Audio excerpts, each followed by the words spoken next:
Hey, Alice.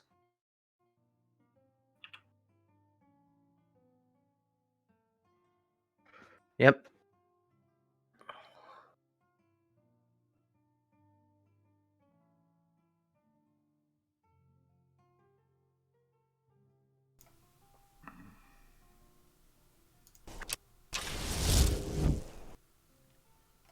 Well, at least it wasn't me. Right? Remember, if you're not last, you're not late. That's true.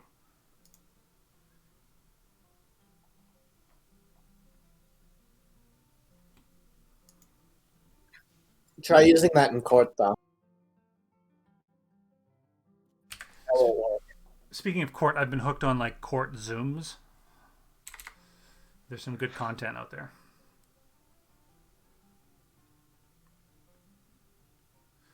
Well, that was apparently a conversational non-starter. Sorry, I'm also doing something else at the moment. Hey, it started some vigorous Googling. Justin, Yes. we need you focused on us 100% because, like, what do we pay you for? Am I right? Well, I mean, the thing I'm focusing on is for tonight, so... Also, we don't pay you. Yeah, right?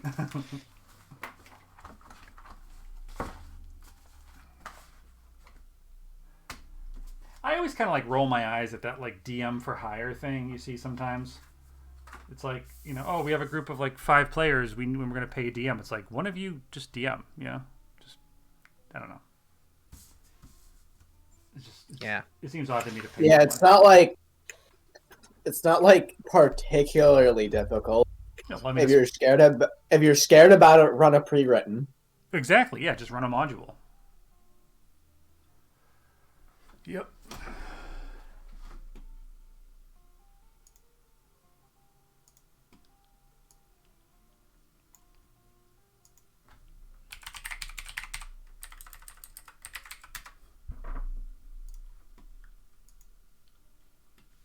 You know what? I'm actually kind of disappointed in myself. I'm disappointed in you all the time, but what's the reason? I know, but usually I'm not disappointed in myself. Usually it's just self-loathing and self-hate. Sure. But I was thinking about last session yesterday, and for some reason, Ellis talking about Overwatch got to me, and I reinstalled it. Ooh. Oh, no. Why? Really? Why do you do this to yourself? Are you telling me that Ellis was talking about Overwatch and I wasn't here? Dang. Yes, because he didn't want you to talk about it. Oh, yeah. Why, you want me to talk about the meta right now? All right. I don't even know what the meta is. I don't particularly care. I will always play Roadhog. I am always a Roadhog main. The meta is Reinhardt, Orisa, Baptiste, Lucio, or not Lucio, Zenyatta or Ana. And then either, it depends on if you want to go Brawl or Poke. So if it's Poke, it's McCree Echo. If it's Brawl, it's Reaper, probably like Sombra, maybe Hanzo. Double shield. That's the meta. That's the top meta, and I'm in Diamond. Nice. That's interesting. So it's good to know that in the 12 seasons I haven't played, nothing's fucking changed. No, it's been so different in like the past. For one season, the entire meta was just double shield. If you didn't play double shield, you lost in higher ranks. Like, that's it. You could not win with Ryan Zarya. It was just over. You just also said that Ryan Orisa is meta, though. That's double shield. Yeah, but okay, well, this is different because the whole point of the Ryan Orisa meta is just to use Orisa for her kit, not for her shield. So because of her pull, and because Reinhardt got crazy buffed this season, Reinhardt basically what Orisa does is she pulls a team together, Reinhardt fire strikes it, and then he gets his ultimate in like 2 fights. Or in 1 fight, rather, which is really good. Plus, if you have a Baptiste window, which I guess is not really a window anymore, it's more like a garage door, you fire strike through that, you can one-shot all the squishies. It's a really good meta right now. I could go on, but I would much rather talk about today's sponsor. Not Blizzard. Legends. You know, if you use the code in the bottom of this chat today, too, you can actually get 5 new heroes. 5 5 new heroes, guys. And one of them is going to be at least legendary. That's a crazy offering. Use the code. Fuck, what's the name of Vigilante? For a second, I'm like, wait, what's the name of our campaign? Uh-huh. Use the code Vigilantes for 20% off, and I don't fucking know anymore, dude. I don't do sponsorship shit. No one's gonna sponsor me. Cake, I would sponsor you. Thank you. I'm gonna have my parents' egg ranch sponsor me, or my mom and my uncle's ranch, my family ranch. Yeah, they're sponsoring me, guys. Go over there, go get some eggs. That's it. We just sell eggs. Actually, we sell a lot more than eggs now, but we sell milk and cheese. It's really cool, actually. Flour, honey. Art. I think I talked to you about this like a while ago. I was like, "Oh, I'll order stuff online," and you said it was like back order. There's no point or something. I was gonna get some honey and stuff like that. Me? Yeah. No, you never. I don't remember this. It was like early on in the pandemic. Hey, look, man. year If ago. you're ever in Southern California near San Diego, come to Hilliker's Egg Ranch. Well, No, but do and you ship? No, we don't ship. We do DoorDash now, though, surprisingly. So that's cool. However, we have only gotten one order for DoorDash in the 7 months that we've had it. Only one person got eggs. It was very weird. Maybe it was Grubhub. It was something.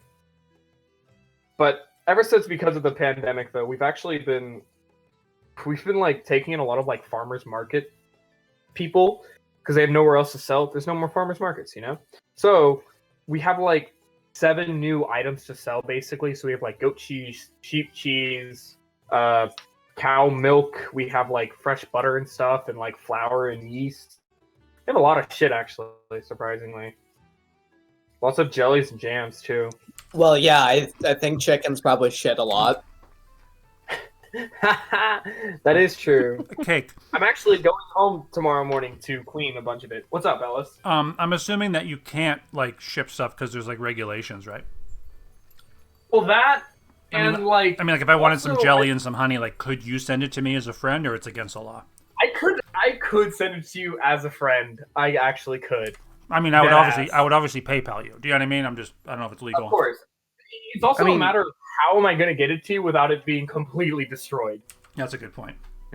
But I mean, my dad makes like hot relish and like pickles and stuff like that, and sends them to like, you know, friends and family across like 5 different states. So tell me how your dad packages it into boxes when he ships it, and I'll send you some, Ellis. Because the honey that we have is really good, and we have so many different kinds of like jams now. Like, it's awesome. We have like, I'll like send you a picture of like all of our flavors when I go home. I'm heading home tomorrow morning to work, but yeah, nice. I don't know how he packages it, but I imagine you might, if you package them in like the mason jars or something, like not like the mason jars, but like those canning jars. Yeah, if you do them in that, if you have some kind of like cardboard thing that you can like slot them into, and then just like fill it with packing peanuts or like plastic or like bubble wrap or something like that. That's you know, just so that they don't move. That's probably enough. Yeah, that's probably what I'll do. Vorm's not even online. I say we soldier on. All right. You guys can outvote me on that, but that's my opinion. I mean, I kind of don't want to, but at the same time, it's like I really do want to get through this session. I did a lot of prepping during the night when I should have been going to sleep earlier than I did. So, all right. Who wants to do recap? I would love to if I remember what was happening. Right? God.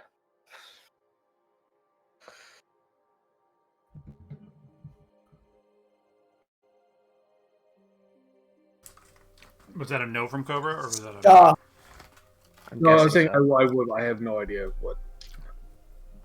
So I can't. Well, I can say Elvis doesn't come across as being a dick, but I did it the last 2 weeks, so let's go, folks. I still haven't spent my inspiration from doing 2 recaps, so Well, that's fair. I can't do it because I wasn't even here. No. I was here last week for about 5 minutes. Yeah. So I remember what happened in those 5 minutes. Justin, I'll read you what my notes say for session 14. Okay. Okay, it says Demonologist is a lecturer at Justinian's Magic School, Place in Heights, Magic Sword. Cool. That's all I wrote down. Yeah, fuck. I should have gone back and like watched over the VOD or something like that. I mean, I feel like in a general sense, we learned that the demonologist is a lecturer at the arcane university. Yeah, occasionally, yeah. There was also you got the Albert's encrypted journal back from the translator, and he was able to identify the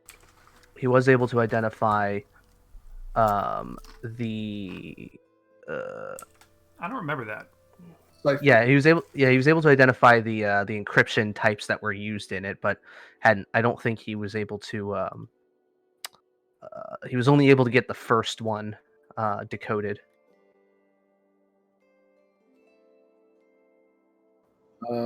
Yeah, Madcap had his encounter with Lieutenant or Sergeant Sudash. Right, yeah, you went and found the guy who called out your name really early on in the session. Overall, seemed like he was just kind of a fan in a way, and was more so operating on a hunch. At least that's what I was trying to give the impression of. We split loot. Yeah, you split loot. I talked to my mom. Yeah. Like their ass and chest. Yeah. The witch commissioned a magic item that I have been too busy to make a draft for. Sorry, Ellis. And then what else? Madcap dropped off the pilfered alchemy equipment and reagents to his new friend. As well as one of the small chunks. Yeah. Some chunks of residuum. He did some investigating himself, but tasked regarding Jack's fiance. Oh yeah, that's right. That happened too. And then I think the plan after that was to convene at the goal and start working on figuring out what's in the Albert's journal. Yeah, I think that's the best thing to do next. Okay, we read Ellis's notes. Before we start, here's mine. Session 14. No violence. Yeah, unfortunately. Had a lot of it in the one beforehand, so. Yeah, my session 13 says lots of violence. See, I do take notes.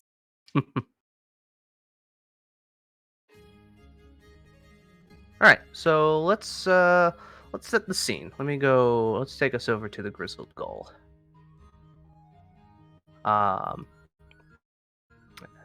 Everybody finds themselves back at the Gull. Oh God, did we leave when it was night? Did we leave off when it was nighttime or? It was nighttime, I think. Okay. Yeah, so it's around sundown at this point. Everybody enters in. All of the staff are quite busy with the patrons that they have at the moment. Let's see. But they see you. They're kind of familiar to your comings and goings at the moment, and you were able to meet in the back room. For the purposes of this, I will say Ajax is helping out front. It's a bit busier. So, when he comes back, or when Vorm is here. Pigeon Man. There we go. Pigeon Man. Pigeon Man is on the table. There we go. All right. Before I enter the room, I would ask Yanine for a bottle of red wine and to put it on my tab. Sure thing. I will. Let's see what we got. She looks around. No wine bottles at the moment. She makes sure that the two people here are okay. And then you hear as she goes in through the hallway here, shouting to the cook, says, "More! I'm going into the cellar. Got to get some fancy stuff." Quinn just rolls her eyes. Yeah. She does eventually come back. It's decent wine. It's not the greatest quality, but it is in a bottle. What year is it? It's, I mean, kind of. Zero. It's It's a 0. 2021. It's a -10, actually. It's pretty good. It's effectively fresh. She just squeezed a bunch of grapes into a bottle and added some like rum to it or something. It's, It's just chunks a of really bad screwdriver. It's just vodka grenadine. chunks of grapes floating in Everclear. Yeah. Okay. I have a guess. Mhm. I think it would be 1320. I don't know. Let's just say it's unlabeled, but it definitely smells like wine. I would grab a glass off the bar and just kind of slink into the table, put the bottle on the table, pour a glass, and Ooh, you should give Arco some of that grape juice. I know he loves grape juice. I think he's had enough blessings of Bahamut for the time being. No, Arco is already drinking 3 juice boxes today. He does not need any more sugar. Okay, Arco.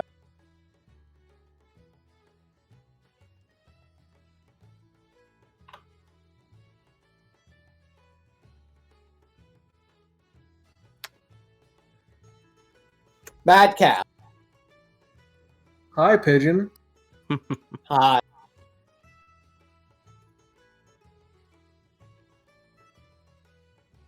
Book. Yeah, so, how are you guys good? Madcap would present to the group the Owlbear's journal and the books lent to him by the one dude. I can't remember his name. Address, I think. And explain to them the methodology and how they're gonna need to figure it out.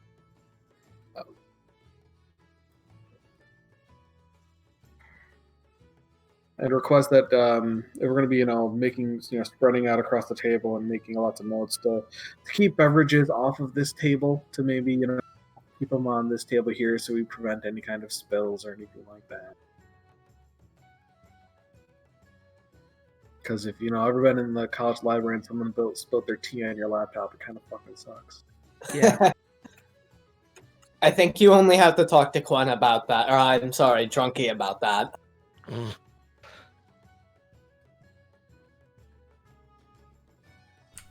Something's wrong with my keyboard.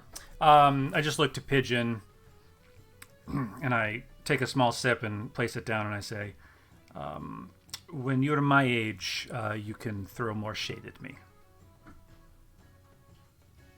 I won't live to your age. You're old. I kind of gesture to Madcap, and I say, if you're not careful, you won't live to his age.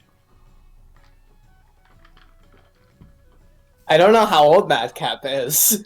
I just give him a smile, hoping he realizes we're just bantering. Madcap's like 82. That's like middle-aged, right, for halflings? It's like it'd be like a 55-year-old for human many years. That's like Dr. Barry Blue Jeans old. I thought Dr. Barry Blue Jeans was in his late 60s. God, no. I think he's in his 50s. Oh, I thought it was like 80. Well, do you know the movies I would take to have him that old? That's true. So like he can still mix it, He's got his cane sword. He can still fight. Still can't dance though. Cane sword. Well, he's got a limp, man. Cut him some slack. That's what the ether's for. He's always. Hey, Kyle said it's been a year. You know what happened in 1927 in the United States? Ether was made illegal. Yup. No.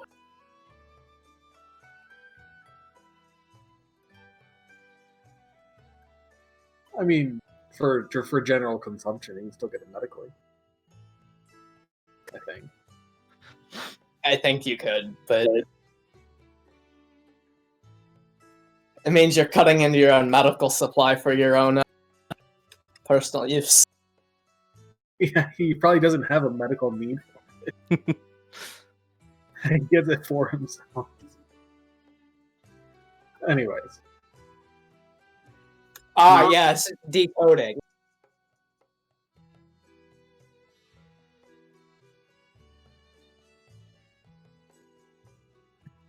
How do we do this? Basically, using the methodologies and sort of, going off of the guide. Basically, it's going to be an intelligence check to determine how long it takes you for per entry, because it's not a straightforward, okay, this character is this letter or this grouping of letters. It's kind of you kind of have to work in and then see if it's making sense, and if it's not, you have to start doing something a bit differently. So there's a lot of trial and error with how this works. I hope Arco is able to help. Well, it is a skill check, so you guys can give yourselves advantage, and you do have your inspirations. So I can call it afterwards, right? No. Well, so for inspirations, you have to call it beforehand because it gives you advantage. Okay. You can call it afterwards for like re-rolling saving throws. Oh, okay. Yeah. Well, why don't we get started? Crack-a-lackin'. What check do I gotta make to get started? Intelligence. I'm gonna use my inspiration. Let's say I'm gonna use my inspiration as well.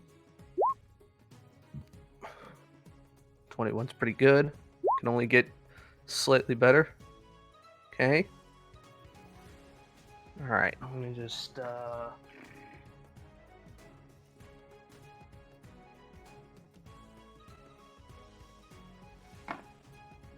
Okay.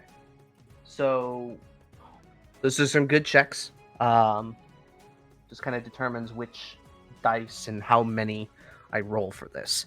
So for that successful check, it will be about 4 hours into the night to get the second entry decoded. And I will post that to you guys. Wait, are we sitting at the table for 4 hours decoding this? Yeah. All right, so like the entries themselves in the journal take up like multiple pages, but once you get them, decoded, they're like, a long paragraph.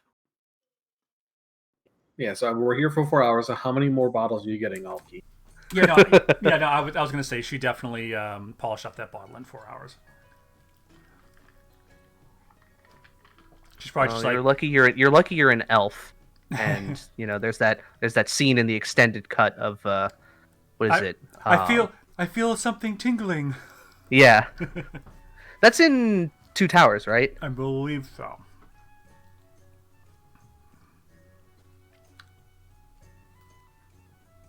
And Gimli goes face first into the table.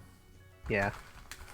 And yet, like, pretty much most fantasy stuff that I have seen since then has been like, yeah, no, dwarves are the ones that can hold their alcohol generally.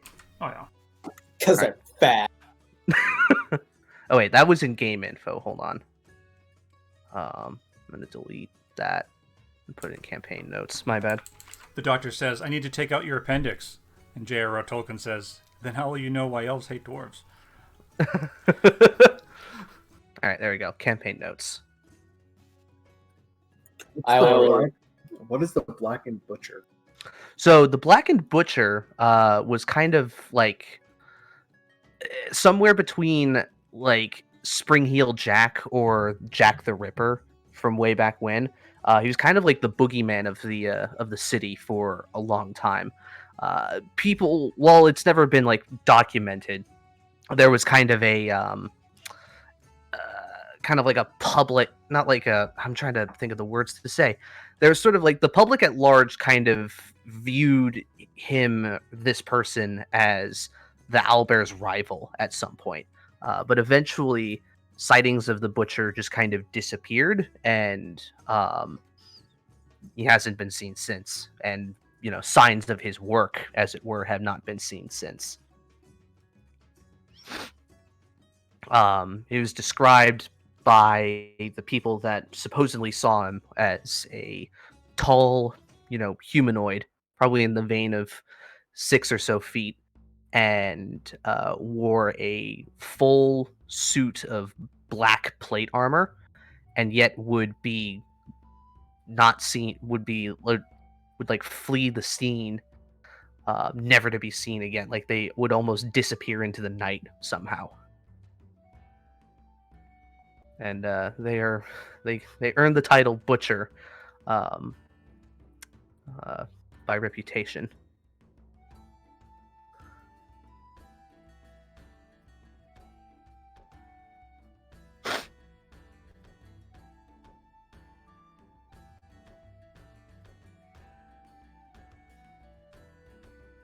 I'm guessing that last line of where they sold it to, that might have been through the benefactors to like Levingham.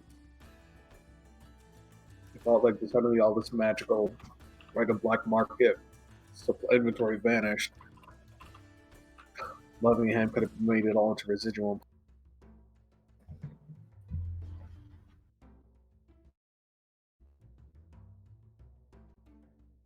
Maybe. And that might be how Owlbear, this is what led the Owlbear to Levingham.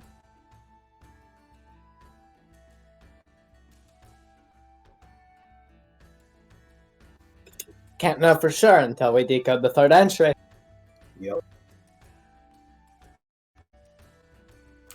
Are you saying we have to sit here until dawn? Probably. I'm not sleeping until it's done. Ah, so be it. Okay. What have you guys? What are you complaining about, Quen? You didn't even help on that one. I would have helped a little bit. You just sat there drinking. Do I know how? What do you want me to roll? It's intelligence. If you're going to be the one working on it. No, I just mean like I'd certainly help, but I don't have a good intelligence. Do you want to give me advantage? Assist me? Yeah, I would stand behind Madcap. I'd place a hand on his shoulder. I don't know how helpful that is. Okay, thank you. That's just our thing. He cast help. Yeah, that's our thing. Exactly.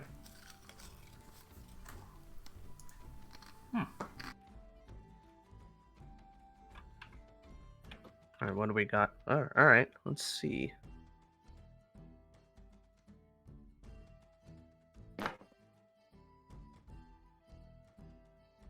Okay, so another 4 hours will go by.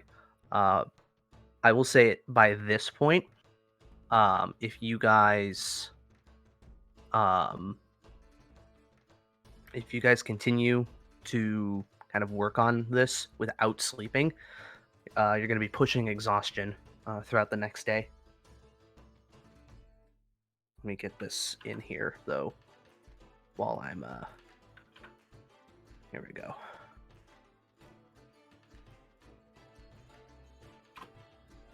There you go. Who called it?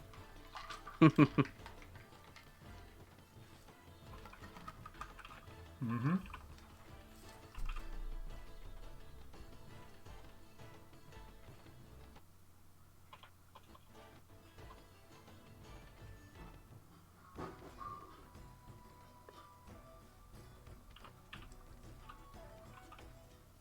Oh dear.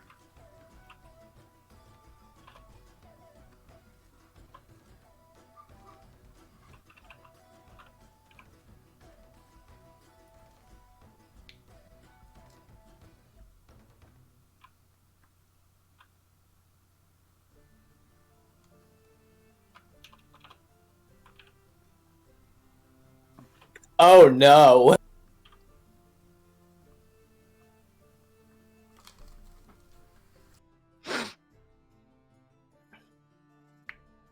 Or what? I just kind of had the realization that it was definitely our benefactors who killed him. Oh yeah, we already knew that. I didn't know that. I haven't been paying attention. I think we knew that from the little videos. The archer had said that he, was sure that. Oh yeah, right. I remember that now.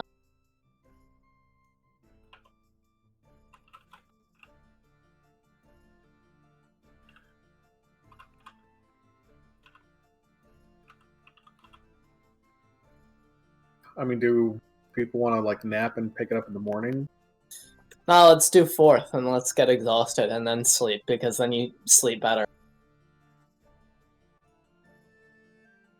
Because that's how that works. So are they going to do it for another 4 hours? Potentially, it depends on how long it takes. We've been rolling well. Yeah. Quen would say, there is much to think on here. I'm going to go meditate on this. I will return. And she's going to go to her room in trance. So we started at about sundown, right?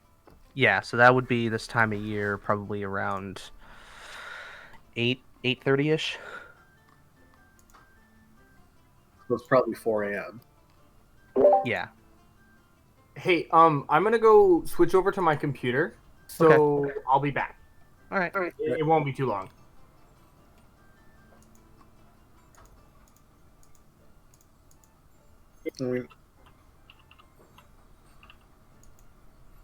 So it's 4 a.m.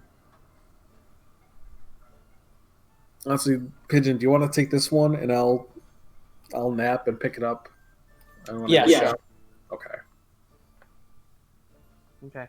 Well, with that roll of 12, I get my different dice.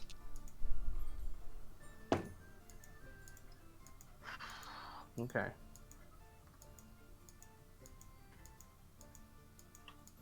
All right. I might get short enough to sleep full stretched out on this little sofa. Pretty much. I'll put HX in here. He's gone to sleep at this point.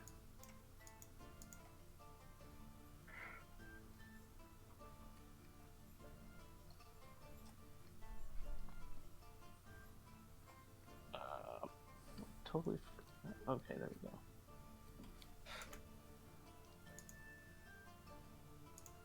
I tell you though, Yanine is a trooper, working not moving from her post for hours and hours and hours. Oh, yeah. I'll say by that point, the bar, who's by the time Pigeon Man starts on his next round of it, the whole place is closed down, so you can kind of ignore these people.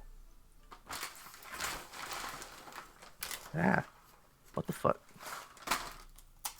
There we go. It's like, why is it dragging when I'm trying to drag? Why is it dragging the map around when I'm trying to drag a token? Let me...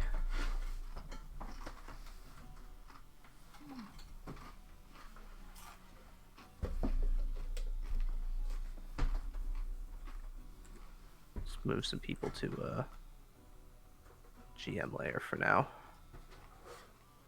All right.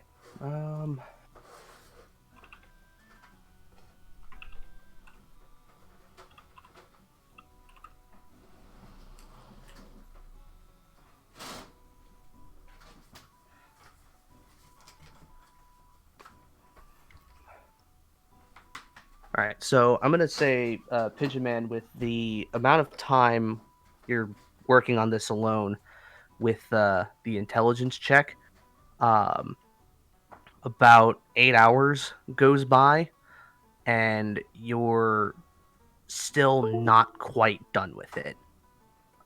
There's like a little bit left, but you're having a really hard time keeping your eyes open at this point. Can I push it? Not without keeping.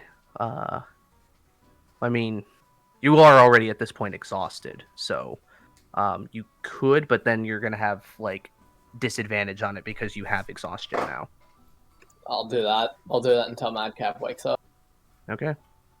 I mean, which would be pretty soon, but we'll see if you can finish it before he's ready to go.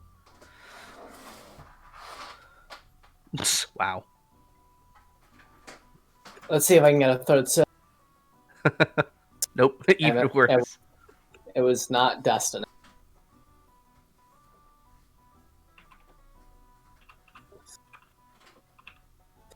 I assume with a 6 I don't finish it. Yeah, no. You're not able to finish it. This last little bit is just really... It's got you stumped, buddy. Well, I'm gonna get it. It's almost done, Madcap, but like... Me sleep, dude. Get some sleep. I would like open this door real quick and see who's in the kitchen. You see a small gnome, or not gnome, halfling, and he's kind of like, getting some bread that has finished, getting it like ready to go and sliced up. Molly over here is kind of making some small talk with him. I kind of like pop open the door. Hey, can I get like a really big breakfast and a really big cup of coffee? That'd be awesome. And I'm gonna leave a gold on this counter and go back here. There you go. Well, your friends are the boss, so I guess it's the least we can do. Welcome, Form. Yo. Hey guys. So if you check campaign notes, we're starting to decode parts of the Owlbear's journal. So I'm driving. yeah, you can see where we're at so far. I pretty much just had Ajax in the background helping out the staff. It was a busy night before. Alright. So I won't be home for about a half an hour, so It's all good. scratch that, 40 minutes. Oof. Work keep you late? Yeah. I worked for a bunch of months. What do you expect? Well, I mean, yeah. Everyone does. Yeah.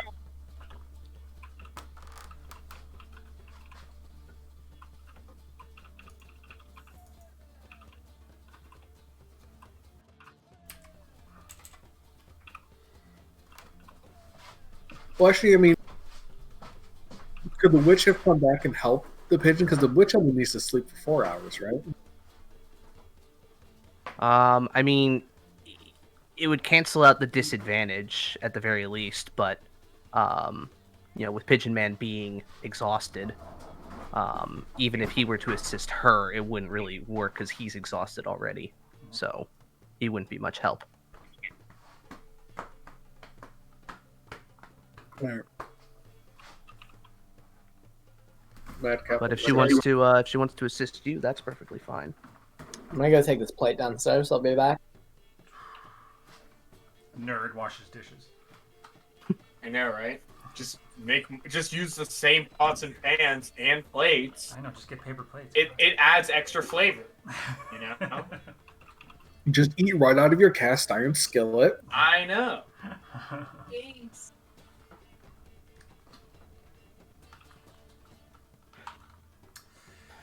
All right, so probably would you say, Justin, around this time, Quinn would cease, would take a break from meditating and notice the sun rising? Pretty much, yeah.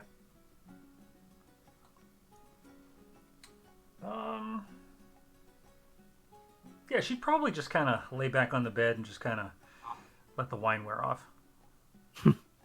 Yeah, not too bad. Not in a great rush this morning.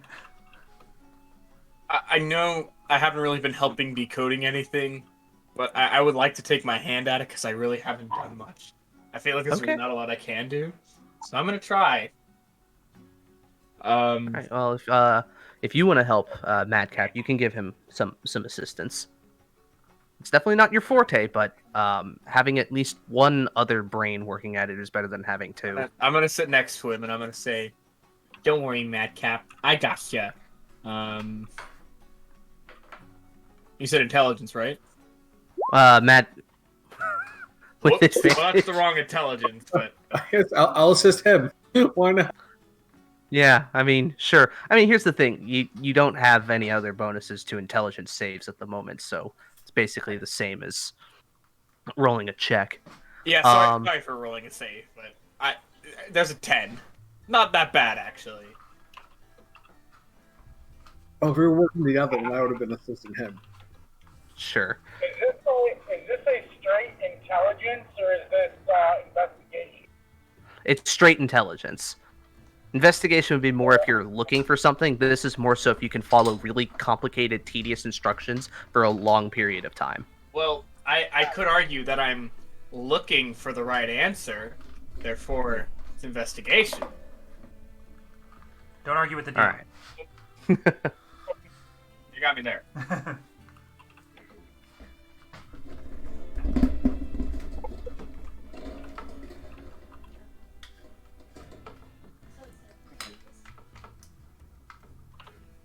Alright, one sec. This is showing a lot of spelling errors on my part, because I did not have a whole lot of time to proofread this, so give me a sec.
Anybody still there? Yeah. Yeah, hold on. Okay. Like I said, my thing has a bunch of spelling errors because I wasn't able to proofread it before we started, and some of the results it's giving me is really bad. Yeah, no, I'm having a problem with my I'm fixing my like mic and headphones and stuff, so I'm just making sure I didn't knock a USB out.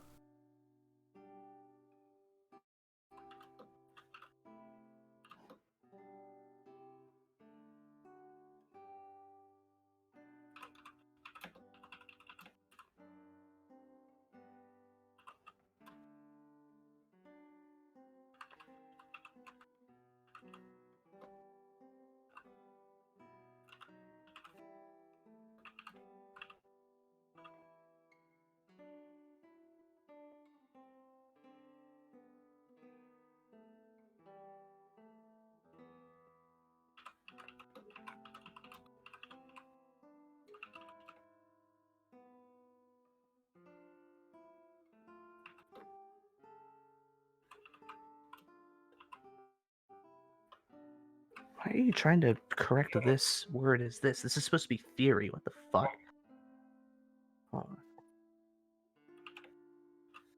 Oh god, don't get me talking about theory.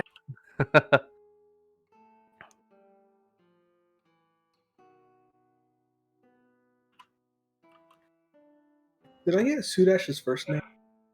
No, you didn't. Just Sergeant Sudash. Although with a half orc, it's probably it might be the only name he has. But is this? I'm sorry, I don't mean to interrupt. You're good. Still going. Is this still technically my room? For now, nobody's rented it out, so we'll just say But I'm you know, I'm still kind of living there, still renting it more or less. Yeah. For Okay. now. Like you slept there last night. Okay.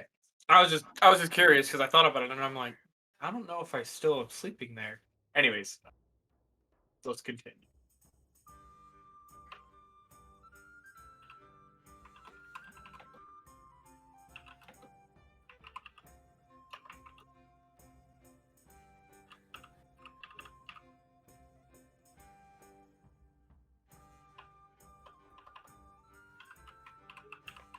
Hold on. I'll almost have it done. Sorry. It's fine. I'm cleaning up my notes. Cool.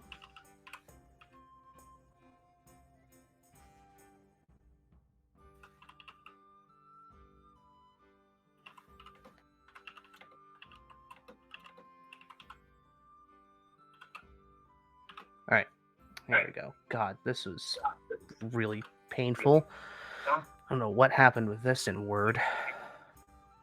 This one is a bit shorter, but this one was a little bit more. Are you trying to say something for him? Okay. Yeah, this one was a bit shorter, but the encryption on it was a bit more complicated. For about 2 hours, Arco having a bit of a brain blast with some madcap assistance, you're able to get this, the 4th entry.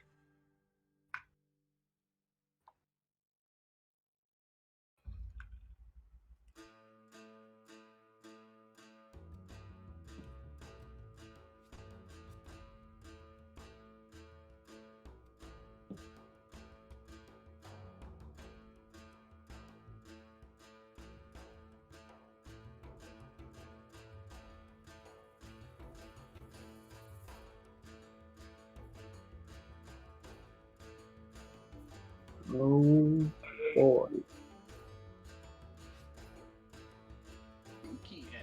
Oh wow, there's still spelling errors in this. God damn. I assume that the only spelling errors though are the. That's my bad. Okay. Yeah, I mean, context go. clues. Some of them really aren't that complicated to figure There we out. go. I would assume. That's just because even though I had typing as part of my curriculum for all of high school, I'm still bad at it. Shouldn't have fallen asleep in class. Well, the only important keys on the keyboard are WASD. Yeah, and even then, I'm bad at that too. I am like a fucking Neanderthal when it comes to keyboard mouse controls.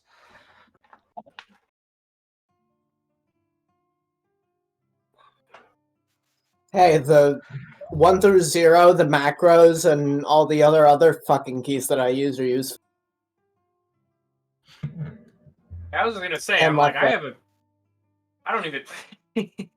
I have so many keyboards all at one time that all do different things. Like, I just stopped typing half the time. I just press a button and all of a sudden I do something else. It's awesome. This was the entry that Pigeon had almost finished, right? Yeah. Yeah. If we were to look like about how many more entries does this feel like there were? It's hard to gauge. But there is a divider that is in the journal that was made by Magus Adris to kind of show where the first cipher stuff stops and then the next one begins. You guys are about we'll say 2/3 of the way through Of the first area. Of the first area using the I think it's called the Azimuthian sequence. Yeah. Can I try to take a crack at this real quick? Just taking the book. Like, why not? I mean, feeling really good about this next roll for some reason. If you still have Madcap's assistance, you can roll with advantage. Let's do it. See how long it takes. All right. Yeah! The unnatural 0. But with a 14. Without the assist, that 0. You would have eaten the book. Like, just would have drooled on it. Or like sneezed and lit it on fire. I spend like, yeah, it's like I spend like 10 hours looking. I spent like a good 3 hours looking at the book, but the entire time it's been upside down. So I wasted just 3 hours of my own day. That was the assistance Madcap gave you. He just took the book, turned it around, and gave it back to you. After like 4 hours, and I'm just like, well, yeah, I guess I'm done for the night. All right. We'll say for the next 6 hours, you were able to get the 5th entry. Now, the 5th entry, I'm just going to be straight up with you. I don't have written down, but I have like Spark Notes on my phone. So I'll kind of let you know what's in it. Justin, I'm going to need you to go ahead and Photoshop these entries onto parchment paper. Oh, I thought about it, but I'm like, this is a lot of text. Maybe if I wasn't doing 2 campaigns at once. Are you trying to say something, Ajax? So we can't really hear you, bud. No. No? Okay, I just hear sound coming from your mic, and I'm like, I can't tell if Vorm is trying to tell us something or not. It's probably the speakers in his in his car picking it up, yeah. picking up on the microphone. I guess we're all just too loud. That's all good. So basically, not all of it. Yeah. So the 5th entry, like I said, don't have it fully written down, but I know what's supposed to be in it. Basically, it is a rundown of what the owlbear and Levingham discussed, and the owlbear gives him like pretty much all the information of what he saw down there, and sort of taking notes of the architecture of the place, the creature itself that he saw, the rods sticking out of it, and Levingham theorizes that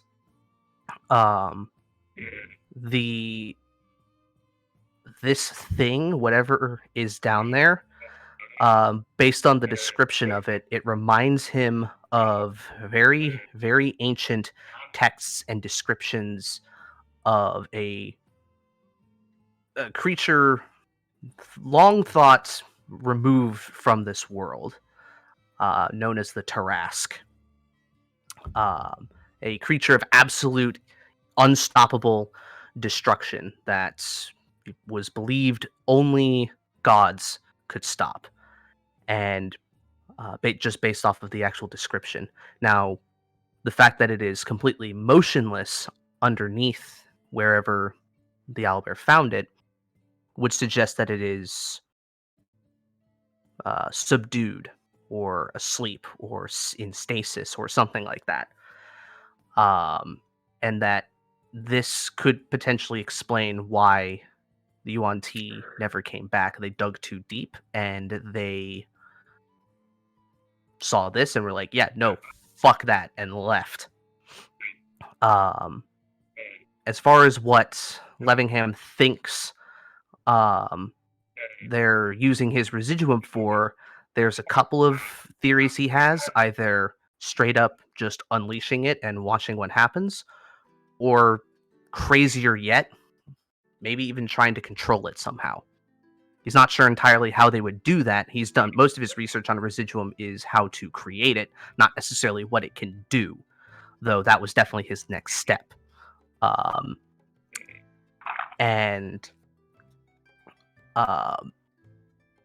However, they didn't really know. Now that the owlbear was on their radar, they had to lie low, but they were unsure as to what to do next. And then the entry kind of ends there. Oh, fuck all kinds of duck. Hey guys, I fought a Taurus in another campaign. We can do it. Although, one thing to note that's in there, based on the descriptions of the architecture that the owlbear gives Levingham, Levingham does not think that the chamber in which he found this thing is of Yuan-Ti make. It doesn't match anything that he knows of or recognizes.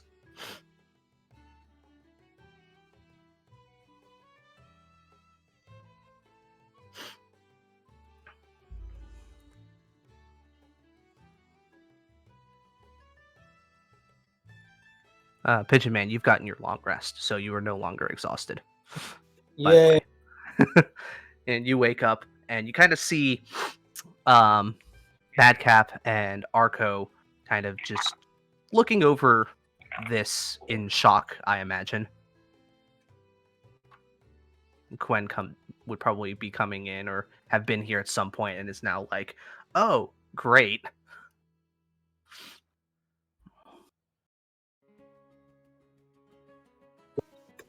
What's wrong, guys? I was just wondering what the speed of a Taurask is. A what? No, out of character. Oh. Like, I was joking, like, what if all else fails, he can just run away? I think they're like 50 feet or something. They are 50 feet tall. 40.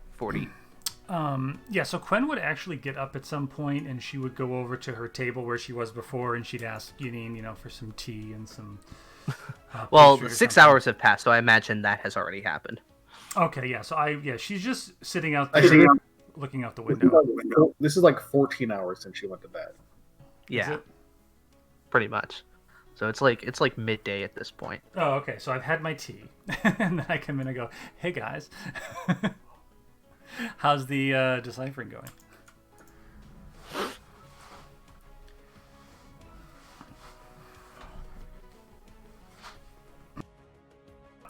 Fine, I'll do it in character. My friends, what have we learned from the journal? Do you know what a Taurask is? Do I, Justin? You can make an Arcana or Religion check. Your choice. Sure. Oh, nope. No, I've not heard of this. Is it a type of pastry? Now, does Madcap know what it is? Well, not from like experience or anything like that, but the way the entry describes it sounds pretty bad. Like, probably at least up there with like a big dragon in terms of how bad it would be. It's an Would Avenger I know what threat. it is? You can make a religion check, because I would say that would be your best frame of reference. Yeah! What the fuck? Yeah! Wow. Let's go! I know Okay. exactly what it is. I know their height, their weight, how long their gestation period is. Dude, I know everything about these guys.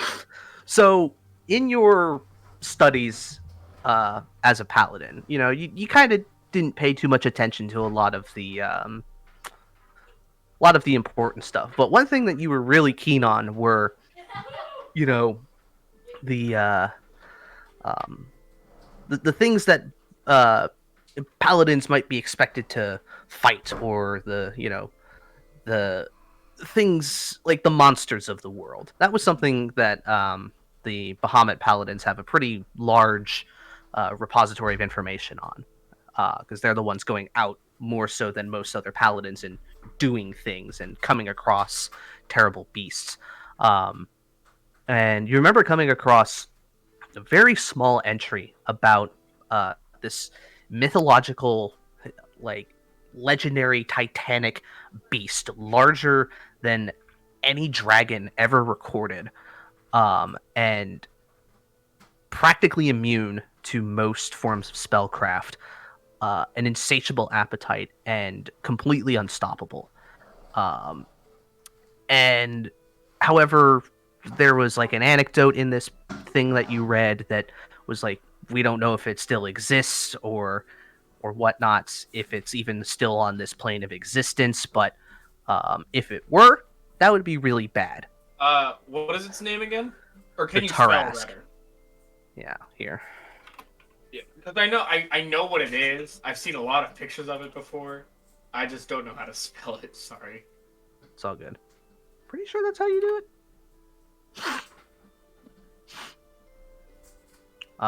Yeah, the Terrace Cube. That's what I call it. It's not what it's called. But... There's yeah. Yeah. It'd be real bad. It is theorized that this creature, it would take an act of divine intervention to destroy this creature, if it were to exist, based on all of the very scattered, fragmented records that exist in the world. That is what it would suggest. It's what we call an Avenger level threat. Yeah. Hey, at least it's not like the gibbering mouther. I've had to fight one of those before. That was cool. Gibbering mouther is fun. Organized. Yeah. Yeah, exactly.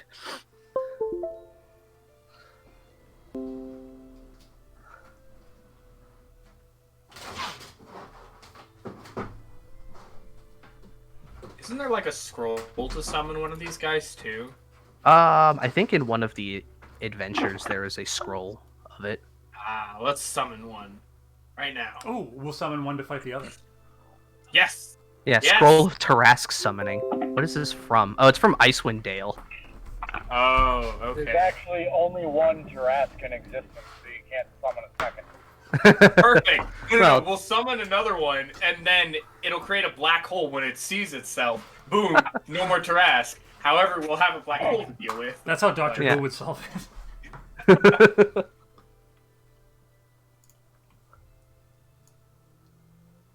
Yeah, but I'll basically explain what a Tarask is, and unless you want me to do it in character, I'll tell exactly what. I'll you say hear. that through Arco's, how he is, the rest of you are able to gather that, yeah, it's pretty bad.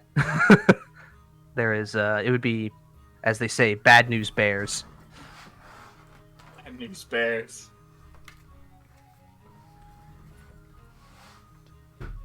Because no one's gonna say bad news, Owlbear. There we go.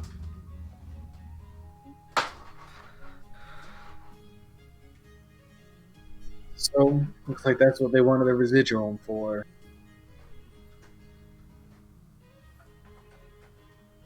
I think as a student, we can all agree that it's not a good idea to give them what they want now, correct? I do remember a while back, Counselor Ravencrown told me I was thinking too small. Now I think I know what she meant.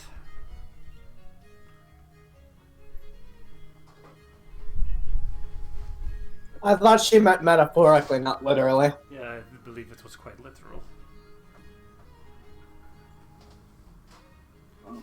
Shall we continue? Try and get you the next passage? Yes. Can all four of us work on it together, and two people assist two other people and go extra quick? Yeah, you can go ahead and do that. Two people of your choice can roll with advantage, and that'll make it go a lot quicker. Got a +1.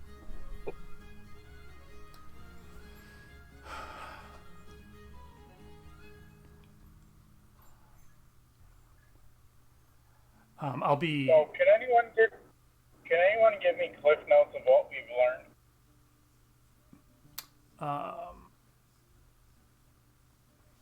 I mean, the answers are being posted in the chat, so...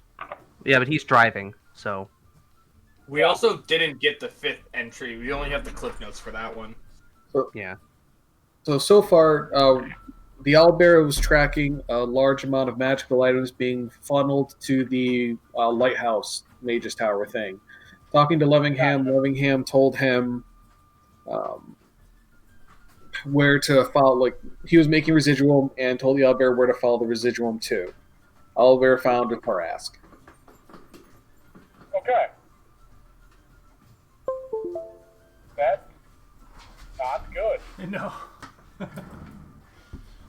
So I think Pigeon and I have the highest intelligence model. Sure.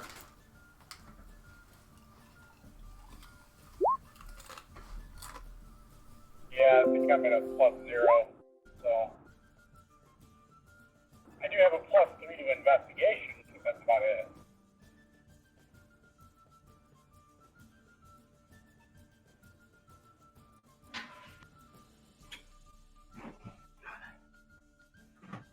All right. Well, let's see. We got 17 and 17. All right. 19. Oh, 19? Yeah, above mine. Oh, okay. Right. Because it's not rolling with advantage for some reason. Okay. So let's see. Well,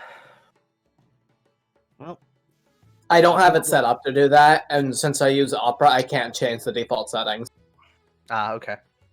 All right. Well, I rolled a d4, a singular d4, and I got a 4. So, unfortunately, another 4 hours goes by. And here's some cliff notes for unwritten entry number 6.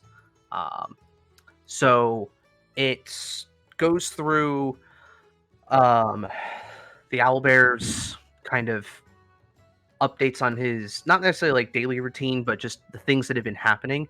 And he's seen a much higher resurgence of gang activity, and he is being targeted more carefully. So he is convinced that eventually his luck is going to run out.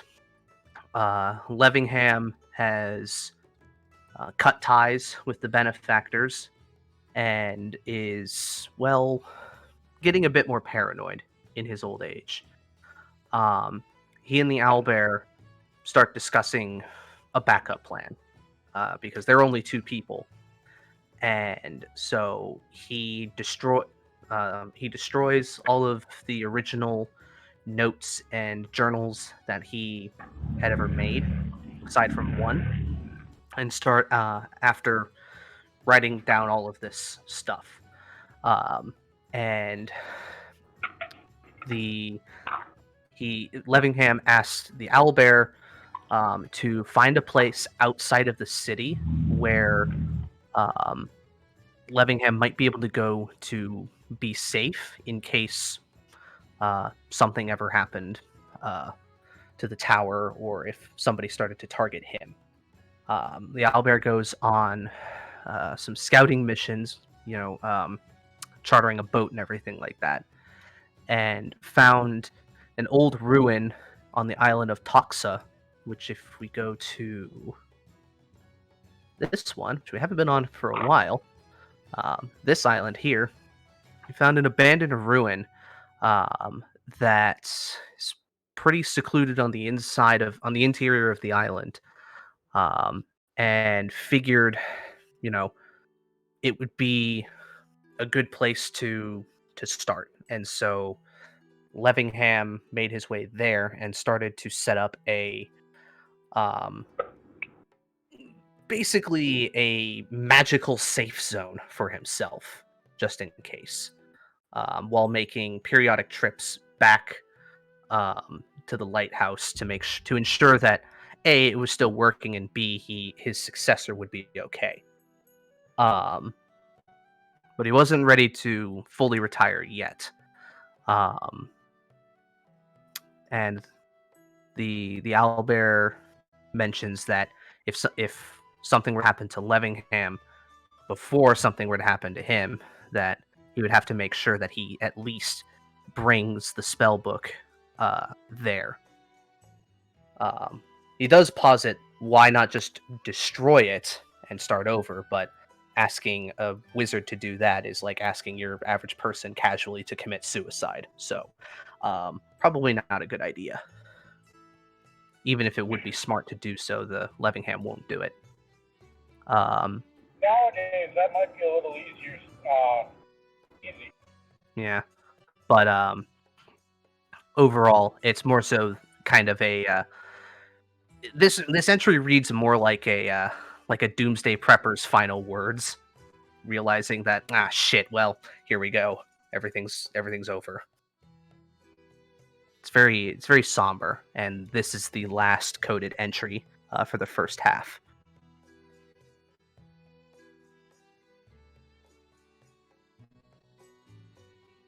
So we know Levingham's journal is most likely on this Toxa. Mm-hmm. I'm talking about the group. Is there a chance Levingham's alive and escaped rather than died?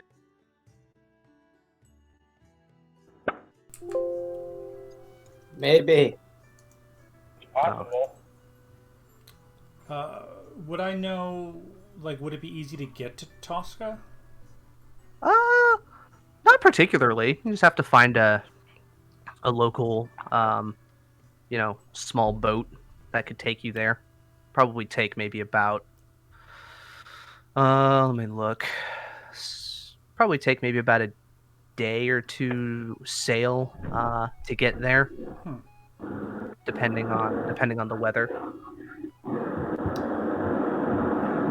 The question would be, what's, a lot can happen in 5+ years. So who knows how, what's there though. Mm-hmm. Road trip. So about now we're getting close to sundown again.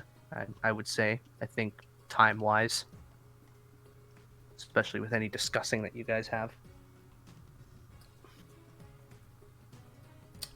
Well, the only way to be sure would be to go to the island, ask around, see if we can find any rumors, but it would take at least 5 days round trip to get there and back. Is the rest of the journal through?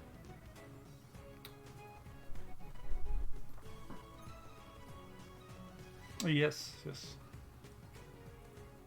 Yeah, and based on just a hunch, based on everything that you guys have seen, and considering some of the really good rolls that you've gotten, based on what Address has told you about the second sequence or the second encryption type that's being used, it's likely you might find some sort of directions or maps of some kind in this one, based on how that cipher is typically used. Correct. However, do we have the instructions for that, or are we waiting on those? You do have the instructions for that.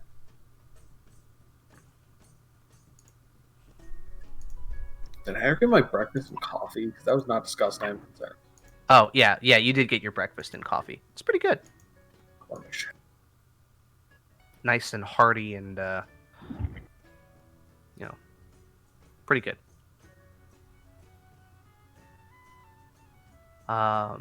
However, let's see. Let me double check some things.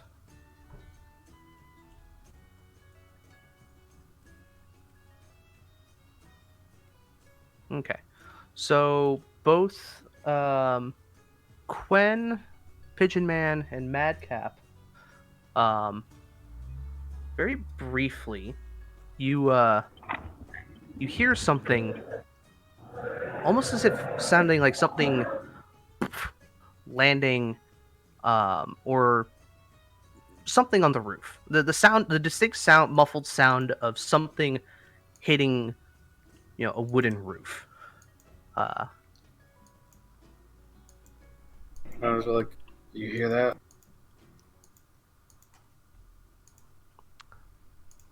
And then, Sorry, there you go. What were you gonna ask? Asked if the fireplace was going. Not this time of year. It's pretty warm, so even with like the coastal breeze, it's really not much of a reason to use it.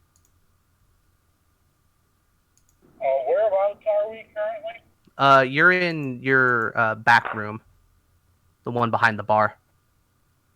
At the tavern? Yeah. currently have a possibly invisible closet that can go and see what's up there. However, while you guys are looking around trying to like kind of figure out what's going on, let's say Pigeon Man and Quen, out of the corner of your eyes, considering how you're positioned, you see for the briefest moment, coming out of the back window here, a long, lanky, like obsidian black, muscular arm with large claws on it, kind of creep around the side, and then you hear as the window is crashed open as some small thing is thrown through the window. It is covered in glass and bleeding all over the place. And as you kind of jump up and are startled by this, you see on the ground the body of an imp. I really go for all the journals and books and everything and get that all together. Okay, so you start gathering that stuff all together. Do you put it in your bag, or do you try to put it in the bag of holding? And I'm doing it. So I mean, if it is like, hey, check out this bag, I would. Yeah, I see you gathering it all. I'm gonna toss you the bag of holding and yell at you to put it in the. I'll put it in the bag of holding. Okay. Hold on. Speaking of bag of holding, I'm actually going to add a document that everybody can edit, so that Oh yeah, make a channel called bag of holding. Well, I was going to do it on Roll20, but yeah, we can do it on that instead. I have a question. Is this imp? Does it have to be a quasit by chance? Well, a quasit's different. The quasit is like the imp equivalent of a demon. I see. I always thought that quasits were like a subspecies of an imp. Never mind. Okay, I was like, is it Dorag? I was excited to see. I forgot about that fucking thing. Yeah. You Quasits are actually, they're based off of the South American dragons, the serpent dragons. Nice. So they've got like 2 arms, wings, and a serpent body. I think you're thinking of Codals, actually. But anyways, so you see. I don't know. You do see, however, that kind of like wrapped around the face of this imp is some piece of parchment. I'm gonna walk up to it, avoiding the window though, and I'm gonna pull out my sword and poke it to see if it moves. It's dead, very dead. And looking at the body, you can very clearly see around its midsection distinct signs of almost being stitched back whole, like somebody surgically stitched it whole. Madcap, should we get eyes on the roof? That's what I was gonna do. Muffled sounds of glass shattering can be heard as well, coming throughout the rest of the tavern. I'm not gonna put in the bag of holding chat, Ellis, but in OOC. Nice. There we go. Alright, before we roll initiative, can I try and read the parchment? Absolutely. Here, I'm gonna... It's now gonna be visible on Roll20.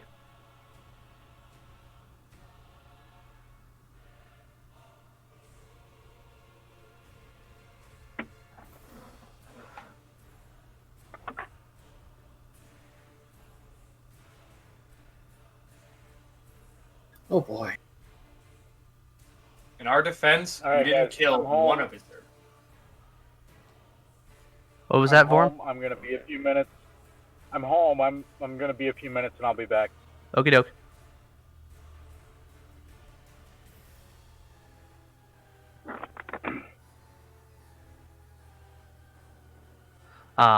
As you guys are looking at this note and kind of like gathering everything together, you can hear the sounds of windows breaking and like muffled thumps and the sounds of the staff like screaming. So you hear like the servers screaming, the other people, the patrons screaming as well.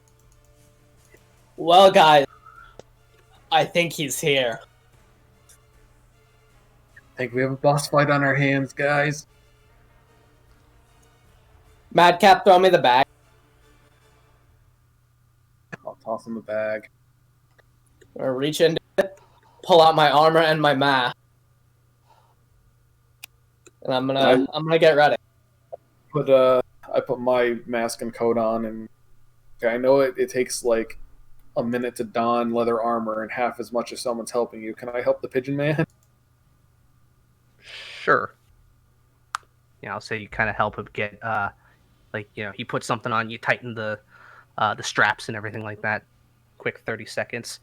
You start hearing the Sarah, the older woman, the innkeeper, going, "Everybody remain calm."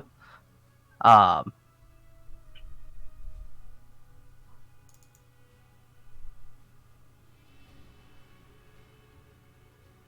then coming from the kitchen, you hear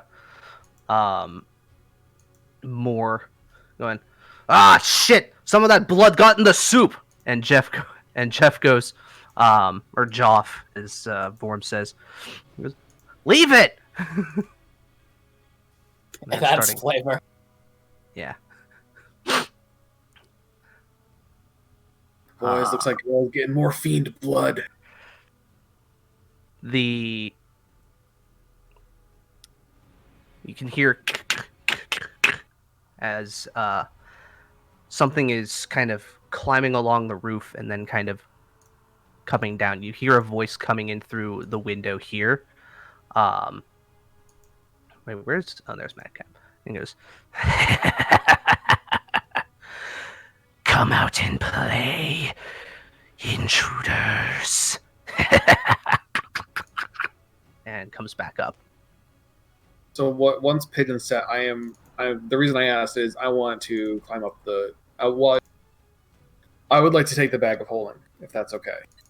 Sure. Okay. Just because if shit goes down, I can't be traced magically. Fair. Oh yeah, that's smart. But I want to climb up, and I'll put my bag inside, like my bag of stuff inside the bag of holding, just so I'm only carrying one bag. Smart. Then I want to like climb the chimney and peek out the roof, the top of it. All right. So I would say you don't have a climbing speed, so go ahead and make me an athletics check as you're kind of like ninja warrior, doing like the ninja warrior thing up the chimney. I rolled strength, but it's the same. Okay. Yeah, easy enough. Whoops. Let's see. As you are, like a Diglett, just pop my head out real quick. Quietly. Yeah. Your speed is what? 35? 35? Yeah, I'll say, and since you're climbing, you don't have a climb speed, it's half, so if you do, you can use either your action or bonus action to dash, but that'll get you up to cresting the top. I'll action dash. Okay, so you get up and you see on the top of the roof, we'll say, I'm going to overlay it like here, what can only be described as a large humanoid, probably in the vein of between 8 and 10 feet. It's kind of hard to see. It's a bit crouched over, with large leathery wings, this sort of black soot-like skin, large claws, and wearing no actual clothes, but has like these golden adornments and this large crown that it wears, with this glowing gem at the center of it. And it kind of turns and looks at you and goes, "Ah, I smell many treasures on you. Perhaps this is worth my while." And now, initiative, if you wouldn't mind. If it's okay, actually, could I, before, as this is all going down, can I do... You said he's outside, correct? Yeah, he's on top of the roof. Okay, can I, before we go into initiative, like, as this is going down, can I cast my Fury of the Tides beforehand? I'll say yeah. You can get that off before your turn. You're preparing for a fight. Yeah, that's what I mean. Oh, cool, an 11. Wow, good job, Madcap. Holy shit. All right, let me go roll for Ajax real quick.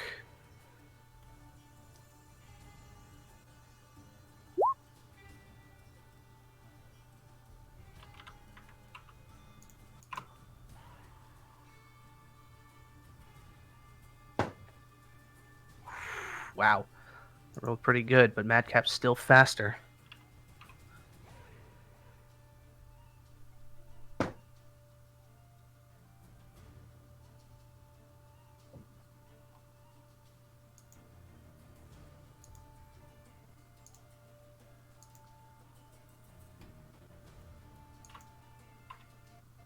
All right. Let's sort this. Okay. All right. Up first is Madcap. So you're kind of like cresting the top there. It'll cost like 5 feet of movement to actually get your feet on the roof, though. That's about it. Yeah, so I'm gonna like kind of like wall kick my way like up and like kick up high, chuck my axe at him. Okay. Like one like jump high as I can in the air to chuck my axe at him. Bonus action Kensai shot. Okay. Go and make an attack roll. Pretty sure an 11 misses this creature. Right. Second, as it comes back, I'll throw it again. Okay. Oh, that definitely hits. Let's see. Let me double check something on its sheet. 3 more, so a total of 10 damage. Oh, right. The Kensai shot. So you go, first shot misses as it kind of ducks down, but then you aim a bit lower as you do the throw, and it slices across its abdomen. I want to like catch the axe, and like all in this one like jumping spin. I want to like angle myself so I'll just drop straight down the chimney and give him the middle finger as I slip down. Okay. I imagine reaction slow fall. Yes. Okay. Madcap gets down. Your outfit's a little darker since you got some soot over you. And you see everybody sees Madcap come down the chimney like a short, angry, murderous Santa Claus. I'll say, big demon flying, really big. He probably can't fight well in here. That's probably about all I can say, and that's my turn. Okay.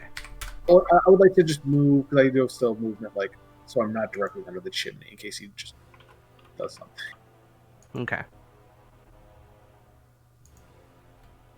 Question: What's on the yes. what's in this black area over here outside of like the fighting? I'll reveal that in a second. Okay. There we go. Because people aren't outside yet, but basically that leads to the like canal front area. Sure thing. Okay. Yeah. So basically, I had to copy this page and then like move it down. I see. Oh, welcome back. Hi. Welcome back, Form. Thanks. So just to give you a heads up, there is a creature on the roof that is throwing dead imps, basically all the dead creatures that you killed from the tower, into your bar through the windows, and everybody's freaking out. And Madcap went up the chimney, saw it, attacked it, and came back down. And I rolled initiative for you. You got a 15. So. I gotta log into everything. It's all good. So now it is the creature's turn. It's going to fly down and kind of look at you guys through the open window here. And everybody else now gets a good look at it. You see this large, kind of curved headdress in like the shape of the Omega symbol in the Greek alphabet. And it looks at all of you and kind of smiles and does an exhale and then unleashes this wave of sickening, like this just sickening energy. It doesn't like affect any of the stuff in the room other than like, blow some stuff around. But it is a very large cone. Let me double check range to see who has to. I'm gonna say at the angle, Madcap is fine, but everybody else here is gonna get hit by it. So he's doing it like through the window at an angle. I need everybody who isn't Madcap to make a charisma saving throw. I have a good charisma. Okay. Quen succeeds. Arco fails. Uh-oh. Yeah. And Justinian definitely fails. You need me to roll for you, Vorm, or do you want me to wait a sec? I can roll through this. I got Okay. a 14 if that matters. That actually succeeds, but barely. Oh, I barely failed. Are you kidding me? Okay. So, for everybody who failed, you take 26 points of necrotic damage and are cursed. Ooh. Ooh, zing! That's a lot. I'm going to put a little thing on here. How many did you say? 26. 26. And you are cursed. Everybody else who succeeded, which is Ajax and Quen, you are not cursed and you take half the damage, so 13 necrotic damage. Okay. Alright, let me catch up here. Fuck, so much shit I gotta take care of here. Remind me, noon next week to tell my bosses to go fuck themselves. Okay.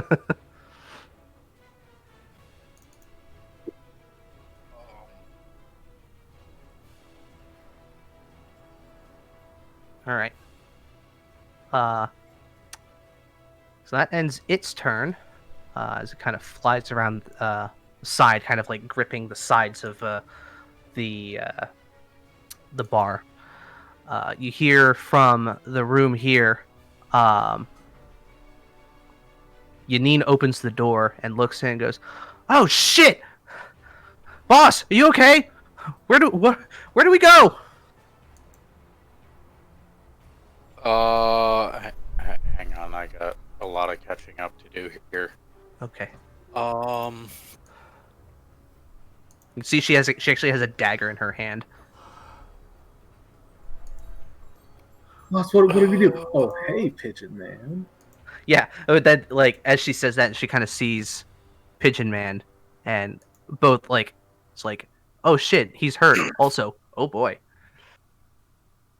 all right. So where was it that? Oh, he's over there. All right. Yeah, it was right here. All right.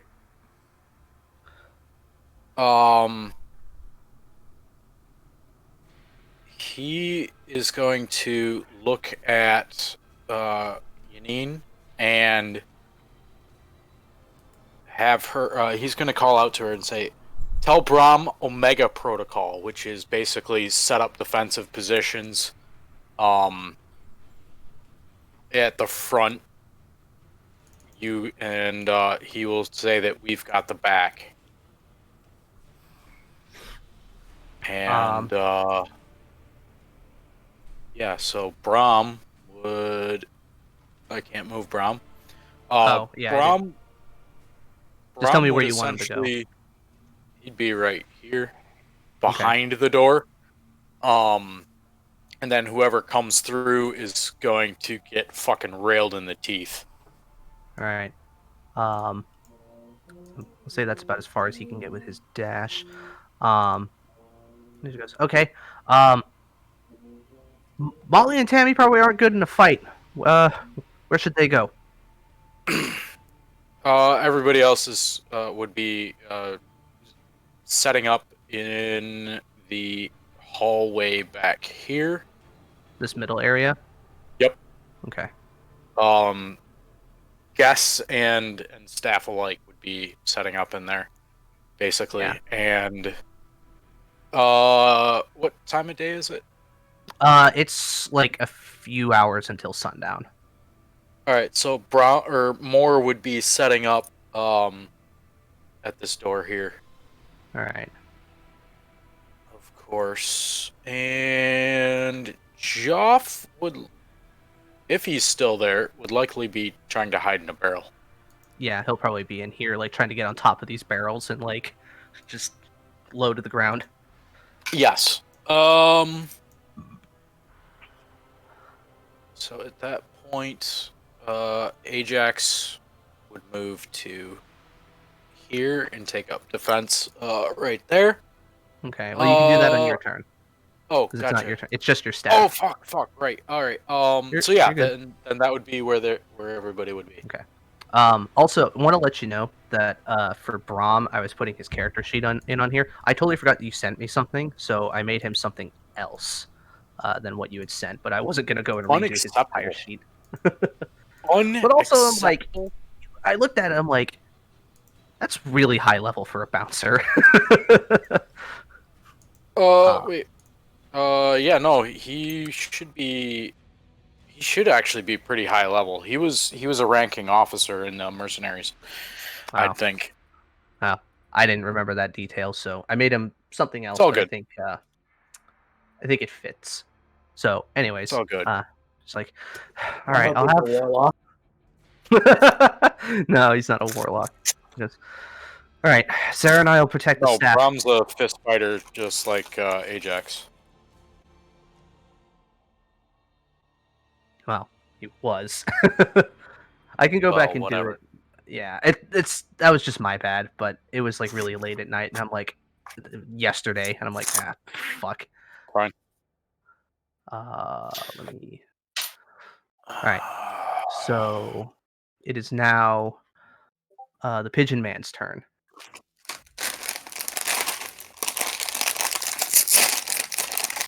Thank you, boy. You're welcome. Fuck you, I haven't eaten anything since noon. Fuck your ball. I'm only a diabetic. Leave me alone. Yeah, like I said, fuck your boss. Oh! Alright, yeah, I heard something else. Yeah, no, I said fuck your boss. Hey, like... I really hope he gets Zika. Oh dear. So my bonus action, I'm gonna chug a healing potion, because I have 6 hit points. Yeah. Alright, go ahead and drink your potion. 8 hit points. How the hell do you only have 6? He took 26 damage. Oh, yeah, that's right. Where is I am a rogue. Where is the greater potion of healing? Did I leave it on the table or did I take it? I don't know. In my headcanon, it's sitting on the table. I think you would have it or Pigeon would have it because you guys are the squishy one. Wait, actually, I have a question. Did that count as an attack? What? That it did? Yeah. No, it's an area of effect. Oh. But it's not a dex save, so even if you were 7th level, you still wouldn't be able to use evasion on it. Okay. I was referring to uncanny dodge, which is why I was asking if it was an attack. Okay. Oh, yeah, no, unfortunately. I got it in my inventory. I just checked my character sheet. And I'm cursed? Mm-hmm. Interesting. Yeah, so you can feel, like, even after taking that potion, you can still feel this, like, lingering, like, energy attached to you. Not sure what it does, but it's this feeling of dread that just causes the hairs on the back of your neck to stick up. Mm-hmm. Alright, well, I'm gonna jump through the window. Okay. I'm gonna run straight up to this man, and I'm going to fucking attack him. Okay. That hits. No sneak attack, unfortunately. As you go through the window, Ajax is going to begin groaning and kind of cursing under his breath, as in, "What the fuck are you doing? Stop wrecking my bar!" It's fine, the window's already broken. Yeah, the window is fucking shattered. If anything, I'm helping, because I'm moving more glass out of the way. Yes, All but right. it's still just one of those. No, you're making it worse. He's not thinking. Yeah. All right. So you see Pigeon Man just full on like swan dive through the window, tuck and roll, and then he runs out and you hear "Ugh!" And then it looks at you and goes, "You are a brave one." Yeah, braver than you fucking coward. Fight me 1-on-1 on Rust. 1v1 on Rust. All right. It is now Ajax's turn. Oh shit. All right, so I'm going to move to fucking move things. Yeah, there we go. Yeah, I'm moving to there. Okay. Thank you. It's like you see more. He's out there. What does he have? He's a battle axe, right? I think he does. More? Yes, he's got a battle axe.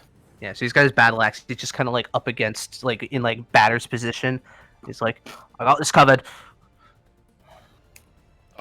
As he's going past, Ajax is going to say, "Nothing gets past," and I am going to use my bonus action to activate my tattoos. Okay. So the radiant light underneath your armor ignites. And dashing is bonus action or for rogues action? and monks, it's an action for you. All right. Well, I will use my action then, and dash. Okay. So quickly opening and closing the door. Yeah. More great. All right. And I think that's pretty much all you can do. Yes, that's it. All right, Arco, it is your turn. Awesome. Let me put a thing on you for your Fury of the Tides. Yeah. I'm gonna punch this man. But first, actually, I have a quick question. I think I've already asked this. Is my lay on hands? It's an action. I just read that. Cool. Yep. Well, good thing I read that. In that case, Cure Wounds is an action, and cool. Everything is an action. Yeah. Welcome to Paladins. Attack or heal. Those are your choices. Yeah, really. I'm like, damn. Okay. Well, what I'm gonna do then is Is this door still open by chance? It's closed, but you can open it and close it as part of your movement. Aha. Or you could just stand there and open it and then do something. Well, I want to get to the door, and then without leaving, I want to cast something. I'm just trying to make sure that I have enough. Yeah. Yeah, you get there to this door, then you'd have to dash to get to this door, and then a dash takes an action. Cool. Mm-hmm. Well, yeah. I'm gonna. Oh my gosh. Well, I'll go to the door. I'm gonna open it. Okay. And as a bonus action, for Pigeon, I'm gonna cast what is it called? Shield of Faith on Pigeon. So basically, you just get a +2 of AC. Nice. Put a little thing on Pigeon Man. +2 AC. Can I shut the door?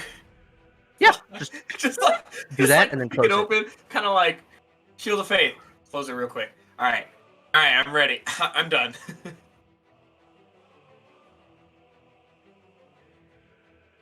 All right. So for the two of you outside, looking past this thing, you see a sort of, just out the back, behind it, is the canal, and you can see it's pretty open. But then all of a sudden, two depth charges, like this splash of water, comes up, and landing on the edges are two large toad-like creatures that look like the most fucked up horned toads you've ever seen, but they're bipedal, around the same size as the creature in front of you, and they shout something out in a language neither of you understand. Let's see. Oh fuck! Zitz and I forget the other one's name. Oh, yeah. From Battletoads? Yeah. You guys have Battletoads? Let's see. This one in the back is gonna use he's gonna dash and do a standing leap and leap onto the ceiling. Or the roof, I mean. And then this other one, let's see. I am going to groan in protest. Let's see. Doesn't really have a good shot on Ajax. He's going to come around this way. And is going to attempt a tongue lash on Pigeon Man.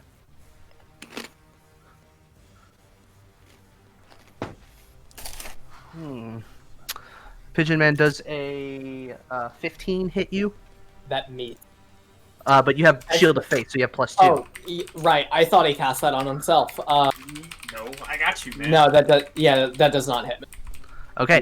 So, you see this long, like, it opened its mouth, and this long, like, barbed tongue comes out of it, and attempts to go for you, and you start moving a little too slowly, but that divine energy that's surrounding you, it hits it like a force field, and bounces it off, and it goes, and you can see, like, the fat rolls on this thing jiggle as the tongue goes back in its mouth, and it just cocks its head curiously. That's going to be its turn. It is the witch's turn. I will say, Quen, on your turn, you then heard something on the ceiling, not far from your position. Okay, so I would have seen everyone going out this window here. Either out the window or through the door. Okay, so I would, let's see. I'd use 30 feet of movement to come outside right here. Mm-hmm. And what did I see? This demon kind of hovering? It's not like hovering, it's kind of like clutched along the side of the wall, like maybe about 2 or 3 feet up. And then you also see this fat toad-like creature back over here. Okay. Would it be clear to Quen that this thing is summoned by the demonologist, or it is the demonologist? None of them match the description of the demonologist. Like, at first you think this one because of the skin tone similarities, from what you understand, but I mean, unless it changes its form or something like that, or says something, you don't know. You can only assume that they are minions. Okay. I would look up at the demon and I would say, "Your master has underestimated us again, and now we will make you pay for his mistake," as I cast Dissonant Whispers at 3rd level. Ooh, okay. Go ahead and click Dissonant Whispers for 3rd level. Psychic damage. 15 Wisdom.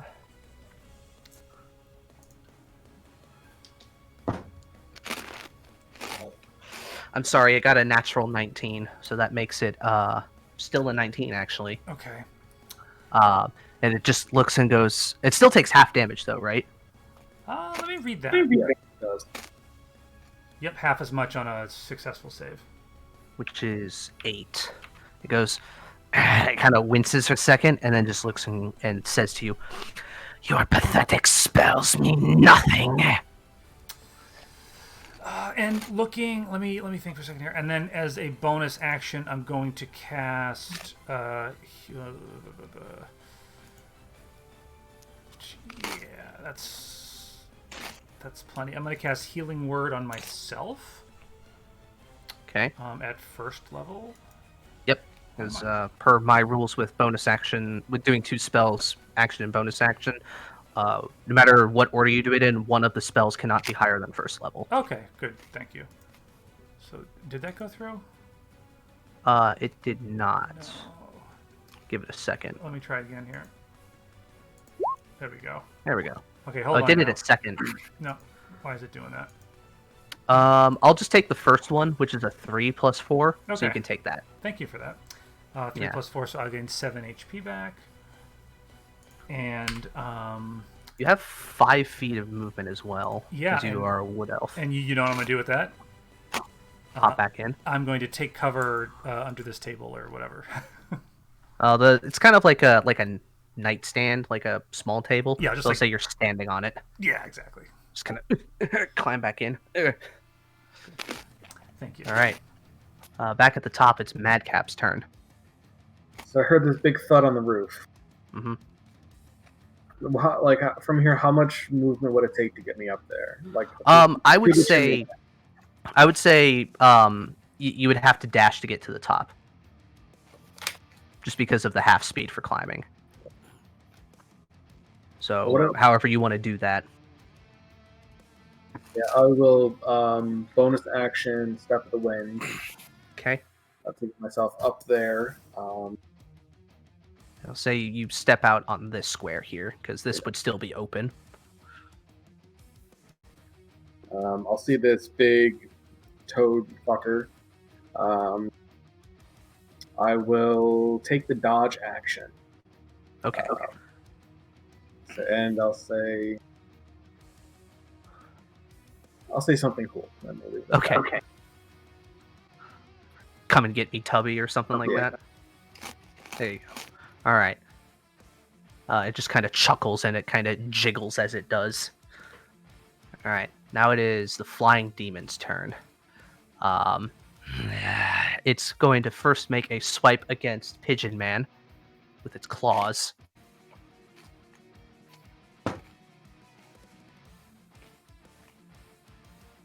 Well, it got a 5 on die, so I'm pretty sure a 13 is going to miss, and it's going to go in for a second swipe. Ooh, okay. That is going to be a... it's a lot. It's like a 23. Okay. Alright. How much? You take 8 slashing damage, 7 necrotic damage, and then another 6 necrotic damage from the curse. I will use my reaction and do what's the thing called? Uncanny Dodge. And that reduces all of that by half? Right? Yeah, all damage from the attack by half. Alright, so that's 8. Yeah, I'll take full damage from the curse, but... I would say that's added to the attack, so you can still have that. Oh! Yeah, so the curse is an action, it's a breath attack that it does, and it curses the targets. When it attacks a cursed target with its claws, it does extra damage. So I'm considering that as part of the attack. And it's still the same damage type as one of the things it has. So if you divide that by 2, rounding down, that's 10. Are you still up?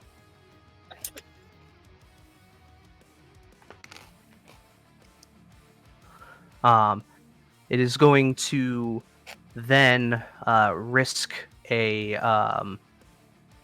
attacks of opportunity and kind of fly back this way upwards. You know I'm taking it. Oh wait, I can't. I use my reaction. Yeah, so Ajax, if you want to take attack of opportunity. There you go. Yes, I will. Because this fucker is fucking up my bar. Yeah.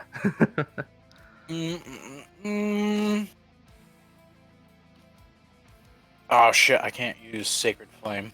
That blows. Alright, whatever. Yeah. Unarmed. Ooh. Oh, I saw the word crit and I'm like, oh no. I would like to hurt him, please. Yeah, 24 definitely hits. But you're... Oh, that's right. With your tattoo, your punches are magical. They're magical, and they have the range of 15 feet. Right. Well, actually, this guy doesn't have resistance to non-magic stuff. I forgot. But well, now you know. He has some resistances, but... Alright, so you go, and as he leaves your range, you go and unleash a punch with your left hand, and that same, radiant ethereal gauntlet comes out, and then hits it, square in the back of its spine as it flies away. It stumbles, and it's just like... as it's kind of up there hovering about 20 feet up in the air. I would say Madcap, from where you are, you can kind of see this thing some like kind of level with the roof. And that's going to be its turn. It's now the staff's turn. I'm going to roll a couple of things. Okay. How big is this creature, out of curiosity? They're considered large, so both of them are in the neighborhood of between like 8 to 10 feet tall. I would say the flying one is taller, but it's lankier. The toads are pretty fat. Fat boys, huh? Yeah, they're like King DDD or K. Rool or something like that, but really fucked up looking. It's like those artworks of hyper realistic Pokemon. They're just really terrifying looking. Oh Jesus! The way they look in my headcanon, they look like Zamaja from ESO. Yeah. It was literally a Slode, so. Oh yeah, the Slodes. Yeah. A lot of the patrons are running out of the bar at this point. They're like, there's only one guy guarding the door. He might be big and scary, but we could still run past him. And a lot of them do. Oh, I'm sure Braum would let them. Yeah. He's like, Braum was a mercenary. He wasn't a fucking knight. Yeah. If you want to go jump out there and go and die, fuck you. Have fun. Arco, you can see poking out from this door the nice old lady who tends the rooms kind of poke her head out and just kind of trying to assess the situation. Be nice to her. And she will save your ass. Where is she exactly poking her head out of the room? Right over here. She's coming out from that like middle hallway between the kitchen and the front of the house. Sarah? Yeah. Uh-huh. Oh, okay, yeah. I was like, what old lady? I just know about, like, Sarah. Okay, that makes a lot of sense. Yeah. Okay. Yeah. She just kind of looks and assesses the situation. All right. It's Pigeon Man's turn. I don't know what I'm gonna fucking do.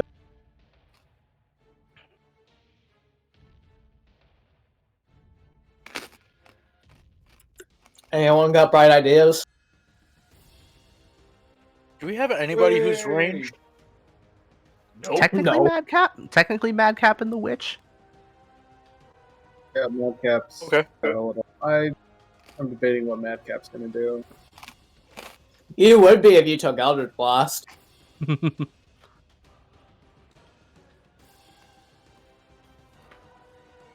No, I don't have that.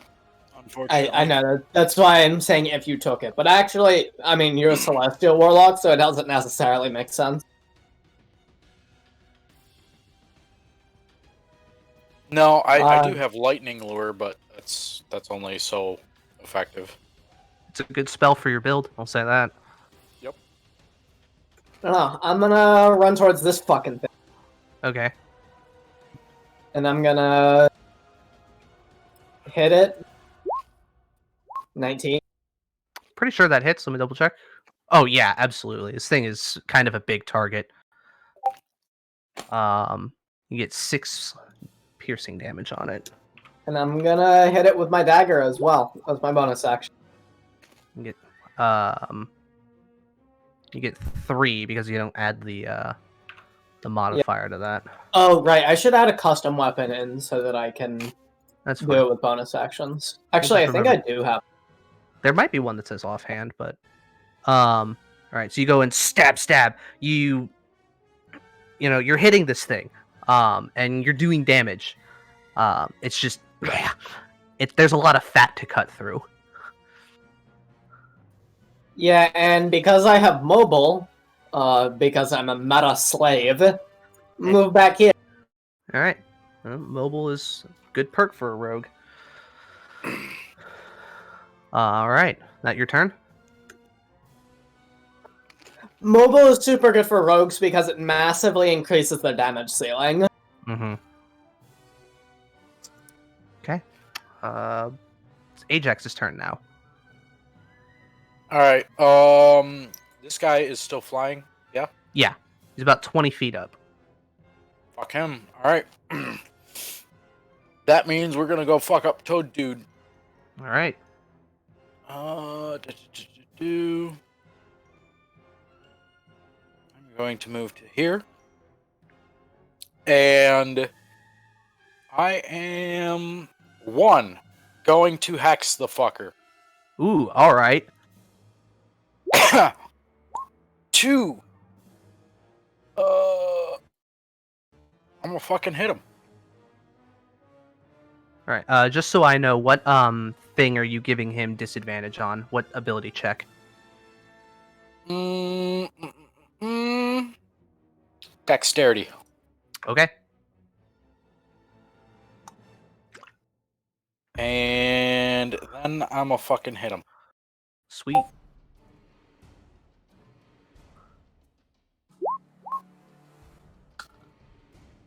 Ooh, that definitely hits. So a total of 16 because of the extra hex damage. Correct.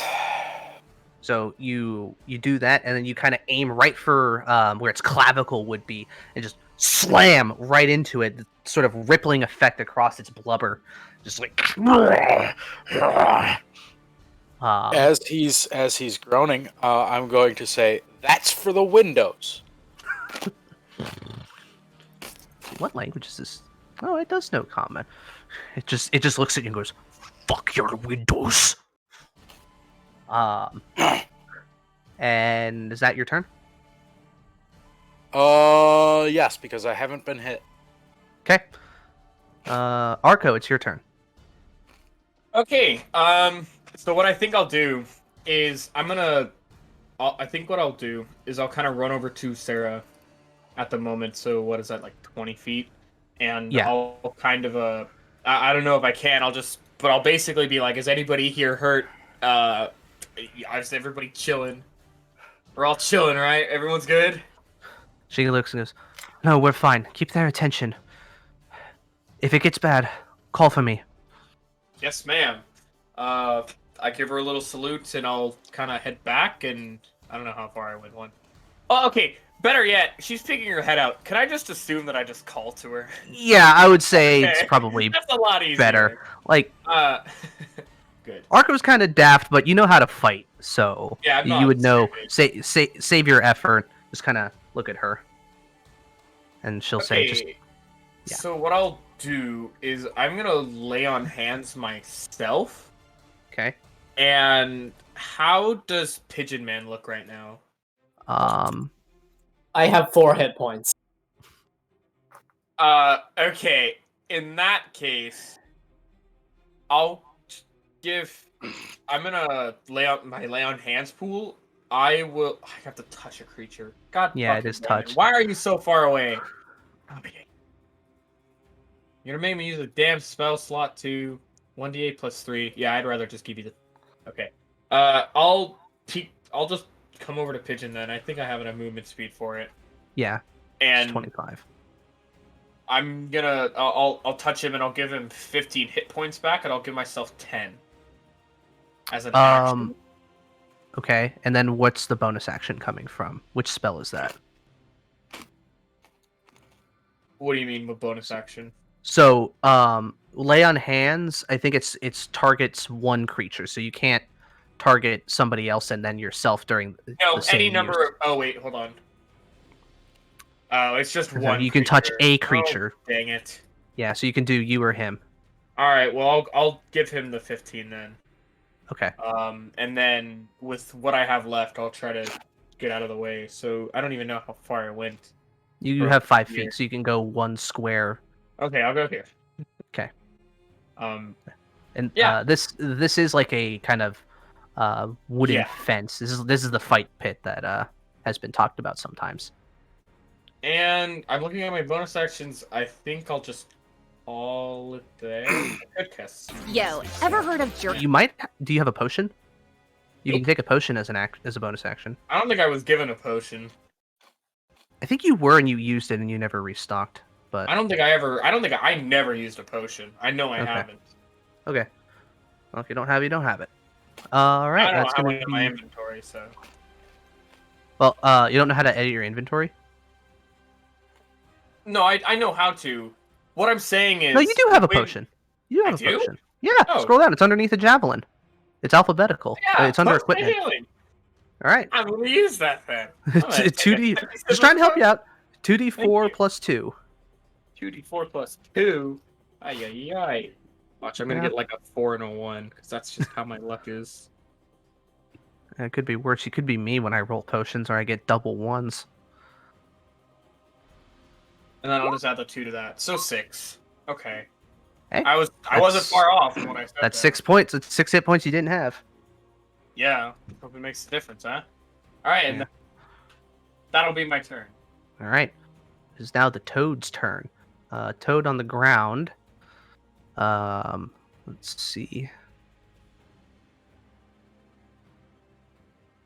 I'm just double checking his abilities. I've never run these things before. It is going to look at Ajax, and it is going to raise its hands up, and this sort of like swirling red energy coalesces around its hands and lashes out towards Ajax. I need you to make a wisdom saving throw. Reaction. Reaction. I'm a hellish rebuke the fucker. Does Hellish Rebuke specify attack roll? Because this is not an attack roll. Whenever I take damage. Okay. Well, roll your save because you will. What am I rolling? Wisdom? Yeah, wisdom save. Fucker. What do we got? A 10. No. Let me double check Hellish Rebuke. I just want to see if you can use it. Must be damaged. Yeah, damaged by a creature within 60 feet. Okay. All right. So, we failed. You take 10 psychic damage. Ow. Yeah. Yeah. Okay. So you take 10 psychic damage, and you can see it kind of drain this like vitality from you, and the cuts that Pigeon Man had left in it start closing. I'm gonna burn him back open. Fuck him. All right. Dex 13. Dex 13. Dex is okay. Ugh, 16. He still takes half though, right? Oh shit. Correct. I can't use it. Never mind. Why can't you use it? Because I hexed. Sorry, I had to recheck everything. No, don't you have 2 spell slots though? No, I only have 1. Really? Yeah, isn't he level 1? Yeah, I'm only level 1. Oh. Never mind. Motherfucker. Okay. Sorry. It's all good. I'm gonna fuck them up next round anyway. It don't matter. Yeah. Warlocks are weird. They get like 1 spell slot. They get their second spell slot really early, and then they have that forever. Yeah, you get it at like level 2, but you have 2 spell slots until like level 6. No, you have like 2 spell slots until like level 11. Yeah, oh, really? I have a lot. My level 10 Hexblade still has 2 spell slots. Jesus. Yeah. All right. So that happened for him. Let's see. He's just gonna stay there. The one next by Madcap is going to step forward a little bit and attempt a tongue lash on you. He has disadvantage, right? Because you dodged. Well, I got a 9 and a 6 on the die, so I'm pretty sure those miss you. Yep. So it just goes in. This large tongue comes out. You just full on like matrix dodge as it goes out and comes back. Yeah, he's gonna stay there. All right, it's the witch's turn. All right. Ellis? Yes. There you go. All right. So Quinn's gonna pop out, and it's 5. Fuck them up. Remind them there's a no assault policy in the tavern. Yeah, I mean, looking between the big slowed thing and the demon, is one. Does it seem as though my friends are focused on one over the other? Well, this one's flying, so this one is harder to reach for a lot of your friends. This one's on the ground. Do either of them look damaged at all? This one's damaged, but it's holding itself together pretty well. Yeah. This one's damaged, freshly healed, kind of, but, yeah. Okay.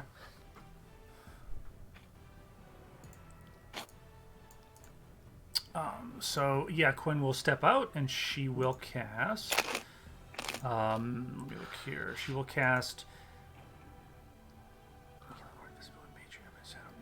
She will cast Dissonant Whispers at 3rd level again at the slowed.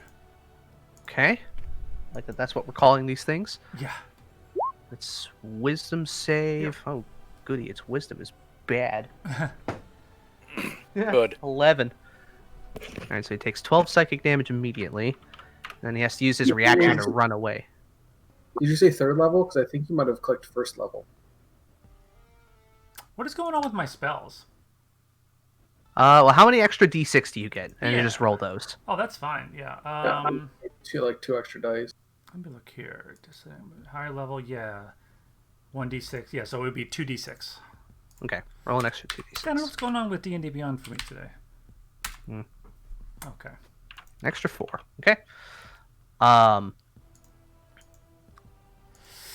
he definitely looks a lot more hurt after that, as kind of like his like nose, or well, whatever constitute as a nose for this thing, starts bleeding. It's just like, and he looks over and whatever he sees in his mind scares him enough that he will attempt to leap into the water.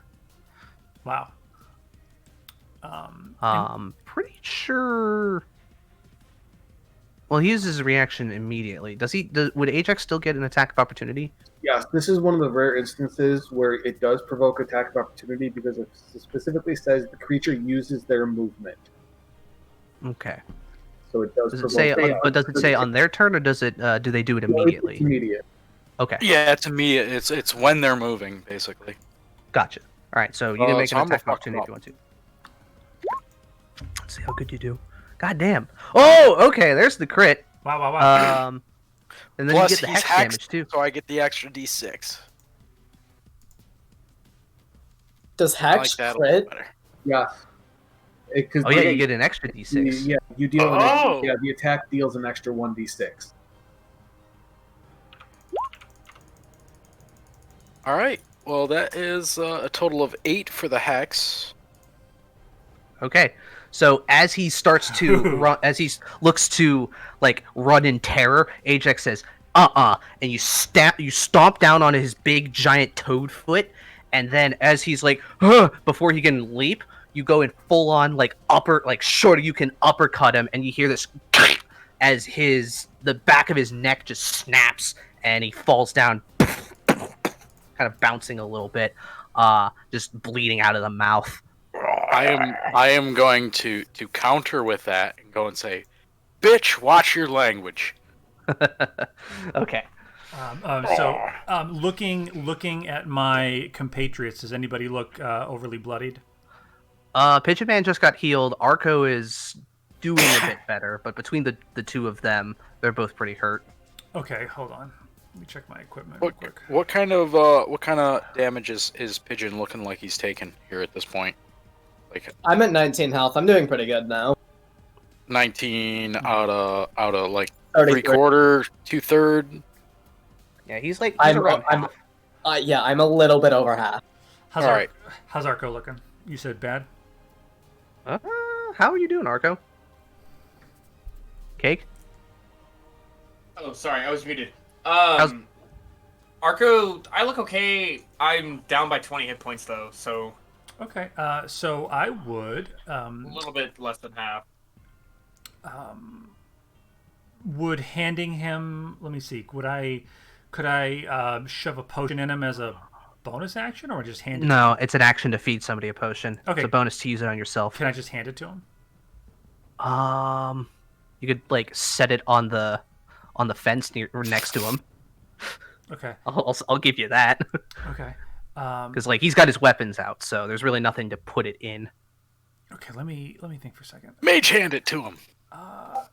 No, I think actually I can hold it in my mouth. Yeah, no, I think it's go I time. can heal him if need be. What is going on? So that's second, third. Cause let's see. Oh, I see what Beyond's doing. Okay. Okay, yeah, I can heal him. Yeah. Need be. I'm gonna throw some healing word on him. Okay. So you get back 6, Arco, and so as the giant slowed goes down, right? Quen would say to the demon, right? There's a saying among my people, the demons we call the Feyri. They say that when they say we cannot withstand the storm, my people say we bring the storm. Just kind of growl. You just kind of hear this low growl echo through the street. And she's really brave. She's going to go hide back under her table. Okay. You're lucky the window's big enough for you. I know. All right. That was her turn. Back at the top, Madcap. Do I go big? It's up to you. Yes. I'll turn to the frog, look at him disapprovingly, and say, I've got bigger frogs to fry. I will key point step of the leap straight off, so I have a 22-foot horizontal leap. Okay. I'm going to leap right at this demon and go for an attack. Okay. Yeah, I'll say you can get both of your attacks off midair. You just won't be able to do it thrown. Stunning strike. Oh, okay. All right, so a 19 hits it. Let me first do the damage. Oops, I was going to do 19 to hit, but it's 8 damage. Okay, and then what's your Constitution save on Stunning Strike? Yeah, 14. 14? 18. Second attack. That hits. Stunning strike. Okay. Do you have to stunning strike both? Yeah, it's per attack. Yeah. Oh, okay, gotcha. But whether or not you succeed or not, it uses a key point each time. So it's really easy to burn through your key doing that. Gotcha. Yeah, that's a 22. Sorry. My bonus action unarmed strike. Sure, I'll say you get that on the downswing. Actually, no, you used the Step of the Wind. So you can't do that. Right. Oh, and you got the crit too. Shit. Sorry. Damn it. Alright, I'll I'll probably like land about here. And reaction. Slow fall. Yeah. So you go and tuck and roll. Sucks, man. Yeah, that was about to be so fucking cool though. Yeah, he's looking a lot hurt now. He just looks at you and goes, I can like hold my arms out like, what, bitch? So stunning strike, he was flying 20 feet up. When you're stunned, don't you fall? Yeah, he would fall. Yeah. So doesn't he take fall damage? No, he succeeded. Yeah, but he succeeded. Okay, gotcha. Yeah. Stuns. Damn. Yeah, he actually has a bonus beyond his stat for Constitution, so he rolls pretty well on those. All right, he just goes, so aggressive for such a little thing. And it is his turn. Okay. Looks around. Deal with you later. He's gonna fly. Let's see, how much was that? It was like 30, let's say 40 feet, and kind of goes down and tries to do 2 swipes on Arco.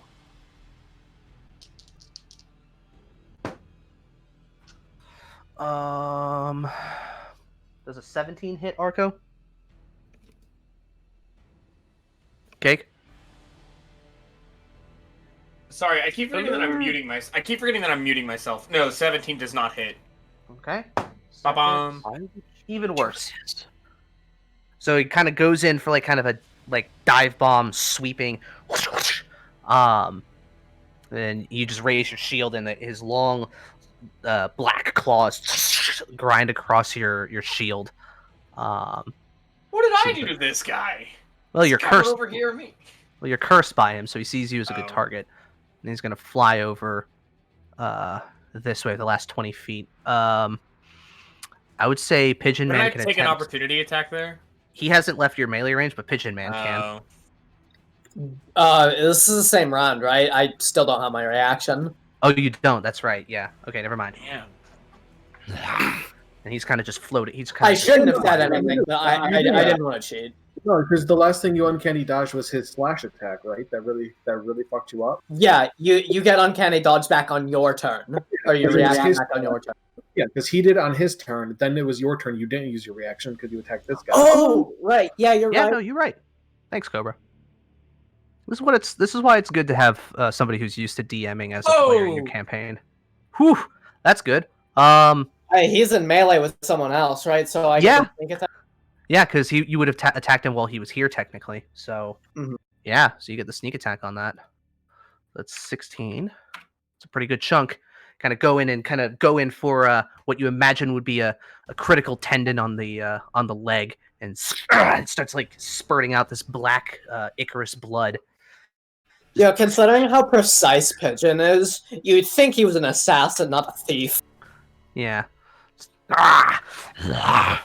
So, all right. It's gonna be his turn, unless let me double check. Yeah, that's his turn.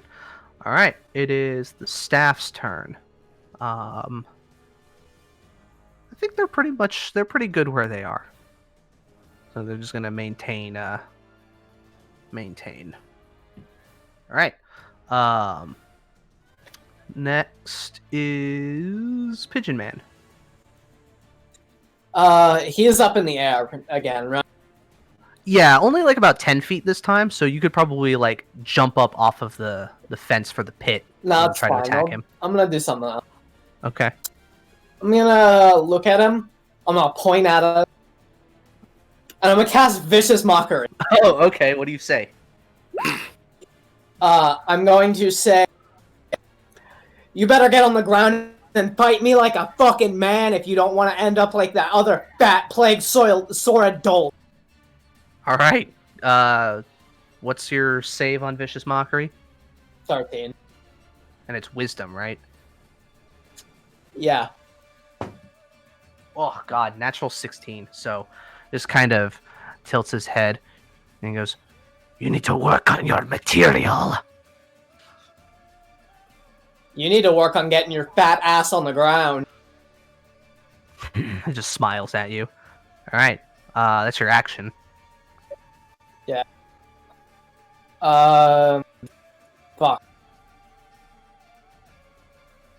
Well, is this one inside or is it on the roof? It's on the roof. It's on the roof. How easy would it be to climb up this tavern? You would probably have to go around to this side to get a good point to climb. Right here, it's just a little too smooth. All right. Well, I'll bonus action dash to give me 80 feet of movement. Okay, yeah, you'll be able to get up, no problem there. How far in can I move? Let's see, you have 80 feet, and you have a climb speed, right? Yeah, my climb speed is the same as my movement speed. I mean, yeah, you'd be able to get up there and still have let's say about still have about maybe 20 feet left, we'll say. All right. I'm not gonna move into melee with this thing. Okay. I'm gonna stay on the corner. I wouldn't. Well, okay, if I had my reaction, I would move into melee with it, but I'm hiding. I'm like hiding You on do top have- of a knight's You stone. do have your reaction. You just got it back. oh yeah. God, sorry. Combat is weird. Yeah. Okay, yeah, I will move into melee with it. All right. And that'll be my... Okay. All right. This thing smells really bad up close. So Toad, what do you expect? Yeah. All right, it's Ajax's turn. So this dude is flying 10 feet up? Just about, yeah. All right. Well, I'm going to bonus action shift my hex to him. Okay. And now this wall is like it's a fence. 2-3 feet? Yeah. All right. Let me make sure I got my measure here.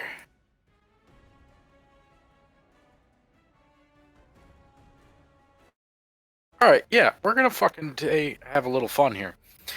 So Ajax is going to move to here, get up onto the fence, and is going to jump at him. Okay. Basically, I am going to grapple. Oh, all right. I'm gonna fucking drag this son of a bitch down to the ground. Okay. So let's see. Grapple. So that is my athletics versus.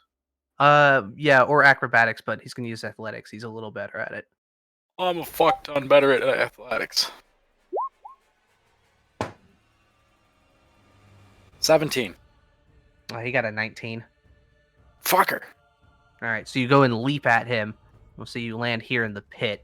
As you kind of go to grab him, you do land purchase, but he just he shakes you off. Actually, you moved your hex. Yes, I did. What do you want to give him disadvantage on? Strength. All right, well, let me re-roll. Ha! Worse. 12. Fuck yes. He's All mine. So along Found with the combo, my people. Along with my joyous little so that crit that I rolled earlier. Mm-hmm. Had he survived, I would have had advantage on any attacks against him until the start of my next turn. But with the grapple here, I am going to utilize my joyous little grapple style here, and I'm going to choose to deal my D4 worth of bludgeoning damage to him. Okay. Along with my hex. Okay. Not an attack. Is it not? At the start, or at the start of each of your. Oh, it's the start of each of my turns. Yeah, so you deal 1d10 bludgeoning. So it's not necessary. Like I'm not rolling for it. It's a given, but it's. But unless you roll, it's not an attack. Like that's like hard coded in the rules. Yeah, I'm saying for the unarmed, the grapple style thing is kind of like as long as you're maintaining the grapple on somebody, when you start a turn grappling somebody, you can deal 1d4. If you still have your action available, you can then try to either pin them or continue attacking them. Okay. All right. Well, that's fair. I used my action to grapple. All right, so never mind. Yeah, use your action, and you use your bonus action to move the hex. Correct. So I'm just grappling him at the moment. Yeah, so you're kind of like midair, kind of struggling on this one. You know, you're trying to find purchase, like get one of his wings to stop moving, but at the moment, you don't have him on the ground yet. Unacceptable. All right, that's fine. That's fine. But you got that pin, so if it maintains to your next turn. Yes. Cool. It's Arco's turn. So, can I move to here without leaving his melee range, or can? Yeah, you can like move under him. Okay, that's ideal. If I can move under him, that'd be even better. Well, I'm gonna move here then, and I'm going to cast Thunderous Smite. Okay. So, basically on a hit, I do an extra 2d6. Plus, they get pushed back 10 feet, and they're knocked prone, unless they pass a strength saving throw. So, thank you. He's got disadvantage. You're welcome. And I'm gonna hit him. It's a check, so it's only checks. It's not saving throws. Oh. And regardless, I still have my Fury of the Tides. Channel the Fury of the Tide, so he's still getting pushed an extra 10 feet away, regardless if he gets hit. And I'm also going to channel my not channel divinity. Do my what's this called? Divine Smite? Divine Smite, correct. Divine Smite you can declare when you know you hit. Oh, never mind. You just have to make sure you have the spell slots available. Okay, well, I'll roll for the 1 first. Okay. A 20 hits. And should I roll the other one really quick, or should I let all the damage go through? Do the damage first. Okay, so he'll take 1d8 plus 6 plus 1d8 of... click the go into the roll 20 and click the word devotee sensor in the chat. That'll do the weapon damage first. So it's still not auto rolling damage for you. It's weird. Woo! Wow, max on the radiant too. Yeah, and he's gonna get pushed back at least 10 feet, 20 if he fails a strength saving throw, and he'll be knocked prone. All right, let's roll the strength saving throw for the spell. I'm going to divine. I'm going to use my divine smite. I should have mentioned. All right, let me resolve all of the extra stuff first. So let's do the thunderous smite. What's your spell save DC? Spell save is 14, but he also takes he takes 2d6 regardless, I think. Or not 2d6 regardless. Let me read it real quick. Double check it for me, please. Oof. Okay. Well, he rolled a 17, so he gets a 21. I'm pretty sure he saves. It's an extra 2d6. If it's a creature, it has to succeed or it'll be pushed 10 feet away and knocked prone. Okay. However, he takes the 2d6 regardless? He takes 2d6 regardless, yeah. So slash or 2d6. So take 7. Wow. I either roll the top or the low. It's anyways. Heaven or hell. He's still gonna get pushed back 10 feet. Okay. And you want to do divine smite on this, right? And I'm gonna divine smite it too. So I think my divine smite right now is plus. Well, it depends on which level spell slot you expend. Just 1. So it'll just be an extra 1d8. But isn't he all? It's 2d8. And, 2d8. My bad. And then you get an extra d8 because he's a fiend. And I was gonna say, but that means that so he gets an extra 2d8. So 2d8. 3d8. Oh, just kidding. Yeah. So your divine smites start at 2 for first level, and then they go up by 1 for the spell slot level, and then they get an additional 1 if they're fiend or undead. Okay, so then an extra 12 damage, and that's just my first attack. Yeah. Let's see. He's also pushed 10 feet. All right, he's pushed 10 feet away from you with Ajax because they're grappled. Yes. Force movement breaks. It does. I mean that's what technically, but that's up to you. Honestly, I think considering he's larger and flying, and Ajax has the grappler feat, I'm gonna say at least for Ajax, he can maintain grapples that way. Yay! For stuff like that. For maybe smaller creatures, we'll figure it out. I'll think of something. But the grappler feat's cool, but it doesn't have enough to make it really good. So I'm okay giving him a little bit of extra stuff. Right? One of the lines is literally defunct text because it references. Yeah. But even so, even if Ajax was still here, the creature would still technically be within his reach. So it's broken the grapple. Yeah, so I'll just say they get moved with it, and then you're gonna go in for another attack. Yep. And let's roll first. Yeah, see if you hit first. Give me that natural 20, baby. Oh, that's 26. Pretty good though. That's pretty good.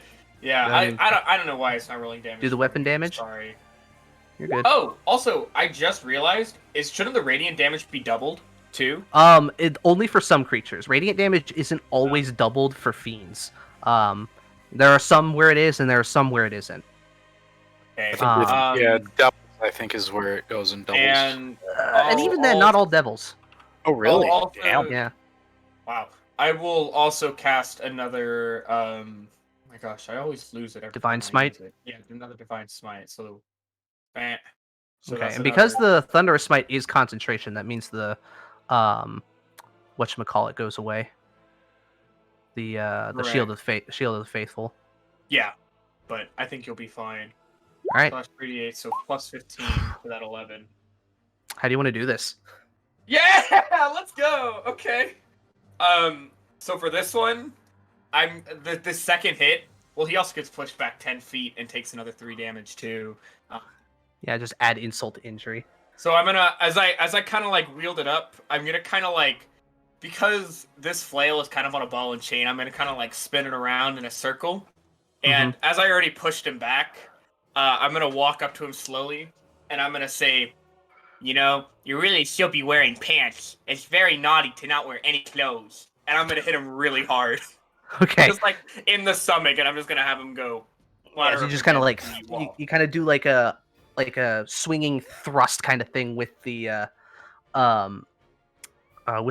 sensor, and it hits him right in his solar plexus, and just like just blood coming out of his mouth as you can like Mortal Kombat X-ray move style, like just you could feel the bones like the rib cage cracking from this hit as this divine energy is expelled into him, just sort of burning and charring his flesh with the radiant energy, and he just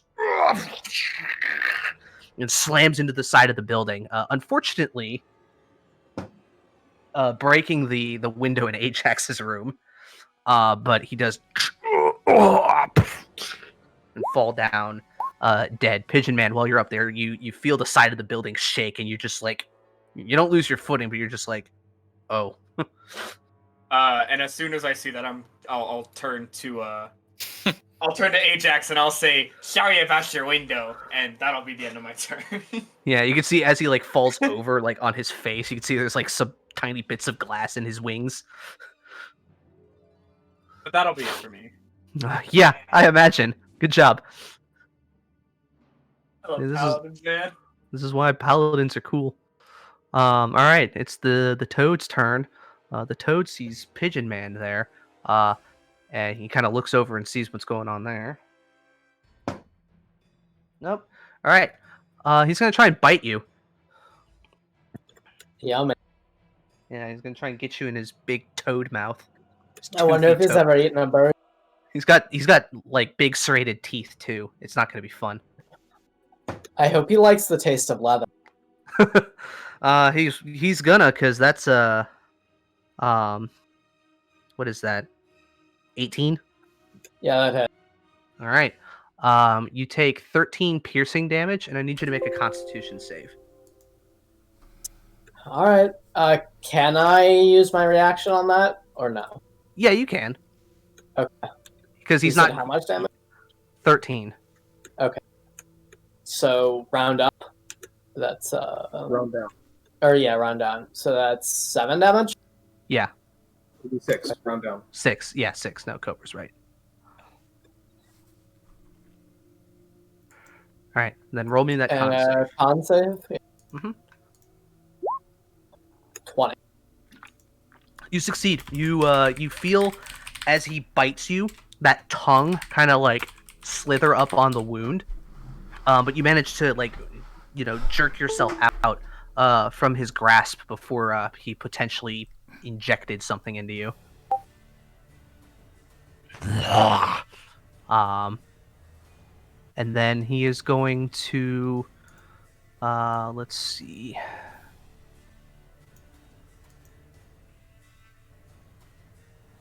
Yeah, he's gonna standing leap to, like with big frog legs, just land down here on the ground. Excellent. Good. That means he's in range. Yeah. But he uses action to try and bite you, so yep, that's all he can do. It is now the witch's turn. Okay. The witch is going to, let me see here, she's going to step out and step over the demon. Let me think for a second here. If I come 5 feet, 10, 15, 20, using 20 feet of movement coming around the corner, I would say, where is the... And then I see the slowed toad. Yeah. And...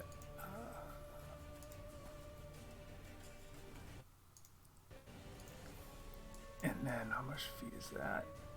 Yeah. And I'm going to Misty Step right the fuck next to it. Oh, okay. and I'm going to take out my dagger, and I'm going to attempt to drive it into its flesh. All right. It's big, blubbery, leathery toad flesh.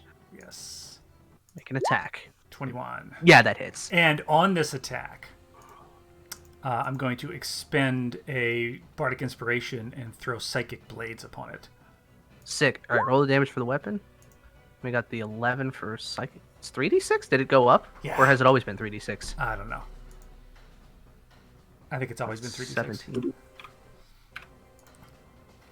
And I say to this thing, I say, tell your master that the Shadeburrow Witch will be waiting. We will all be waiting for him. Tell your master to despair. Okay. You know what? Just for the fucking hell of it, make an intimidation check. Sure. Oh, yeah. Psychic Blades does go up as you level up. Nice. Sick. 24. Yeah. It's just like as you stab into it and this kind of like psychic energy bursts into him, just like the kind of animalistic face that it has just kind of, you see its like pupils dilate a little bit and just kind of like its eyes start darting around. The sort of like big grin kind of goes away as well. All right. And that's my turn. Is that your turn? Okay. At the top, Madcap. I'll look up to the toad and be like, I guess it's your turn after all.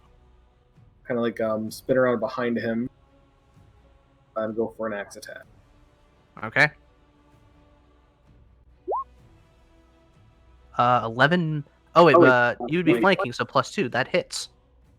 9 damage. Stunning strike. Okay. 15 con? My last key point. Is it 15? 14.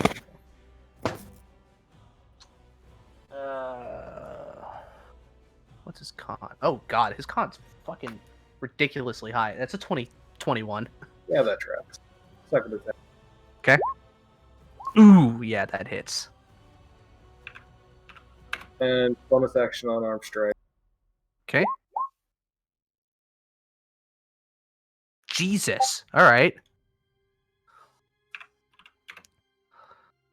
Yeah, he's not looking too good. Kind of slice. And then you go in and you punch one of the fresh wounds, and he's just like, as you do that. His voice goes up a few octaves. He's still standing, though. He's not looking good, though. That'll be me. Okay. It would be the other guy's turn. He's dead. Stafford doing fine. Pigeon Man. All right, I'm how far is this drop?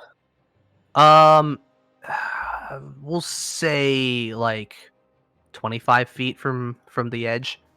All right, and how tall is the toad? The toad's like 9 10. feet. Like around 9 feet. All right, I'm gonna metaphorically spread my wings and fly. I'm gonna try and get a running start. Okay. And I'm gonna try and jump onto the slode with my blade, like down, and I'm gonna try and come down on it with my sword. Okay. And land in it. All right. Go ahead and make an attack roll. Fuck. Oh no. Oh no. Flanking doesn't even help either. Oh no. Wait. Okay. I have inspiration. You still have inspiration? Or I thought you spent that at the beginning. You gave me 2 at one point. Did I? You did. You said I could hold 2 at one point. Oh wait, but I had to declare that beforehand. Never mind. Yeah, you do have to declare it beforehand to get the advantage. Fuck. Sorry. Let me look at. I still might have something I can do. If Right, well, in the meantime, I'm gonna roll some fall damage. Oh, I'm gonna go unconscious. Like, probably no matter what. Cobra, how is fall damage calculated again? A 1d6 per 10 feet? Yeah. Okay, I only take 2d6 damage. I literally cannot go unconscious. All right. You take 3 points of falling damage, and make me an acrobatics check with make an acrobatics check. This will determine if you're going to stay standing or not. 26. Okay, so despite the epic fail of an attack, like you try to go in for an attack and it just like you just meet air as it kind of like moves its its head back. Its multiple chins seem to multiply as it does so, and you just whiff. And despite all of that, you stick the landing, but your ankles hurt a little bit. Damn, that shit Right. hurt it. It's Ajax's turn. I'm not Well, unless you had anything. Oh, sorry. Bonus action. I'm gonna just dagger offhand. Okay. Shame. Okay. Attack. Oh wait, it's still adding fucking. It's 2, but this is the first attack that you've hit, so you can get sneak attack on it. What's my sneak attack? 3d6. Yeah. Mm-hmm.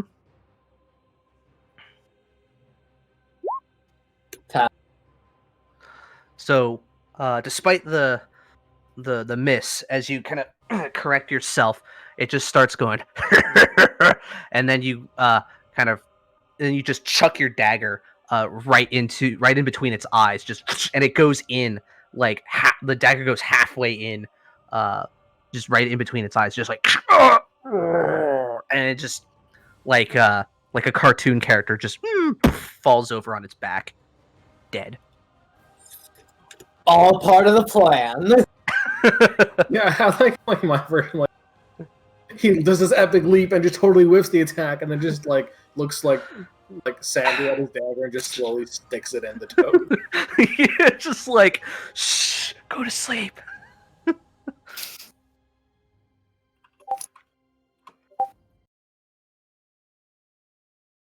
And with that, combat ends.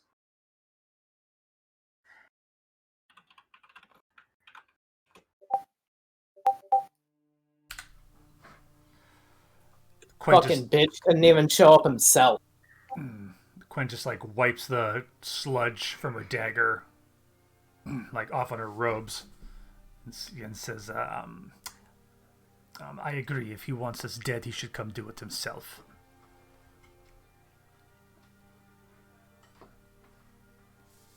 Pigeon Man, make a perception check. Okay.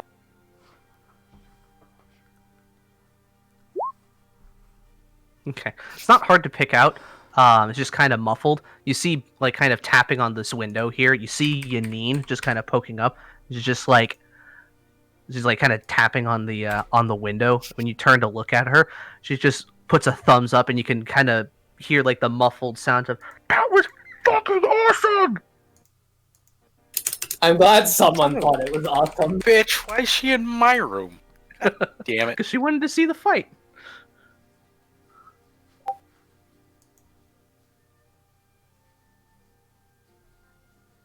At this point, Ajax is probably getting up on his feet, beating the fuck out of this guy right here. This one? Despite the fact that he's dead already, yeah, he's beating the fuck out of it right now. Yeah, like pounding its face in. Do they have any like containers or satchels or anything like that? Like doesn't look like it. Can I try to? So his like horn situation. Are they like horns, or is it like a part of his body? Like skin that's and a muscle. Good question. Yeah, Because if not, I want it. I was gonna wear it as a necklace. If they're part of his body, I want them. No. If they're horns, I'm gonna hang it up above my room, and it's gonna be the Omega room, and I'm gonna start my own fraternity. I wanted to look at that gem on his head. Yeah, I do want to try to take them off though, if possible. Okay, the hat, it's like a crown, so you can take it off, and you see that there are some horns underneath it, but they don't extend all the way through it. Okay, well I'm taking the Omega signed hat then. It is mine now. This is my hat. It's big too. This thing's like about as big as your shield. Pretty sure it would be too big to fit in the bag of holding too. So is it like it's too wide? Speaking of the bag of holding, I'm gonna like tug on that cap. Could I do an Arcana check on it and see if it has any magical properties to it? You could try, yeah. Wait, somebody do it that has better Arcana. I take it to Quen and I say, Quen, look at my crown. What do I do? Arco, you found this on the big one, yes? Yes. Okay. Let me. I'll pick it up and run it over to Quen, and I'll say, Quen, is this magical? I would actually. Okay, is he holding it with his hands? Yeah, he's holding it, and this thing's like as big as his shield, so he's got like 2 hands on either side of it. Hands. Oh no, I didn't buy those identify scrolls. Damn it! No. Well, Thought I did buy them. Okay. You can still make an Arcana check to see if it is magical. It looks like a hat, Arco. I think it's a little too big for me. Is it too big for me? Yeah, it's kind of big. Like, the only thing that really keeps it kind of level on your head is the fact that you have a big snout. But nice. It definitely goes off on the sides, and if you could balance it a little bit, but you have to stay extremely still, otherwise it just falls off. Okay, I'm gonna. Can I do an Arcana check on it then and see if I can? You can attempt. You can attempt to. -1. What the? Wow. Let's go! Yay! All right. Other than the fact that it is a magical hat. Magical hat. It's not magical. It is the only thing that you feel coming off of this is like the lingering fiendish presence from it. You get the sense that it's probably the magic that not magic, but the feeling that you're getting from this is probably like residual from wherever it was made. So you get the sense that this is made of material not of this world, and that's what you're feeling, is that essence of being from outside the mortal plane. Ideally, I want to forge this into my shield because I think it would. Because I'm trying to figure out if it's strong enough to put into a shield. You know what I mean? And it's hard to say. Like it looks like gold, so it's probably not super tough. But then again, it could also be some kind of. You'd have to get it examined by somebody who knows a thing or two about smithing and metallurgy. Okay. Then in that case, I think I have rope in my bag. I do. I'm gonna take some rope and I'm gonna tie it around my head, kind of like how the big antler is tied around the head of like the wiener dog from the Grinch.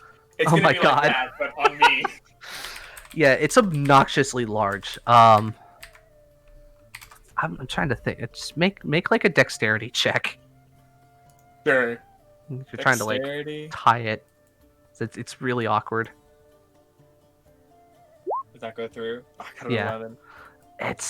I mean, the problem is, even if you can get it like snug against your head and like have it tied underneath underneath your chin, it's just, all it takes is for it to go off kilter a little bit and it falls off somehow, or it just like slings over on the side, and then you just have this big giant thing hanging off the side of your head. Well, I'm still keeping it, so okay. We can move on.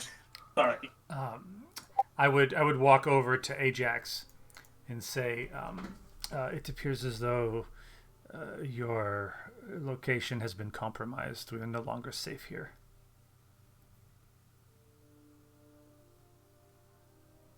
I need to talk to a priest. We should try to We're not safe anywhere, Quen. We should try to find out how exactly they found us here.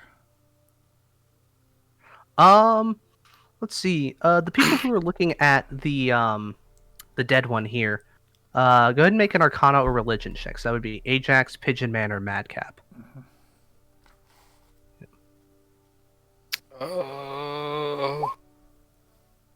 Ajax, Arcana, or Arcana, or what? Or religion. Yeah. Not that it's gonna fucking matter, but all right. What do we got? I got an 8.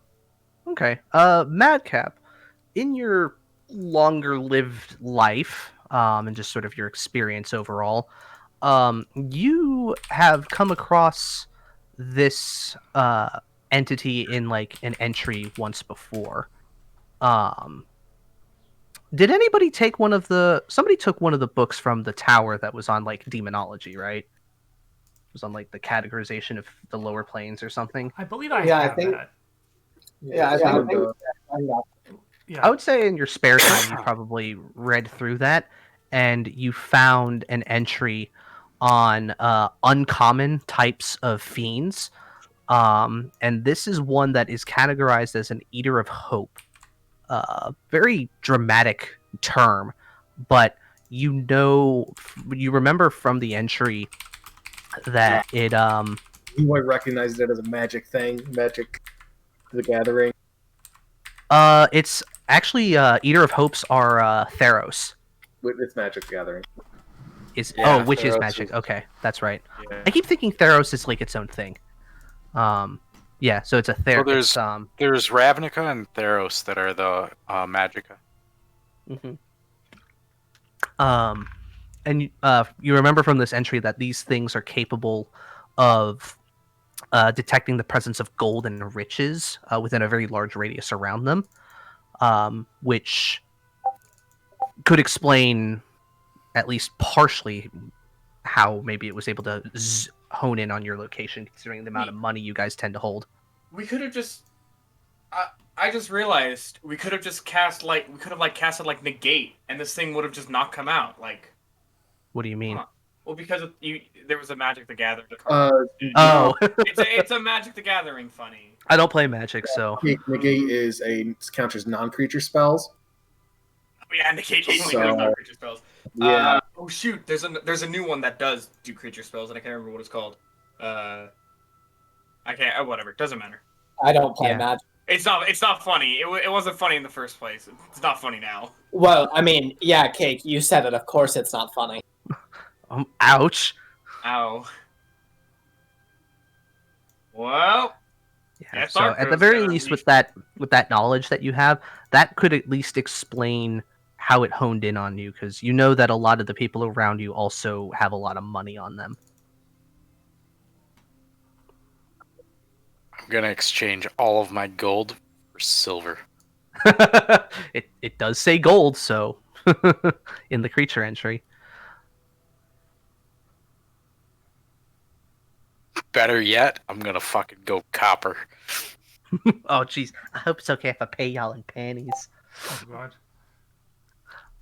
Every time somebody mentions a mass amount of copper, I just have to bring up the one time I gave one of my parties 100,000 copper. Oh yeah, because I was there. Yeah.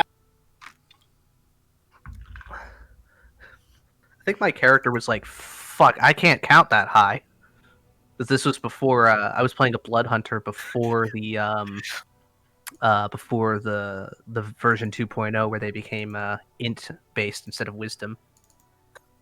Well, it wasn't that party. It was the same location as that party. I don't know. If Oh wait, no, that was Okay, never mind. Yeah, that was on wall. Yeah, it was the same location. I know that's why. Like, you probably thought you found it on your blood hunter. Yeah. Like, give you guys my board wasn't very smart either. Yeah, that's true. Like, you remember the carriage snapping? Yes, now I do. That was them. That was your first party leaving. Oh, okay. That's fun. What were you gonna say? Here you go.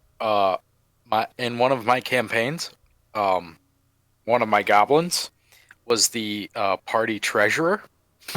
I found out in real world lore, goblins can't count beyond the number 2.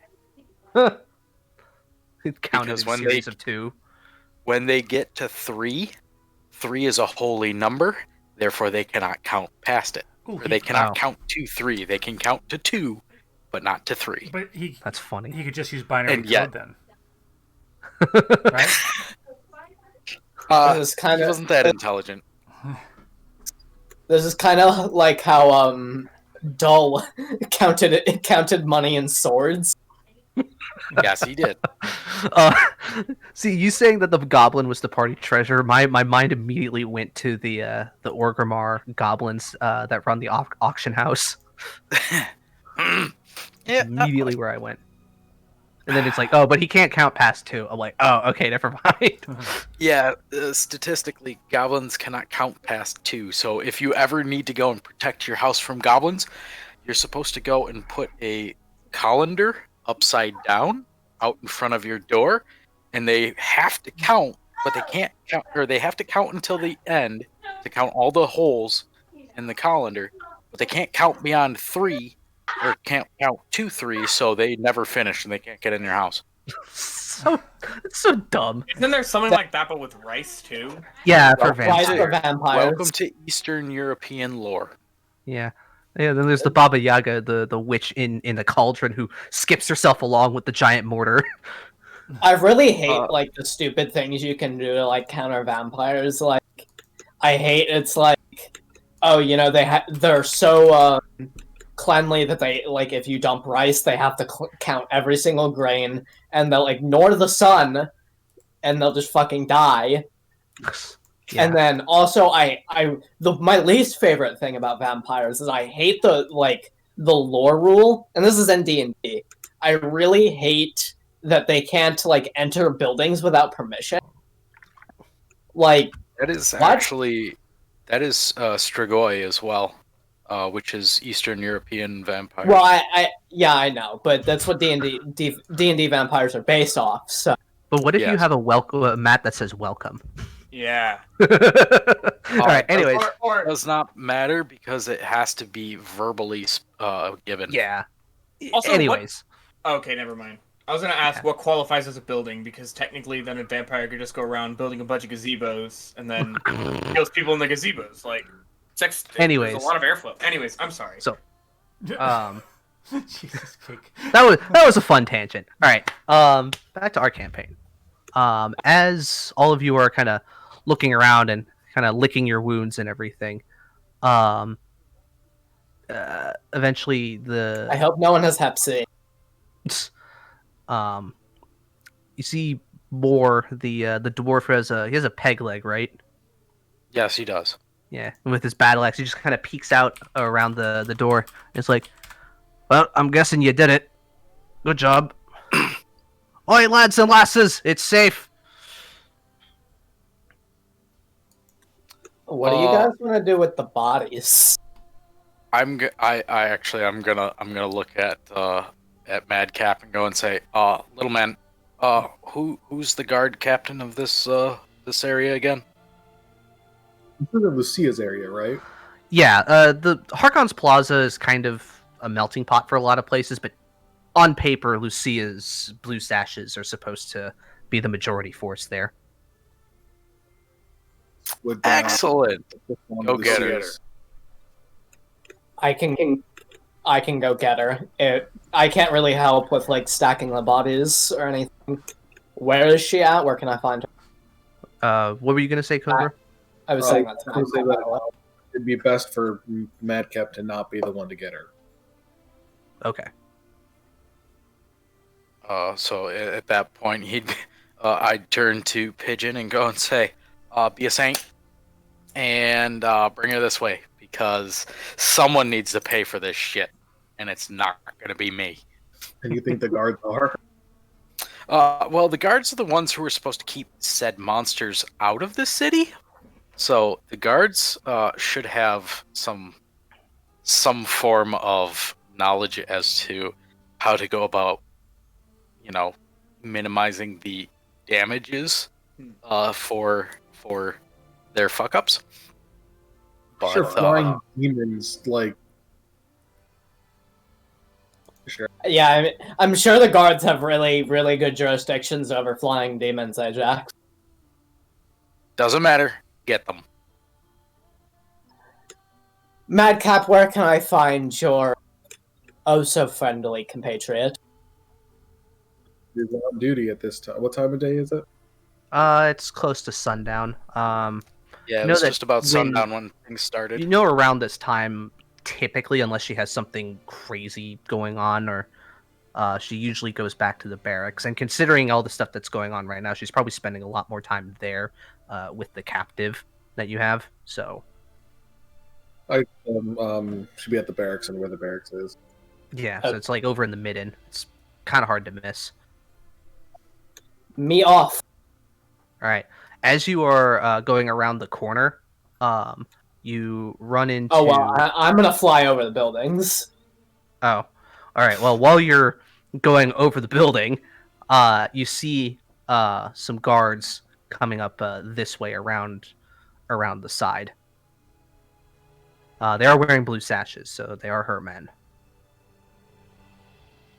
I see guards coming. Wait, like, weren't you saying, mentioning something like it was before, like the 10-minute tangent, something about the bag of holding because Madcap has it? Oh yeah, I like tugged on Madcap to get it back. That would take his stuff and the owlbear stuff out of there and give you the bag. Okay.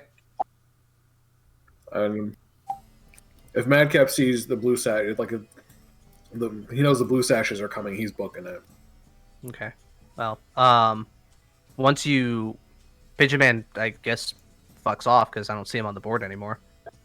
Well, I mean, I already deleted my token, but if I see the blue sashes, I'm gonna like hold out on top of the tavern then, out of sight. Okay. So we see the guards are coming. Yeah, you kind of once they get like halfway around, you can start hearing the of their uniform, their armor and stuff. Yeah. Madcap will kind of like when he hears that, he'll run into the kitchen. Yeah. And listen to this window. Yeah, Quinn would also step back, and she would try to make her way back in through the window. They are crusting around the side here, and they see you. They see you going. Madcap's small enough, and I think he was out of sight. And they'll just say, "Halt!" Yeah, Madcap would have been right here, or was right there. I was trying to just Homer Simpson into the bush like that. Really aren't any bushes around. Get a bit closer. But I mean, they see the body, and one of them goes, "Sarge, what the fuck is that?" And he goes, "We'll worry about that later. We have civilians." And they get a bit closer, and you can Ajax see is just gonna yell at them. An insurance claim. You see this one as he gets a bit closer. He has like green skin, and you can see some tusks coming out from his lower jaw. And he's definitely a bit bulkier than a lot of the other ones. And goes. He looks around at all this stuff, and he's like, "Sergeant Sudash of the Blue Sashes. Mind telling me what the fuck is going on over here?" That's an excellent question. I'm going to. Is Arco still there? Yes, I am. I'm gonna go and kind of give a whistle, and go and say, "Get the other leg." And I'm gonna go and start dragging it out of the way. Yeah, I'll help him move it. Goes, all right. Keep that stuff there. What is all of this? What are these things? Dead. All right. Well, where are you gonna put them? That's an excellent question. Where do you plan on putting them? This is your city to protect, not my city to be going and protecting. I run a fucking tavern. Well, they're certainly not going in the canal if that's what you're thinking. We drink that water. I'm moving it over here. And he points over at the corner, right there. You there, Dragonborn. Huh? Because you wear the crest of Bahamut, do you not? I do. I also have this cool crown. And I kind of point at it as I bring it out. Right. What manner of creatures are these? Oh, they're evil. They're bad. They're fiends. I don't know what Evil Dead. I don't know what I don't think I ever figured out what the frogs were, but am I able to identify the exact creature that I knocked out at least? This guy, you I think he's referring to the Eater of Hope. I'm referring to okay, so the Eater of Hope. I didn't know if the card worked as well. So I know that. So I'll be like, yeah, these guys are they're pretty bad. They're I assume that they're all fiends, correct? Yeah, you get the sense, just like the feeling that you get from them, especially being close to them and everything. They're definitely fiendish. Yeah. Okay. They're all fiends. He looks and turns to one of the shorter, scrappier looking guards. Let's see, what is he? He goes, Wilkins, get your ass to the Arathis Temple. We need a priest and maybe another paladin to make sure this area and the people are untainted. He goes, on it. You two, sweep the area. I'm pointing to these ones. And he says, Sir, you own this place, yes? Yeah. You have people inside? Yeah. Start inside. Make sure that the people are all right. And kind of go, and this one just like steps over the Eater of Hope and goes to open the door. Yeah, I wouldn't go in that way. Use the front door. Make an intimidation check. Ooh, fun.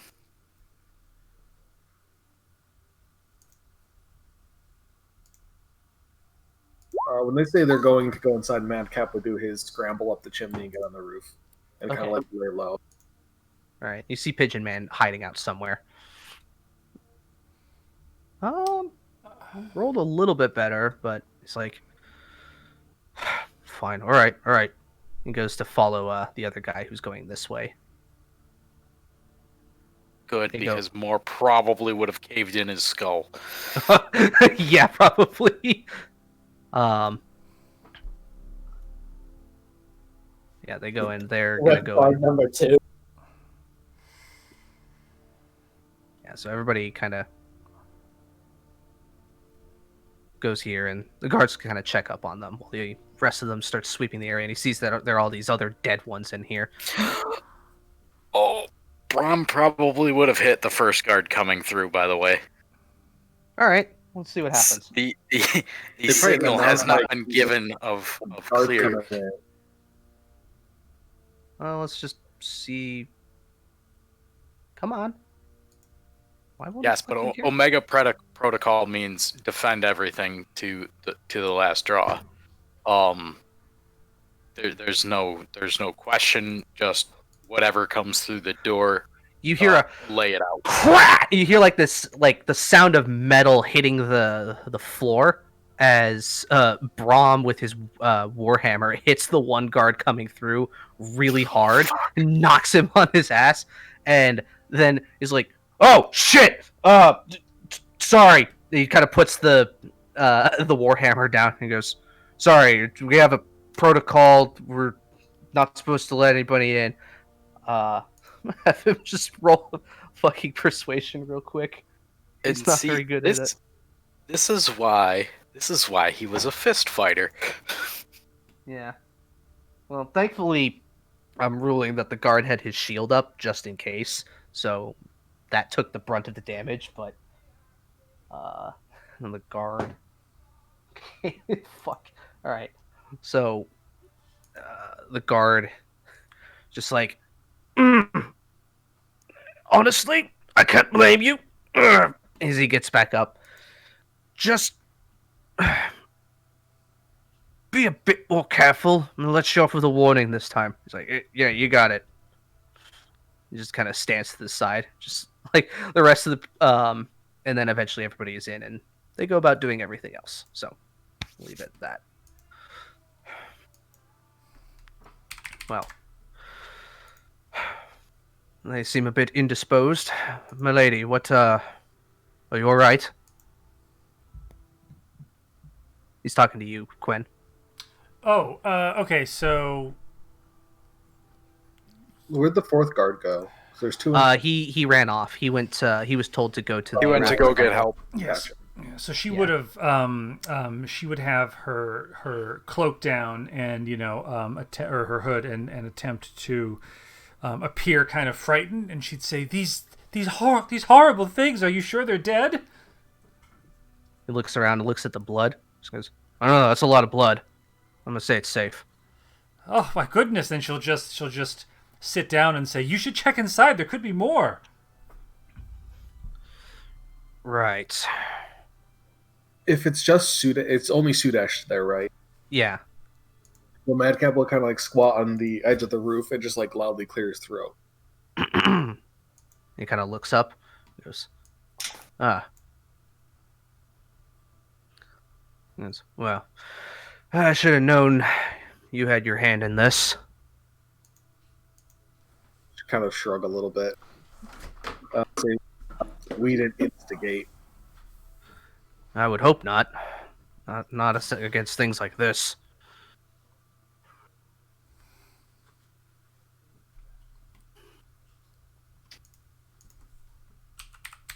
It's rather a curious twist of fate, I suppose. I'd say there are big things happening. This is just the tip. This is just the start. Yeah, something tells me change is coming whether we like it or not. I don't know. Waiting for that. What's the phrase that humans use? Waiting for the other shoe to drop, I guess. Yeah. Take it. These folks here kind of doing that, like, moving his index finger in a circle. Assume the rest of these folks here, they're still standing, are your friends? Madcap kind of like hold his like hand out like for his like side and like tilt it like this kind of sort of hand gesture. Yeah, just the kind of like wobbling your hand. Yeah. Well, kind of sort of friends are better than enemies, I suppose. Just kind of looks to all of you and goes, look, what he's doing, if any of y'all are involved, you got no problems from me. All right? And besides, taking out fiends by yourselves, pretty damn good work. I tell Caravella, but keep as much of this off the books as you can. Yeah, well, I'll do as much as I can, but when things like this are involved, that's over my pay grade. That's why we're getting some help from the Arathis Temple. They can dispose of this stuff better than we can. From what I understand, we don't want their blood getting into our drinking water. And I'm mostly meant to, and I'll point to like every one of us individually, like parties left unnamed would be for the best. Yeah, well, I'll do my best. Ajax kind of leans over and goes and says, "You can put me down as the what's the fucking word? Claimant. Yeah, as the claimant." Yeah, well, I can work something out with the captain. I'm sure we can get some sort of compensation. At the very least, pay for somebody to fix this stuff for you. Perfect. Right. Arco, how are you feeling?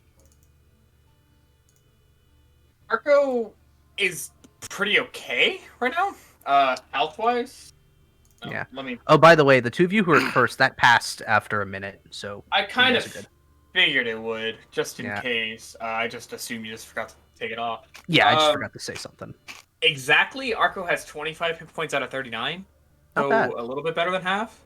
I'm gonna slap you on the back and cast Healing Light. Hey. Oh, wow. For how much? 2d6. Ooh. Give me half a second here. Yeah, I was like, I can never remember who rolls it when they're getting health back, but it's usually the person casting it. Aww. Oh. Well, it's 5 extra hit points. Well, hey, 9 more and I'm back at full. Also, are we gonna level up again soon? We'll get to that. It's a pretty big fight. We'll get to that. Just Don't worry. curious. I haven't forgotten. Actually, I took no damage that fight. Thanks. Yeah, that was on paper. That was a deadly encounter. I mean, yeah, I'm surprised if they could have fucking hit some of their attacks when it counted. Yeah, probably. But I'm just glad I don't have I'm just glad I have 18 in my armor class because I probably would have died. All right, Sudash is gonna go over here and he's gonna knock on the door first. I will call out. I'll call out to Moore and just say, Omega's over. Let him in. It opens up, and Moore kind of like has his battle axe leaning on his shoulder. He's holding it up. He goes, "Evening, officer." And he starts kind of taking down questions and whatnot, doing police work.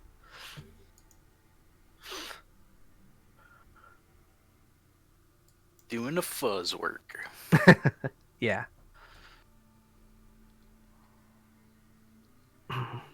That's a real reason Madcap quit. He didn't want to do with the fucking paperwork. Yeah, paperwork sucks. I kind of like paperwork. I know, I'm fucking weird. Leave me alone. I do paperwork all goddamn day. So. I was gonna say, yeah, Justin's entire job is paperwork. Yeah. I'm a number cruncher. I mean, not even a number cruncher. I wish I was a number cruncher. At least, like, math keeps your brain working.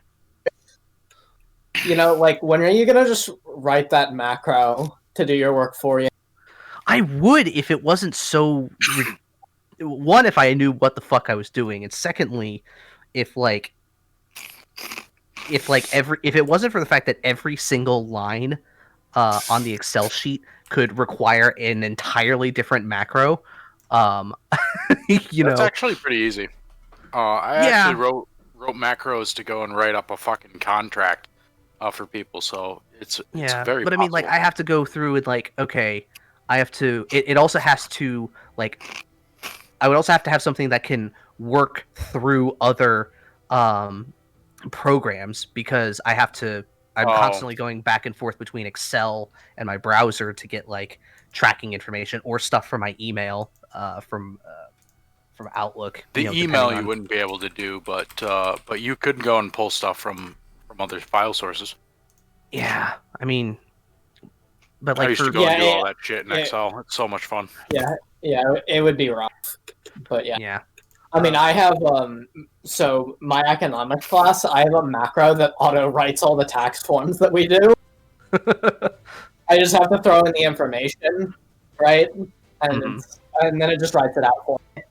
So that's pretty cool. Whenever I go to school, I never actually do anything in economics. I just kind of like hit a button and then I play chess. Yeah. Click. Yep.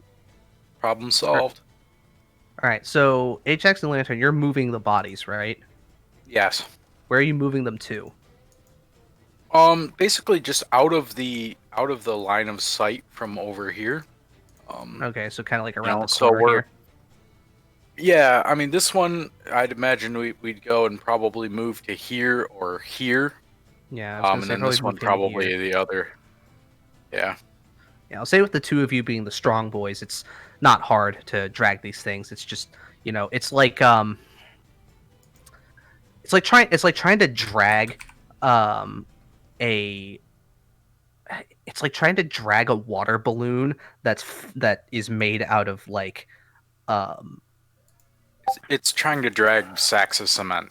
Yeah, it's like trying to drag like fleshy sacks of sand. Did we find out what those things are? Like, do we know? Because I know we figured. Anybody who wants to can attempt an Arcana or Religion check on them. I would like to check in nature. They're not natural, so you can't.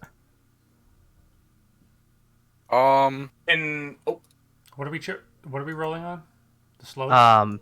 You know what? To identify the slows. We're gonna have a little fun on this. Ajax is gonna attempt Arcana. Okay. Jesus. 3, 8. Do you want to try, Pigeon Man? That's better than I anticipated. What are we rolling? Oh, wait, short rest? You could do that too, but Arcana or Religion for Toady Boys. No, I'll pass. Okay. Can I do Religion on these Toad Boys? Yeah. Do something that I'm good at. I'm proficient in it too. Oh, and I got a 10. Nice. Good job. Madcap got the best one. 12's still pretty low. Although they're not a super strong fiend, so I'll give that one to you, Madcap. This one also kind of popped out as well from that sort of like uncommon fiends area. This one is known as a Nurglid or a Devil Toad. They are uncommon. They're surprisingly stealthy at night, and they have like life siphoning magic that can potentially zombify creatures that it kills. Oh boy, that's actually kind of cool. Yeah. What are these called? Nurgalids. Here, I'll. Oh, sweet. Yeah, they're from Wildmount. There you go. The Nurgalid, I should say, not Nurgalid. Nurgalid. They have 2 eyes. This is the first boss fight that the Mighty Nine had. They had to fight the Devil Toad. Yeah. Look at that. That put Caleb down twice with his minions. Those squishy wizards. Yeah. I think Liam O'Brien, after that episode, he tweeted out, "I had the full wizard experience that night." Like, true. Yeah, Nurgalids. Oh. Yeah, they turn you into a husk zombie if their siphon life ability kills you. And husk zombies are like fast zombies. So they're the Walking Dead zombies. Yeah. No, Walking Dead are slow. You're thinking Are they? Yeah, Walking Dead are slow. You're thinking of World War Z, at least the movie. Yes. But the zombies from Minecraft that you fight in the desert. They're husks. You either get your shamblers or your sprinters. Yeah. And on top of that, husk zombies, if they kill a humanoid with their melee attack, that person then turns into a husk zombie. Man, this shit's so complicated. I just like Left 4 Dead. Yeah, right. So do you guys saw the trailer for Back 4 Blood, right? Yep. I feel like I have, but I don't remember. No, I haven't seen it. That's the makers of the guys that made Left 4 Dead, and it's essentially Left 4 Dead Redux. Yeah, no, now I remember. Yeah, I don't know. Not like June or July. Yeah, it comes out like late June. Isn't it supposed to be class based? No. It's got some like roguelike elements, I think. Oh, okay. Yeah, like procedurally generated stuff. Yeah, because I feel like that was one of the things I think Left 4 Dead was always missing was like true replayability. Like, sure, you could play the campaigns over and over again, but aside from when the hordes come, or where like certain specials are placed, there isn't really that much variance to it. Yeah, that's definitely the one thing that Left 4 Dead is missing is the fact that, I mean, specials even are pretty static.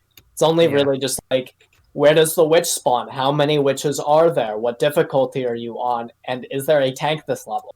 So which of these 3 spots is the tank going to spawn in? Yeah, right. All right, so we'll say if anybody wants to take a short rest wants to, you can. I'm gonna. Yes, please. I'm gonna. I want my fucking hex back. Yeah, warlocks always needing to take a rest. Hey, boxing takes a lot out of you. Thank you. That's fair. Staff's all shaken up a little bit. The guards eventually do grab like the rest of the bodies, and they see that you're making a pile, and they start bringing them over. At one point, Moore grabs that thing of soup that got some of the blood in it, and you see he brings it out as well. He's like, "I was told not to dump this out, so it goes here." All right, so there's my first hit die and my second. Beautiful. All right, so that's that. 12 and 7 puts me at 19. Good. Let me think for a second. Is anybody having trouble with HP, or did we all topped off? I need 4 hit points myself. I didn't even get hit. Where are you resting, Ajax? I just Jesus. Oh, in the courtyard, or are you going? I mean, you guys can go inside if you want. or if you want to stay here. I'm pretty sure is gonna go and chill on his couch and just kind of zombify right there for a bit. All right. Well, I would kick in my Song of Rest. So, anyone who... Actually, I'm gonna go and counter that, and I'm gonna call in Sarah. Oh. Is she a bard? No, Sarah is a full-on cleric. She's a life cleric of all things. Yeah. Yes. Right. Oh. Isn't a bit that roughed just up. how it is? You were all a bit roughed up. Pigeon Man in there as well. Madcap, you chilling on the roof? Yeah. Okay. I'd say she'd probably go prayer of rest or prayer of healing. Healing, yeah, I was gonna do that. I'm gonna stay on the roof actually, because I just remembered there are still guards. You could take the mask off. No. All right. It defines who I am. All right. Where's her prayer of healing? There we go. Should be a D12, I think. No, I think it's 2d6.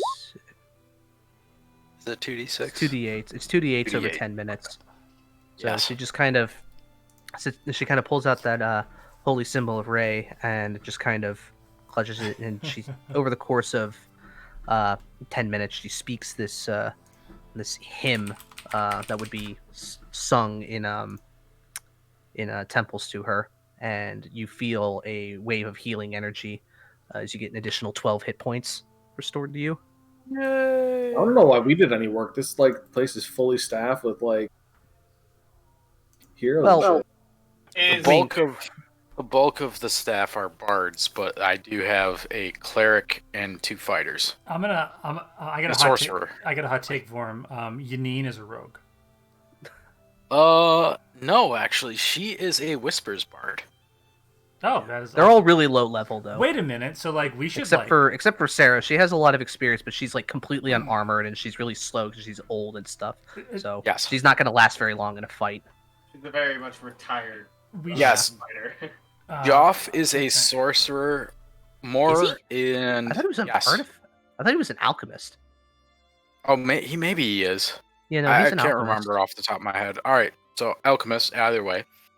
But he's got Moore and Brahm are fighters, and then everybody else is a bard except for Sarah. Yeah, Moore though has his bum leg, so he moves at half speed for a dwarf. So he's really slow. So he's good at just holding the line. I forgot what Brahm was, so I actually made him a barbarian. So. Oh shit! Yeah, Brahm's basically the same thing as Ajax. Yeah. I mean, we could keep the barbarian thing, and I could just change because I gave him the fighting initiate, so he gets great weapon fighting because he wields his warhammer with 2 hands. Doesn't matter.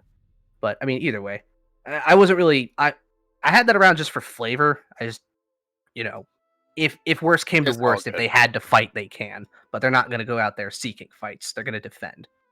Yeah, everybody is defensive of home base, and that's it. Yeah. So that's why they all huddled around. It's all right, well, we're here. If they come in, fuck them up. All right, so let me check my inventory real quick here. I think so I do have a loot on me. So Quen comes in, she pulls out the loot, she begins doing her Song of Rest as Sarah comes in and says, "I've got that, hun," and I just put the loot away awkwardly. Oh. Honestly, you could probably go and keep playing, but I would say as she's doing a hymn, so it has kind of a rhythmic style to it. So I'll say you can match and kind of make it good and kind of improv it a bit. No. Sounds really good, and it helps. No, Quen gets jealous, and she goes to the bar and just asks to get some more wine. Didn't you already polish off a bottle beforehand? Bring me another one. Oh, yesterday. Oh, that was yesterday. A day ago. Yanine is actually an inquisitive rogue. Oh yeah, that's right. She is. Oh. Wait, is she Inquisitive Rogue is my favorite. Wait, she's I thought she was a College of Whispers bard. She's an Inquisitive Rogue. No, He was mistaken. I'm mistaken. I was thinking of another one that I have set up. Yeah, my bad. It's okay. We know you have 300 characters, so Gotta find a use for him somewhere. Almost 4.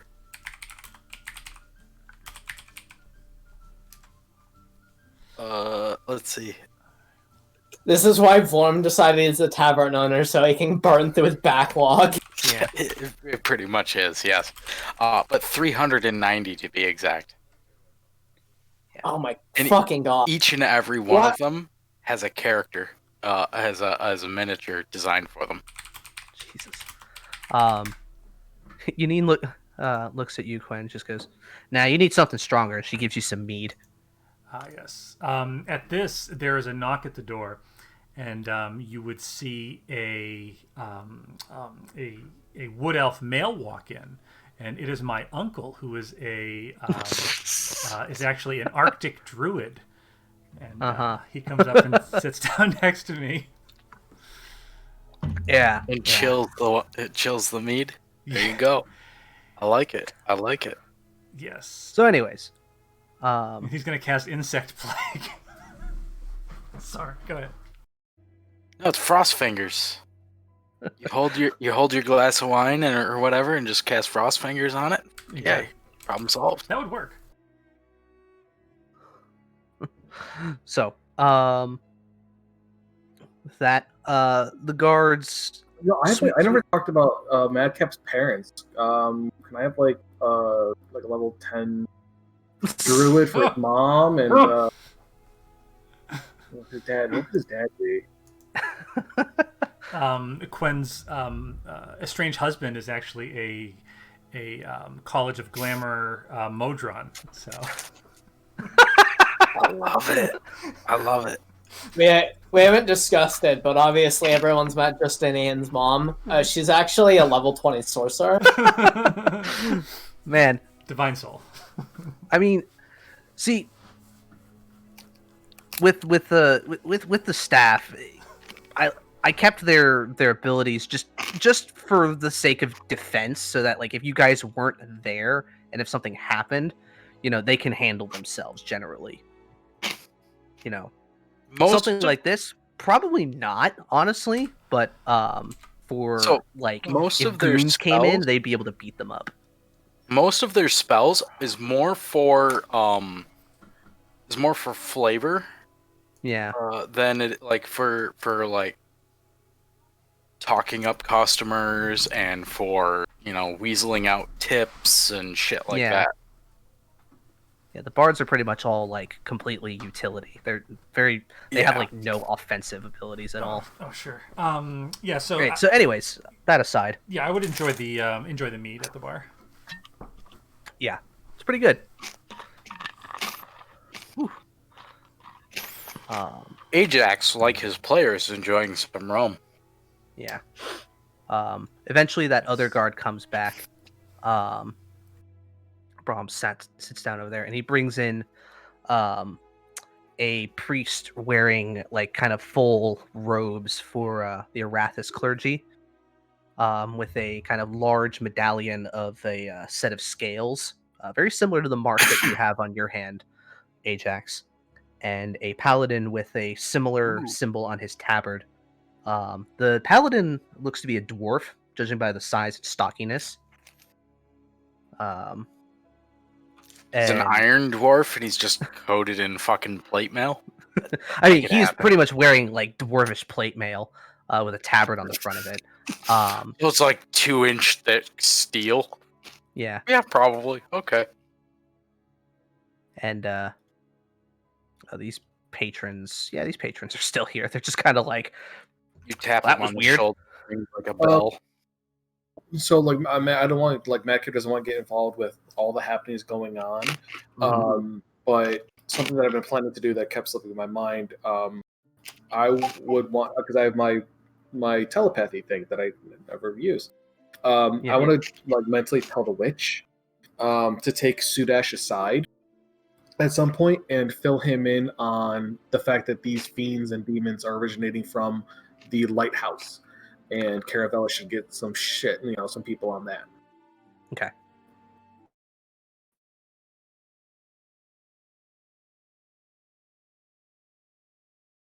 Lost sight of where she is, but eventually you get close enough and you send that message to her.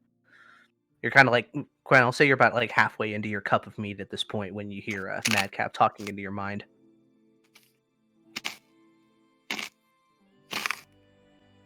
Okay, and he wants me to talk to the guard fellow? Sudesh, yeah. Okay, so yes, she would casually do so. Okay. What do you do? Sudesh is over here kind of just like looking at all his guards, kind of like barking some orders and stuff. Where's Sudesh with the green dot? Yep. Okay, so you want me to tell him that the stuff's coming from the lighthouse? That Levingham's true successor is most likely killed, and that has been taken over by demon summoning gray-skinned tiefling. And that's where these fiends came from, and that the guard should probably get some people on that. All right, right. So I would hearing this in my mind, I'd walk over. I would look over my shoulder, seeing Sudesh. Walk over and relay the information and say, "You are Sudesh, yes." Aye. I have some information relevant to your investigation. How so? And then I would say the things that Madcap said. Okay. I imagine you give like a approximate location to talk, Madcap. What do you mean? Like where to go to get them to talk. Oh, I don't know. I just had to pull him aside. Oh, okay. Like just so like the rest of the guards don't hear just him, so and tell him that he needs to tell Caravella. You must relay this to Captain Caravella. Yes. Yeah, I'll tell her. If there's more of that's involved, we're probably gonna need some of their help. And he points over to the paladin and the priest. Yes. I mean, we're tough bastards, and Caravella can hold her own in a fight if she decides to go. But there's shit like that. We're gonna need some god help on our side.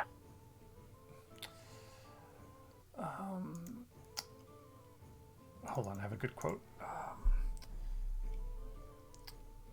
Yes, we all have our own gods, and sometimes we ask them for help. I get nothing. Okay, good, very very good. All right. Should rest up. Let the priest take a look at you. Make sure that nothing's bad about you. I've heard some crazy stuff in my time from talking with priests and holy warriors and such. When it comes to things like that, you can never be too careful. Remember, Mr. Sudesh, it is the space between life and death. That's where we are all the most alive. Kind of looks at you and just goes, "Yeah, I guess, in a way." And she just goes into her room to change because she's got she gets slowed all over her. The paladin and the priest, they kind of go through and they perform some like rites, just to kind of supposedly to like cleanse people, just to make sure that everybody is fine and there's no weird fiend shit going on. And eventually we'll do like some ceremonies around the place to kind of not like officially consecrate it, but to kind of cleanse it. That whole process takes about an hour afterwards. At which point the rest of the day is yours. Myself. Oh, have you? Get me a wizard. I want private sanctum cast on this place. Right?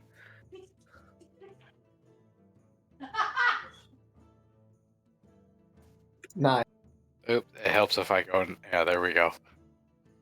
I would want to talk to the others at some point about what we can do next, because this location's compromised. Private sanctum. Okay.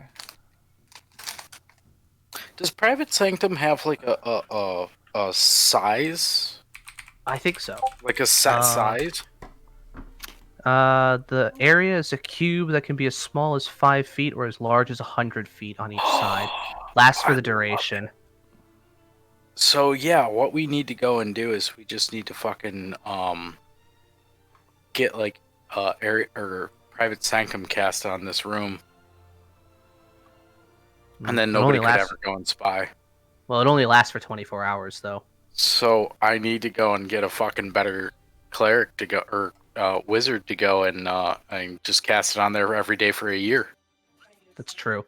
Well, and then it becomes permanent, and we're all good. Oh, Vorm, I think you forgot. In the kitchen, the fry cook is actually a high-level wizard. I forgot about him. Thanks for reminding me. Yeah. He's 8th level. He has 4th level spells. He can do that. That's right. I mean, what level is my sister? Do you even have a character sheet for her? No, but I'm pretty sure that with her talking about her awakened spell book, let me look at Order of Scribe. Oh yeah, she's actually probably lower than me, right? She's talking about getting her going through a ritual that's going to effectively make her a 2nd level wizard. Yeah, so she's like a 1st level wizard right now. She's got cantrips and that's it. I don't care. I'm alive. The paladins eventually finish. The paladin and the priest eventually finish their stuff, and then they go around. They're told that the bodies are around back, and you can hear them, doing some louder chants, and then you hear some like the sounds of things igniting. But if anybody looks out the window, you'll see, or for those of you on the roof, you can see the bodies are being lit by kind of this golden flame, a very similar color to the light that comes off of Ajax's tattoo underneath his armor, as the bodies are destroyed and dispersed safely without having to worry about anything else catching on fire, because it's not actually fire. While they're out there, I would actually like to be like kind of hovering over their shoulder, asking them questions. All right, what kind of questions? Basically just like what sort of not necessarily magics, but like divine spells that Arathis is common among the people of Arathis. Okay. Basically he now realizes kind of what his where this magic is coming from, and he's just trying to go and kind of get a feel for what type of things are common among his practitioners, so to speak. I'm gonna double check something in the Wild Mountain Guide real quick.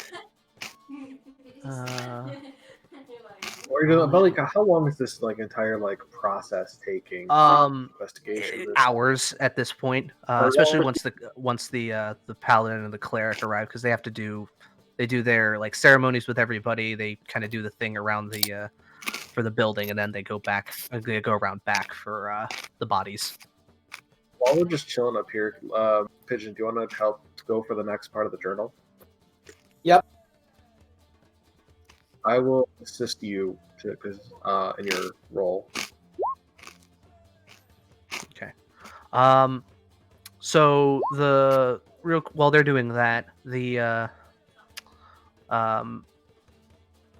priest says, well, typically within the clergy of Arathis, we tend to focus on protective spells, or spells that can bring about truth. It is not uncommon for any dealings that we have with people for a zone of truth to be cast. in an area. Paladins of Arathis will be quite proficient at keeping people from running so that they may face justice properly. Things that will incapacitate more so than destroy. That is more the purview of Pelor or the Platinum Dragon.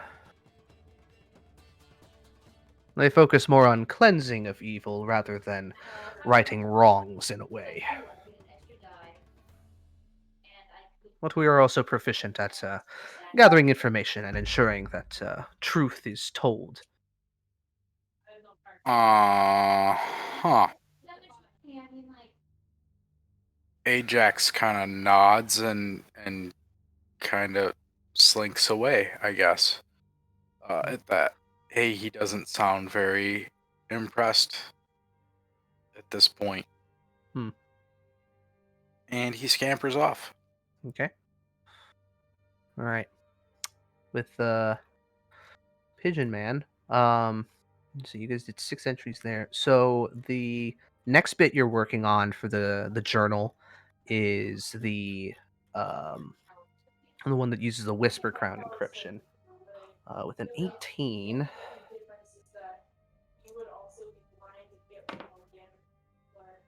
Okay. This next bit will take about 5 hours with both of you working together. And with this one actually, Jake, you've seen Full Metal Alchemist Brotherhood, right? Yeah, we watched it together.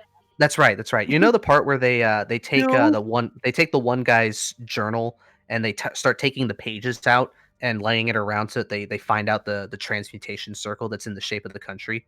That's a big spoiler for Full Metal Alchemist, by the way. So you kind of have to do something like that, but these pages are like loosely bound in here, so they're kind of meant to be pulled out. Mm-hmm.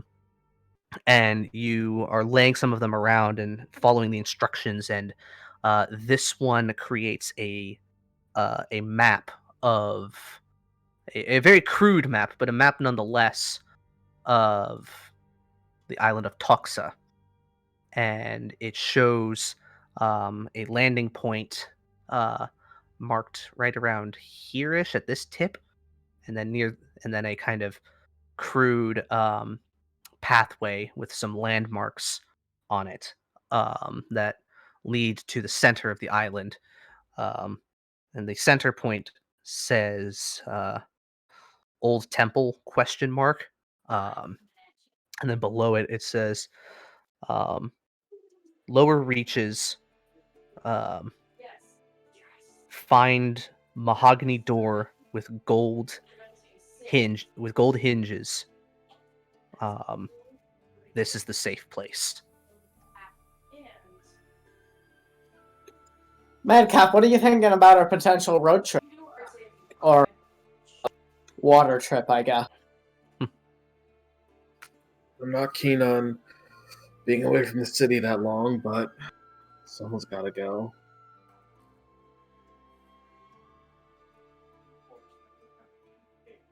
But it feels good to find something conclusive. Finally got a W. I think we need more information, but we need to keep going through this. It's kind of shaping up like someone's gonna have to go here. So I mean, I've lived in Marduk pretty much my whole life, and like my family is from near Lake Dern. Mm-hmm. Is much known about Toxa? Are there any settlements there?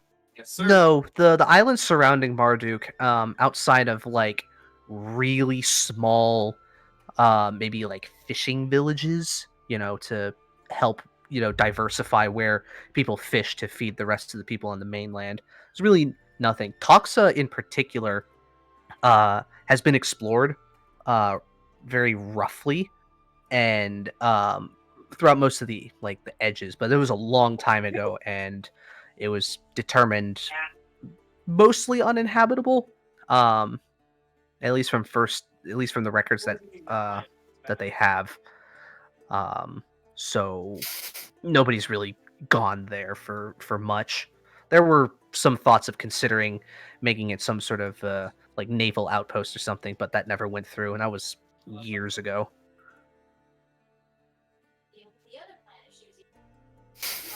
So out of like all of them, it's probably the most middle of nowhere.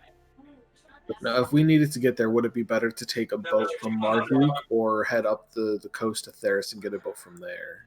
It would be easier to get a boat from Marduk because it's a very large port, and there's a lot of people who would be, a lot of smaller boats that would be easily chartable. You could, in theory, go, to Theris, but, that's a really small town, so it might. There is a chance that you might have to wait.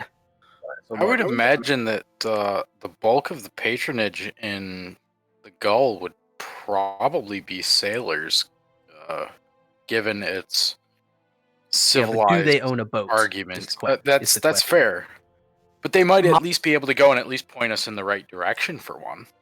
Yeah, like who's a reliable captain, and who's about to set sail, sort of thing. My thought was actually just 2 people. Like, take a very, very small boat. Like a fucking boat. A rowboat would be very dangerous, and 2, it would take significantly longer.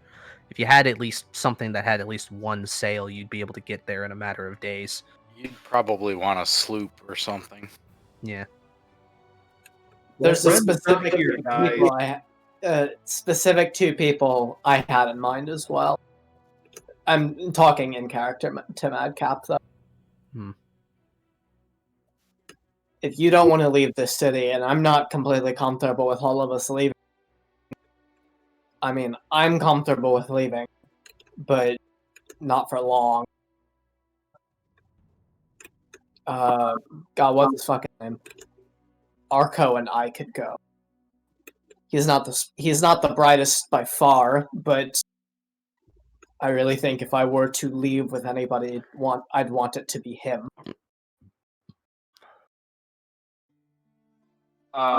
Especially because a paladin leaving, even though his connection to us isn't going to raise alarm.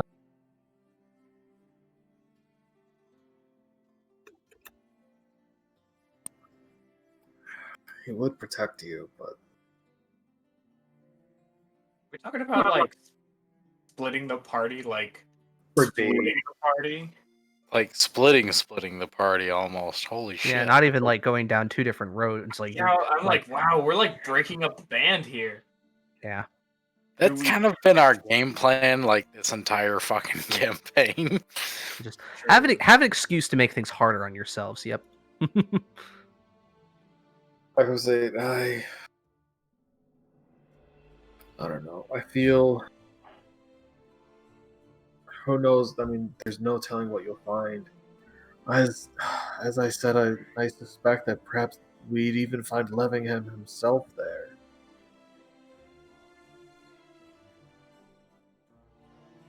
This is true.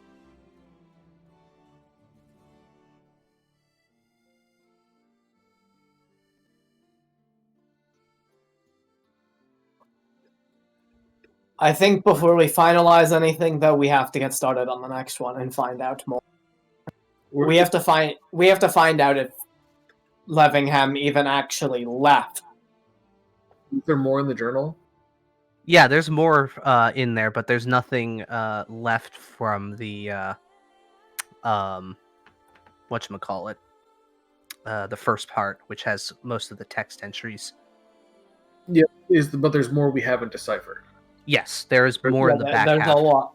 Yeah, there's a lot more in the second half. Okay, yeah, we can go. How has the situation changed downstairs? By the point you guys have finished, the guards have left at this point, and the cleric and the paladin have left as well. I'll bring everybody back to the regular goal. Let's get rid of the patrons. They've left.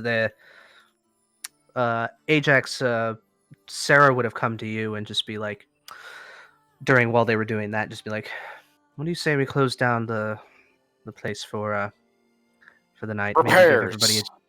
Excellent idea. Right. Well, hopefully we can get somebody in close, so we don't have to stay down for too long. If it's down for that long, I'm gonna break some skulls. Well, people in the city tend to work quickly, so I think. But I'm gonna go. I'm gonna make sure the beds are all ready for the staff. That way, everybody can spend the night here. We'll all be safer together, just in case. Excellent idea. Extra eyes is always a good thing. But I still blame you for all this, just so you know. I'm not gonna argue that point. But at least your friends were here to help out. Don't know what would have happened if those things got inside. Well, they were on the roof, so I would imagine a lot more damage. You already moved us. I was like, once they cleared out. Yeah, once the like guards have left and whatnot, I'll like go back down.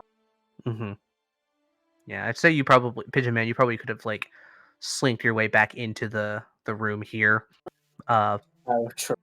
before they left. But whatever, doesn't matter. I didn't want to risk. You know your shit. All right, well, let's keep going, Madcap. Fill the group in on what we discovered while we were up there. Fuck. Are those your 2, your 4, and a 7? Yeah, 4 and a 7. Anyone else want to, jump in on that? Oh, I suppose. Arco, here, put your hand on my shoulder. See if you can help me with this. Massage a little intelligence back into me. I'll do my best. I'm rolling just an intelligence roll. I'm gonna roll, and you're gonna give me advantage. Although, what's your intelligence actually? Why don't you take a guess? Is it 6? Oh, I'll roll. That's a little low. Okay, I'll roll. Yes. I've got a plus, or I've got an 11. Yeah, no, I have a -1. You definitely don't want me. Oh, damn. There you go. All right, well, that's much better, and that definitely makes up for Pigeon Man's failures. Oh. Still gonna take a while. Oh, Pigeon and Madcap, just let me see the goddamn book. Hey, despite Quen's proficiency in this task, this does take another 8 hours. By the end of this, everybody is exhausted. Or, well, everybody who's staying up to do this is exhausted. Ajax is probably asleep in his chair. Yeah, again.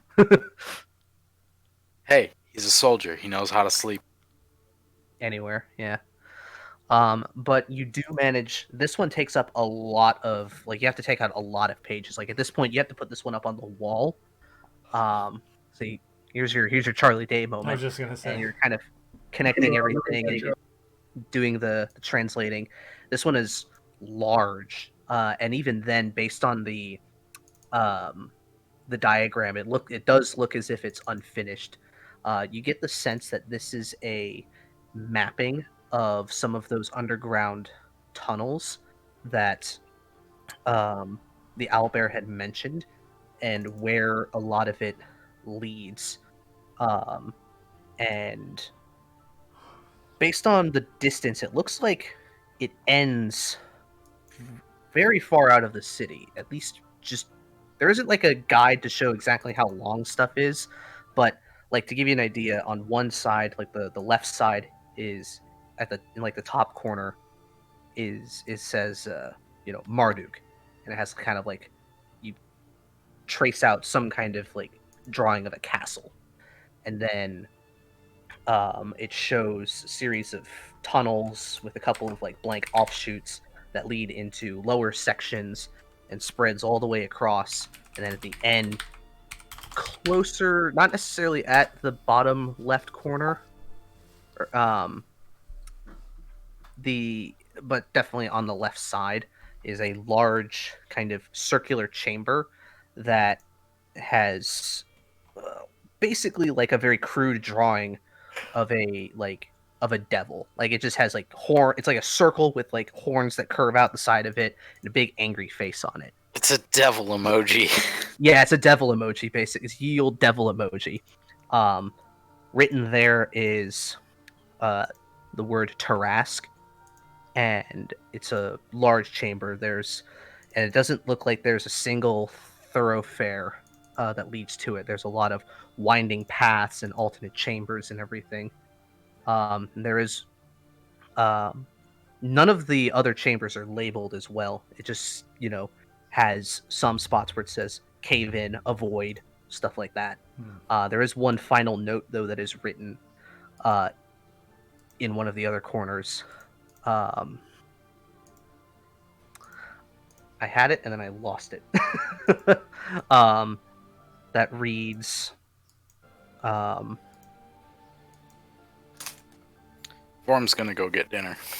Yeah, or food. I lost it. Never mind. That doesn't exist. Kind of spitballing that a little bit, and then I lost it. So, oops.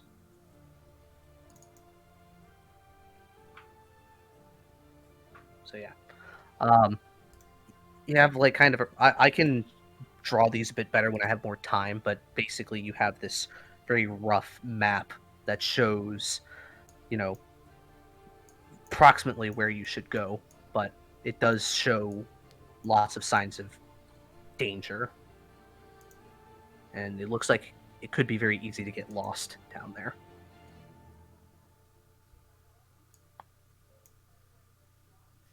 Are there any more pages? There are some that are left here, but it just, after getting a look at it, it looks more like not necessarily like random scribblings, but definitely stuff where like maybe he was working on one of these things and then fucked it up and kind of scratched it out. I meant like to decode. No. There are pages left, but they don't seem to match up to anything. They look like they might have either been there to throw people off or were just, scrap pieces or pieces that didn't work.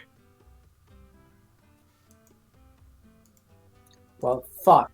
I was hoping we'd get more information about the island, but... Yeah. Well, keep in mind, the Albert died 5 years ago, so this information is, at the very least, 5 or 6 years old. So do keep in mind the passage of time. What is this? What is this? What is this music? I feel like I need like a pina colada. This is Amber Ale. What is this from? I like it. I just feel like I'm on, like. Speaking of which, I'm gonna open my lime margarita flavored drink. Oh, yeah. There you go. I go to Margaritaville when you can go to Pina Colada Bird. Oh, this is from Divinity Original Sin 2. Now? Ah.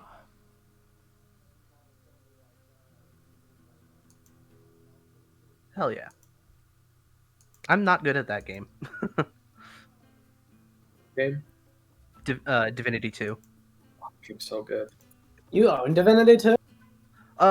No, I have the first one, but I'm not good at it. Like, I didn't grow up with CRPGs, so it's just like, I don't know. It's a different vibe that I'm not used to.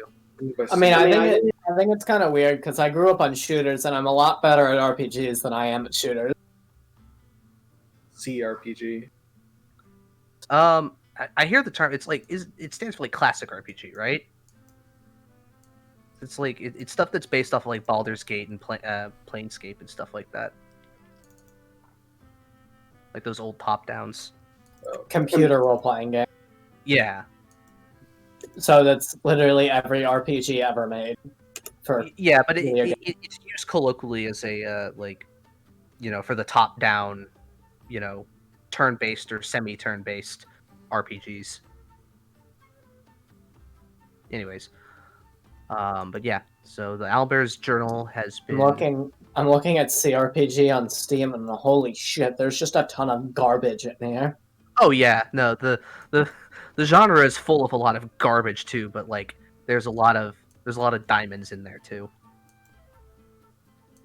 So yeah, I mean, like there's like the Pathfinder games, Divinity, Fallout, mm-hmm. and then you get bad stuff like the first Pillars of Eternity. Yeah. Hey, I like Pillars of Eternity. I haven't finished any of them, but I like them. I like Pillars of Eternity too. Yeah. The first one's just a fucking mess. Yes, is the second one better? Because like I got the first one for free through like Twitch Prime when I had it. The second one is much better if you play it on turn-based mode. I don't like the real-time combat. Yeah, because I played it and I absolutely hated it. It was terrible. So I'm like, oh, because I was gonna get it because I'm like, hey, Critical Role cast, that's super cool. Yeah. And then I'm like, oh no, this is horrible. I'm not gonna get the second one. Yeah, no, it's much better when you play it in turn-based mode because the abilities, especially if you're coming from like a D&D perspective, the abilities like make more sense because then you're not having to think about things in real time. You're thinking them in turns. This has become a designated. And yeah, the one thing that is like the ship combat's kind of weird because it's all like text-based with like you know, positioning and like distance numbers and stuff like that, so it's a little hard to figure out. Like ship combat sometimes it's just easier if you go and board them and then immediately start like doing combat on the boat. But yeah, I would definitely recommend it. It's pretty good. Story's interesting. I mean, the antagonist is voiced by Taliesin Jaffe, so that's cool. But yeah. Anyways, so with that, you have the Owlbear's Journal pretty much decoded to the best of your ability, and you're pretty confident it all makes sense. You have a much clearer path set out before you, and your allies within the guards have been notified of, the demonic takeover of a cultural landmark. Yes. Yes. Yeah. If we were not supposed to go to Tucson, and that's just a thing, like you tell us, right? Oh yeah, no. If you guys weren't supposed to, I wouldn't have told you. That was just a side thing that you just threw out there, and then we just have hone in on it like tunnel vision, and it's gonna waste like a year. If I was gonna throw you a red herring, it would stay within the city. Right. Just wanted to make sure because like the last thing I want to do is spend. Yeah, like and you guys had a week and out of game like 2 months. Yeah, dicking around. This one's a fuchsia herring, guys. It's it's not an issue. It's a maroon herring. Yeah.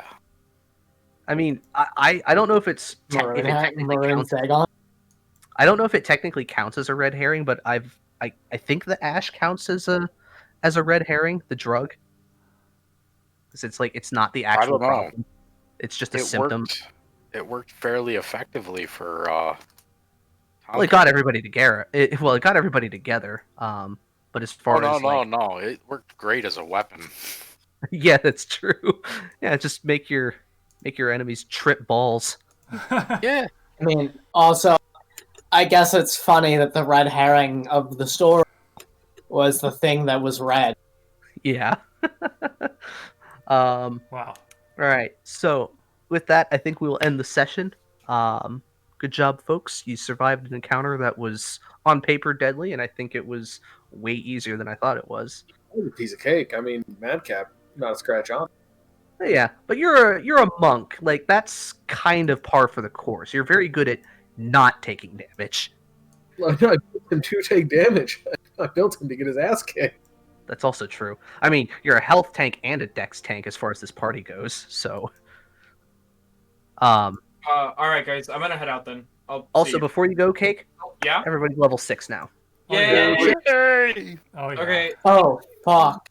Yeah. I'm You excited. survived a bunch of combats. You got to a really important plot point. Yeah, it's worth a level. Awesome. All right, thank you. Bye, Cake. What does people got? Yeah. What if you... Well, I don't know what I'm gonna do because I was kind of gonna people up twice in a round. That's what I'm gonna do. I thought we were gonna wait a little bit more for a level, and like I was expecting a little bit more like character development.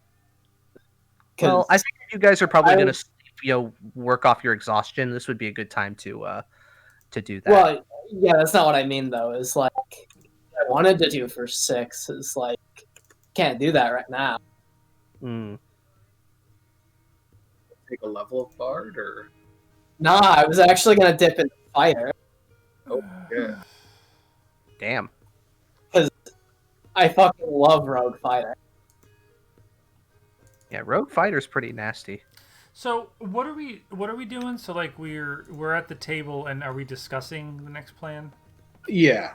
We're discussing what we need to do next. Okay, Yeah. so like you're gonna at some point like give your so I mean so like basically I zoned out a little bit. So like I translated the last pages, right?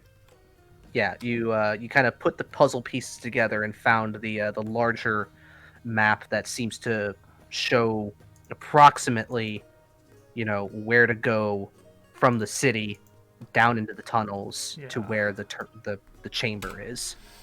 Okay. A lot of the things are unlabeled, but you do see a rough path on how to get there. Okay, so can I say like, it's not a fifth entry. It would just be like, like map. Yeah, it's a map basically. It's got a couple of words on it, but mostly for like, here's the city. This place leads nowhere, or this place leads to a cave in, and then like the final chamber is where the Tarask is. Or is it just that one? I wanted. Honestly, I wasn't expecting to go through all of the Owlbear's thing tonight, so I didn't have a lot of the maps prepared, but I know approximately what I want them to look like, so I'm going to try and work on those, and at the very least have the one for Toxka ready by next session. It's still going to look like shit, I can guarantee you that, but it'll, at the very least, give you an idea of a route. I can't draw for shit. At least you got steady fingers. You can draw better than I can. Yeah. Okay, so not as much as you think. This is so great. So I get counter charm, which you're all familiar with, I assume. Yeah.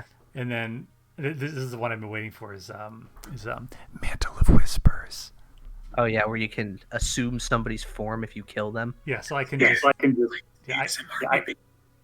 Right, I can. Or no, if they just die within 30 feet of you, as long as you have a reaction. That's a dies within 30 feet of you. That's true. So, shit. Yeah, I mean, I may have to murder someone. I don't know. Or just push someone in front of a carriage or something. I don't know. There's some prime targets. Oh yeah, Madcap gets your punches are magical now, right? My punches are magical. Any Kensai weapon I use is magical. And I get to pick an additional Kensai. Oh, my speed is up to 5 more feet, so I have a 40-foot movement speed. Hell yeah. And I get to pick an additional Kensai weapon. Or just as fast as he can. He's moving his little legs fucking quick. What level are you taking, Vorm? Oh.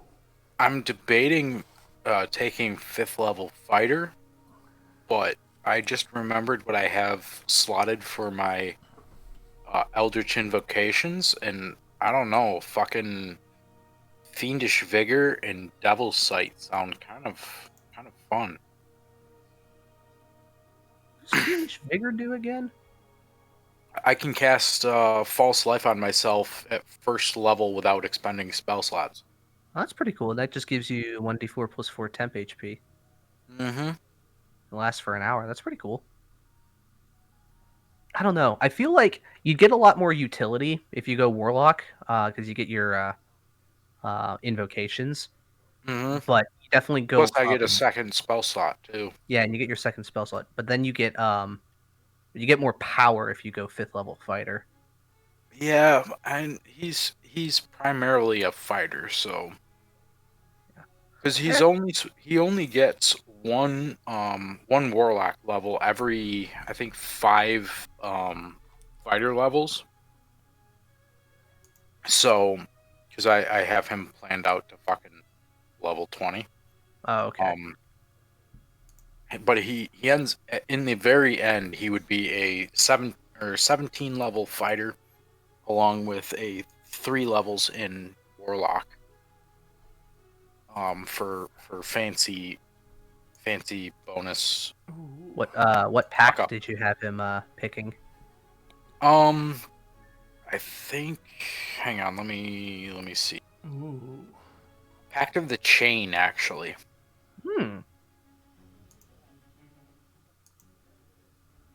Because he does go and take he takes the what the fuck is it? Familiar. Find familiar. And I think he ends up getting a cat.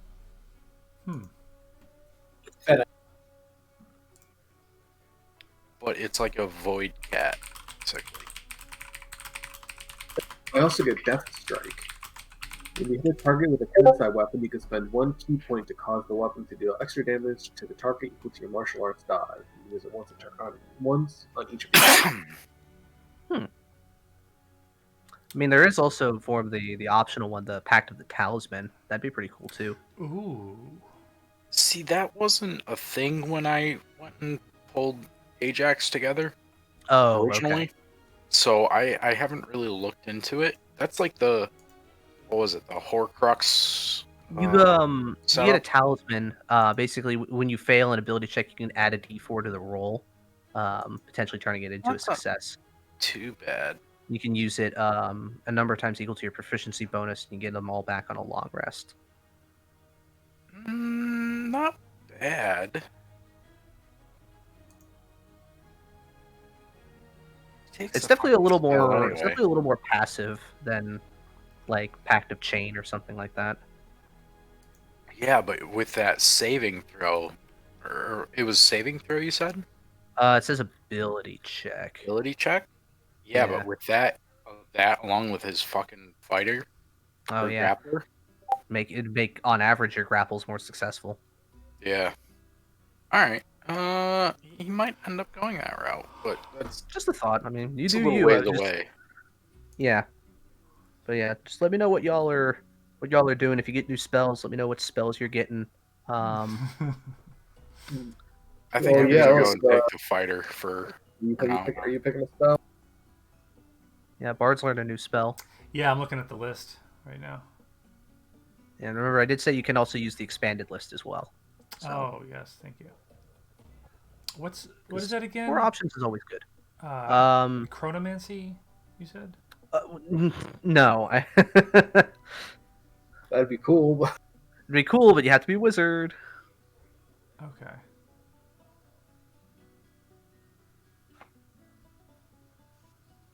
Yeah, I don't know what I'm gonna do.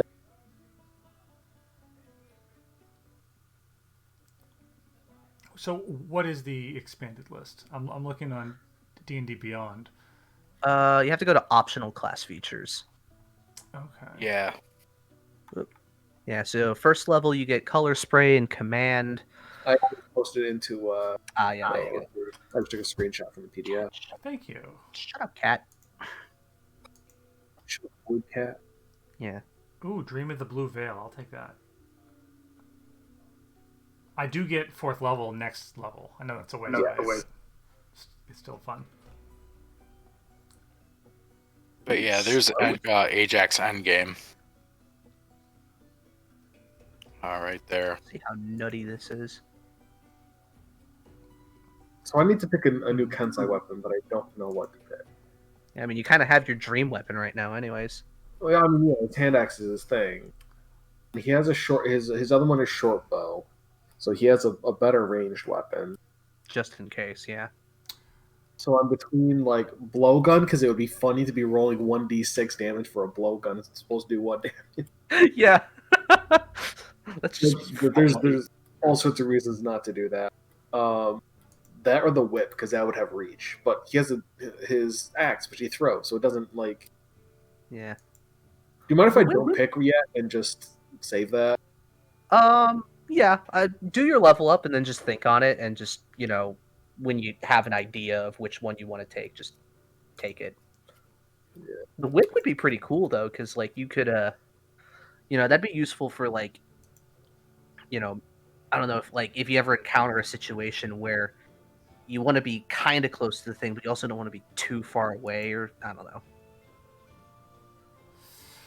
Plus, that we had that whole like homebrew thing where if you make a reaction attack with the whip, you could forego doing damage if you hit and drop them prone and stop their movement. Full on like Indiana Jones.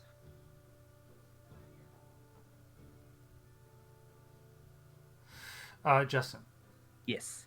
How many days have we been reading the book? 2 days now. It's been about 2 days, 2.5 days probably. All right. Let me know. Just don't forget to tell me when my sword is ready. Oh right, yeah. It's coming up. That's gonna be probably within the next 2 days. Sure. Sure. 57 hit points. Yeah, which reminds me, I need to go make that. Obviously, I took Rogue 6. Oh right, so you get your second dose of expertise, right? Yep. What'd I you already take? know what I took. Perception and stealth. Fuck yeah! Literally, see everything, never be seen. See but don't be seen. Exactly. Which So actually, what are all your expertises? So you have perception, stealth, thieves' tools. What's the other one? investigation. Oh, okay. Nice. So actually, though, because I took perception, I really need to actually talk to you about this enchant that I want for my ma. Okay. If we can peel off into the DM shop. Sure.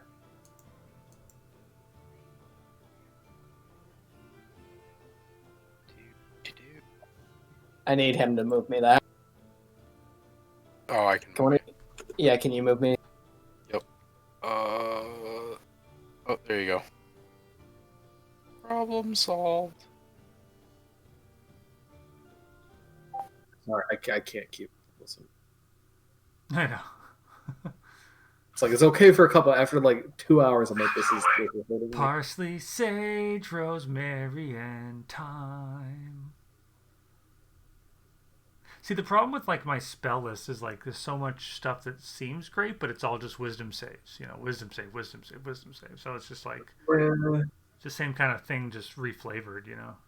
I was super excited because the one bard I play was the one bard I did play was a college of lore, which means I got magical secrets at level 6, and I keep forgetting that's not a normal bard thing because you don't get it till 10. Right. Yeah. And who knows if we'll make 10? So I'm looking at. I was gonna say hold person could be useful.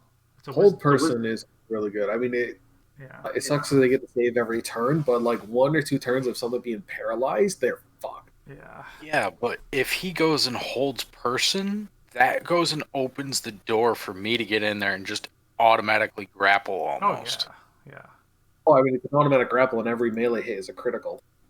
Mm-hmm.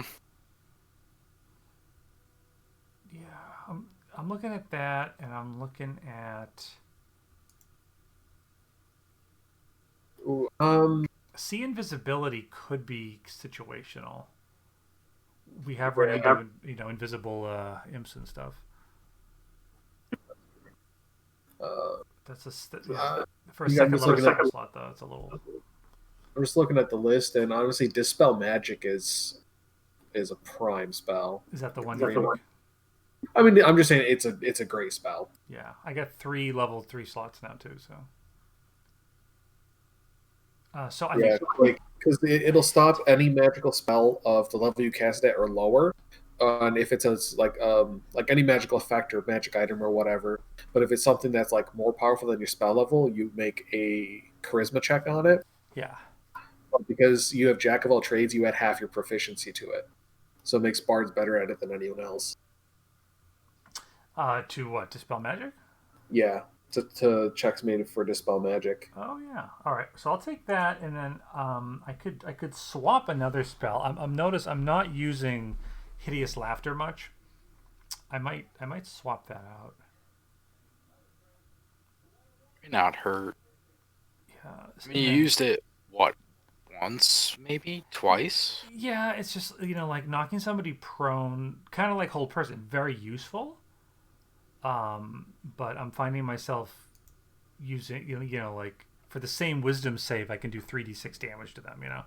Yeah, Right. And potentially provoke opportunity attacks and stuff. Yeah, exactly. So yeah, so if I get rid of that, let's look at what I could replace it with. Let's see. The Xanathar spells are not that great. Yeah. Yeah. In the end, I think the only additional spells I end up ever taking was Arms of Hadar and Mirror Image. Okay. So I don't have a whole hell of a lot that becomes useful. Would Detect Magic or Identify be situationally valuable? Identify Detect Magic is really good. I mean, it's something that can probably be gotten or found, put on an item that wouldn't be too expensive, like a wand, like a rechargeable wand, or an item that lets you cast it. Same goes for Identify. Like that might be something that you could invest in as a party. But otherwise, I mean, they are good. Detect Magic, I can go and get with a whatever the fuck it's called, invocation, next level. Okay. Yeah. Also, my what is it called? My Enchanted Blade is going to have, I think it's Comprehend Language and Thunderclap built in. So I'll have access to those too. Those are fun.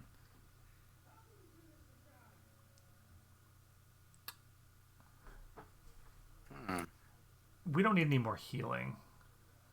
I don't think. No. We get Arco. Madcap's a masochist. He's fine. Yeah. I really like. I can heal as well.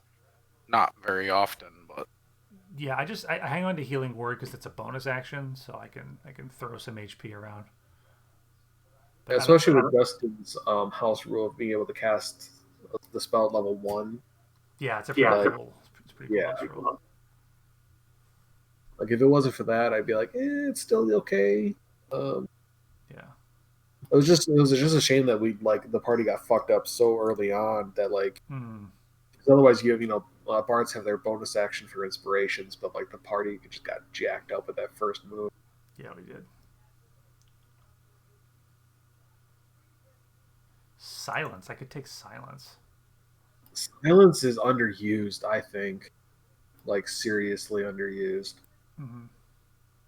Silence. I've never used it, but it looks. But just would it, if I cast it on the demonologist, it would force him to move, right? Or you could. I think you can cast it on items too, and then it follows that item, which is not something I realized. I thought it was just sent it on a point within range. Any creature or object. Oh no, it's on a point. Damn. Yeah, but if that point is on an item. What if you could cast it at the enemy? It just follows them around. Well, I mean that's a tough call because cast it at a point that's in the middle of their skull. Problem solved. I think it's meant to be a point in space time. Yeah, probably. But it's still good. I mean, think about it. Let's say Ajax gets a grapple on someone, you drop silence on them, they're fucked. Pretty much no more spells. Wait, could I cast Locate Object on Levingham's spellbook? It's not Locate Object. The way it's worded, it's tough to pull off stuff like that. You need to have a really either be familiar with it or have a really good idea of what it is, like how it looks and everything.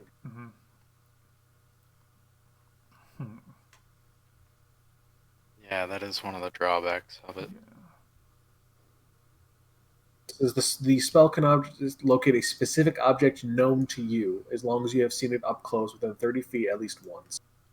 Alternatively, it can be the nearest object of a particular kind, such as a certain kind of apparel, jewelry, furniture, tool, or weapon.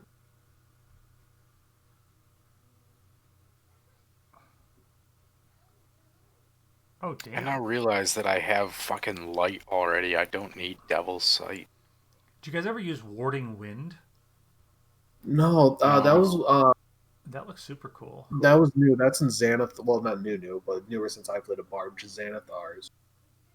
I was actually just looking at it before I got distracted. Like I like the theming of it. I could see my character doing that. What were you saying, Vorm? I'm sorry. I feel like I cut you off. I have no idea what I was saying. You were just You're saying you know the light spells. You don't need Devil's Sight. Oh right. Oh yeah. Yeah, that makes sense. I just got excited reading Warding Wind. No. You're perfectly fine. Yeah. So like, if someone's gonna what?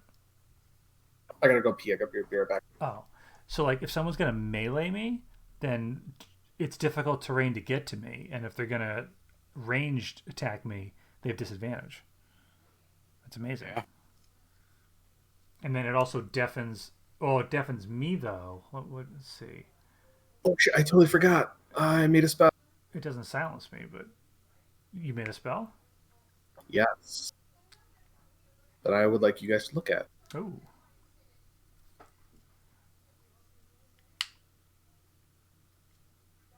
The name on the spell might look familiar. Oh, it's going to be the chain thing, right? Oh, you've already seen the chain. Oh, okay. Intellect Fortress. Let's look at that. 3rd level. Drove. Harlan Drove. Drove's Earthen Constraint. The ground within 30 feet of you becomes difficult. Yeah. Ooh. Damn. Rebuke of the Talisman.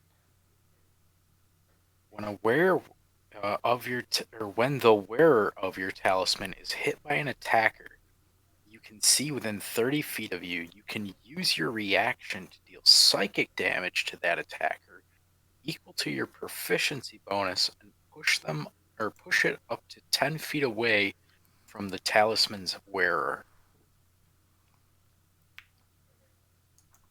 So basically, like for instance, if I went and gave Gwen the talisman, if she gets hit, I can go and fucking hit them with psychic damage and push them away from you. Okay. I'm back. Harlan Drove, right? Haran, yes. Oh, Haran. Excuse me. So this like, it didn't have this effect because I just came up with it off the top of my head, but this is what this spell turned into. Oh, what the fuck is this? Do you recognize the name? Oh yeah, that thing. Yeah, the like Earthbind thingy he did. Yeah, like it's pretty fucked up at the edge.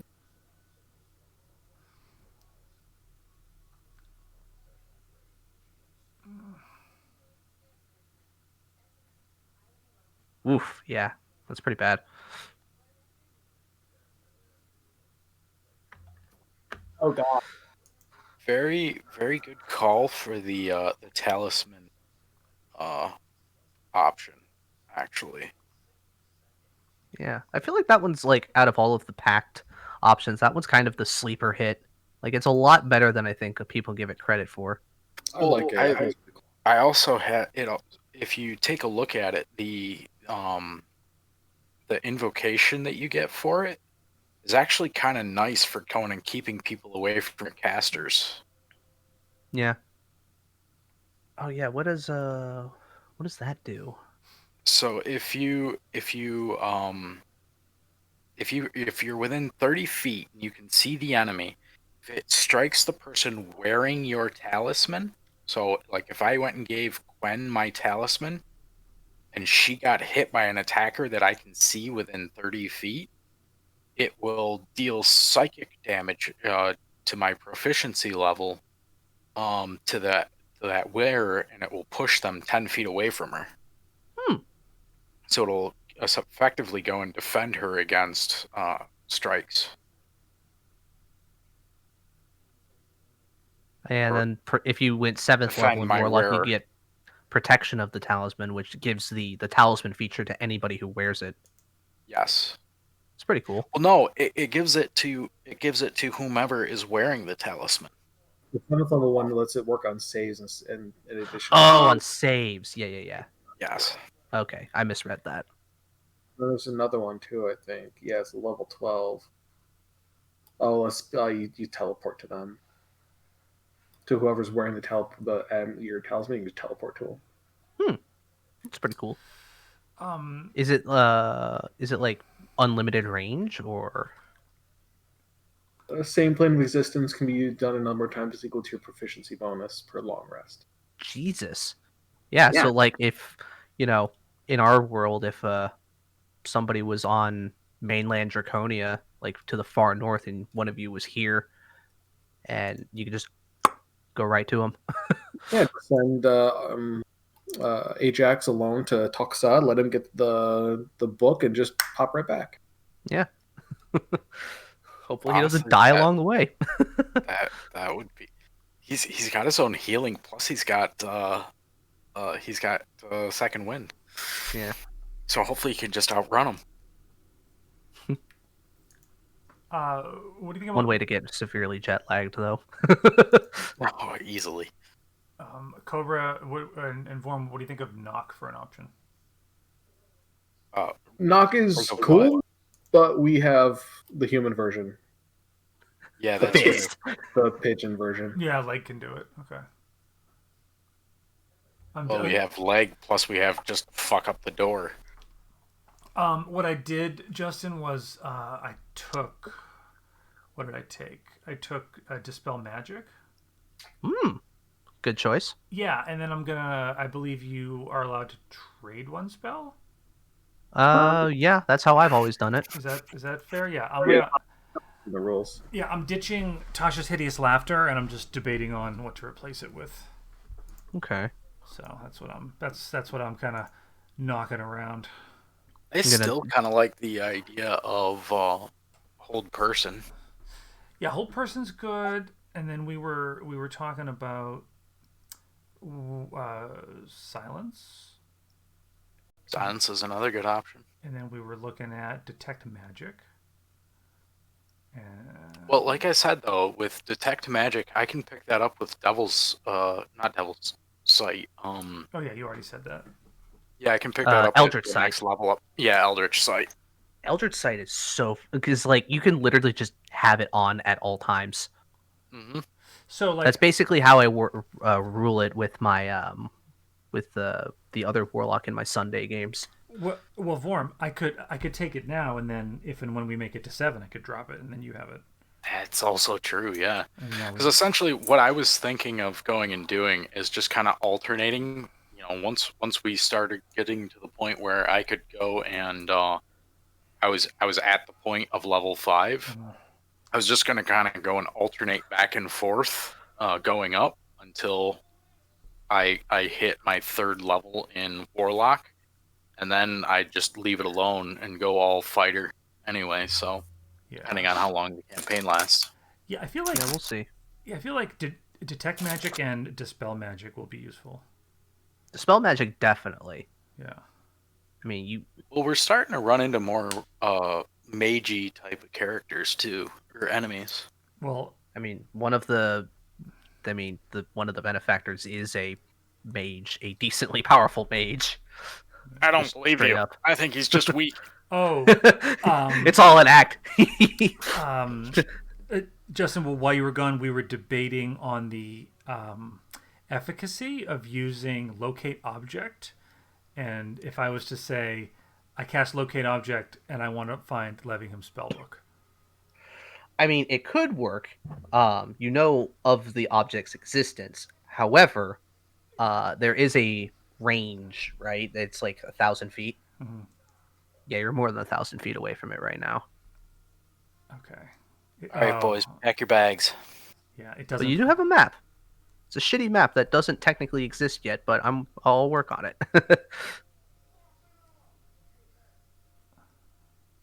Oh, I was also looking at sea invisibility because we've got those imps all the time.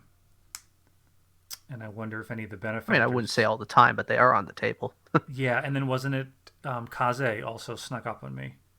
Oh yeah, she regularly goes invisible as well. Yeah, could see that being pretty useful. So what is that? I mean, in theory, detect magic I would also kind of not necessarily let you see invisible, but you would know that there's illusions somewhere, and if it's moving, you get the sense that somebody's probably, and if you can't actually see the person, they're probably invisible. Well, yeah, the problem I have with see invisibility is obviously it does last an hour, which is generous, but you're burning the second level spell slot a lot, probably for nothing. Mm-hmm. Unless like so here's a fun little kind of meta thought here.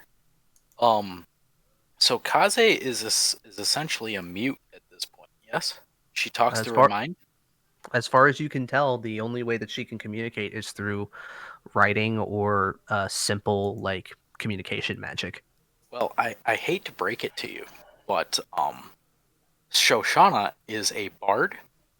I could think of no better way than to keep her from going and speaking, or to keep her from being effective, other than to take her voice. And she is also a half elf, and fuck, I didn't even think of this when I was going and fucking writing up the character. I'm sitting there, I'm like, holy shit! Afterwards, because Ajax hasn't seen Kaze before, so he has no idea what she looks like. He knows nothing about her really. Mm-hmm. So it could fucking quite possibly be that Shoshana is Kaze, who's just a mute at this point. Whoa. I mean, I don't. Well, okay. So first off, I don't know if Kaze's physical appearance matches Shoshana's. I don't know. I never really wrote up Shoshana's. Okay, that's fair. Secondly, I don't want you to get in your head skull about it. Yeah, like don't get like super attached to that idea. No, it was like kind of one of those afterthoughts. Like after what was it, 2 sessions ago?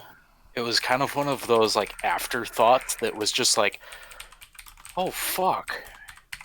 Yeah. I mean, if I was a much more talented and evil DM, I probably would have done that. But I had already come up with Kaze's whole shtick. Well, that's fine. And yeah, I'm gonna tell you straight up, she is not Shoshana. It's like, oh no, that's fine. That's fine. It was one of those kind of thoughts. Like, oh no, it's a wonderful twist in my head. I wish I was more devious to have and more flexible to have done that, but nah. Well, no. Like I was just thinking that it was. Oh, holy fuck! What did I do to myself right here? And because like you started going and describing things about like well, the fact that she's a half elf and the fact that she can't speak at this point. I'm like, oh well, fuck! What better way to go and shut up a bard and keep them from, or force them to work for you than to go and take away their voice and say, you're not getting this back until you do what I say. I will point something out though, something that I don't think. I mean, maybe you guys have noticed, you just haven't said anything, but I feel like especially for the spellcasters, spellcaster in the group, a lot of the spells that that she's been able to produce, such as message, because definitely you, Quen, would know that is a spell that requires verbal components. Yes. And yet she's mute. Curious. I mean, I know what that means. Oh, what do you think it means? It's just a sorcerer. Well, but I mean, you figure they only have so many sorcerer points, and she was casting message a shit ton. Mm-hmm. Because she was communicating. Like she would have had to be like a 20th level sorcerer, like to do that many communications. Definitely something else going on there. Mm-hmm. I mean, it's definitely something homebrew, so it's not something we can. Oh yeah, no, it is 100% a homebrew. When the campaign is over, I will share stat blocks for the enemies.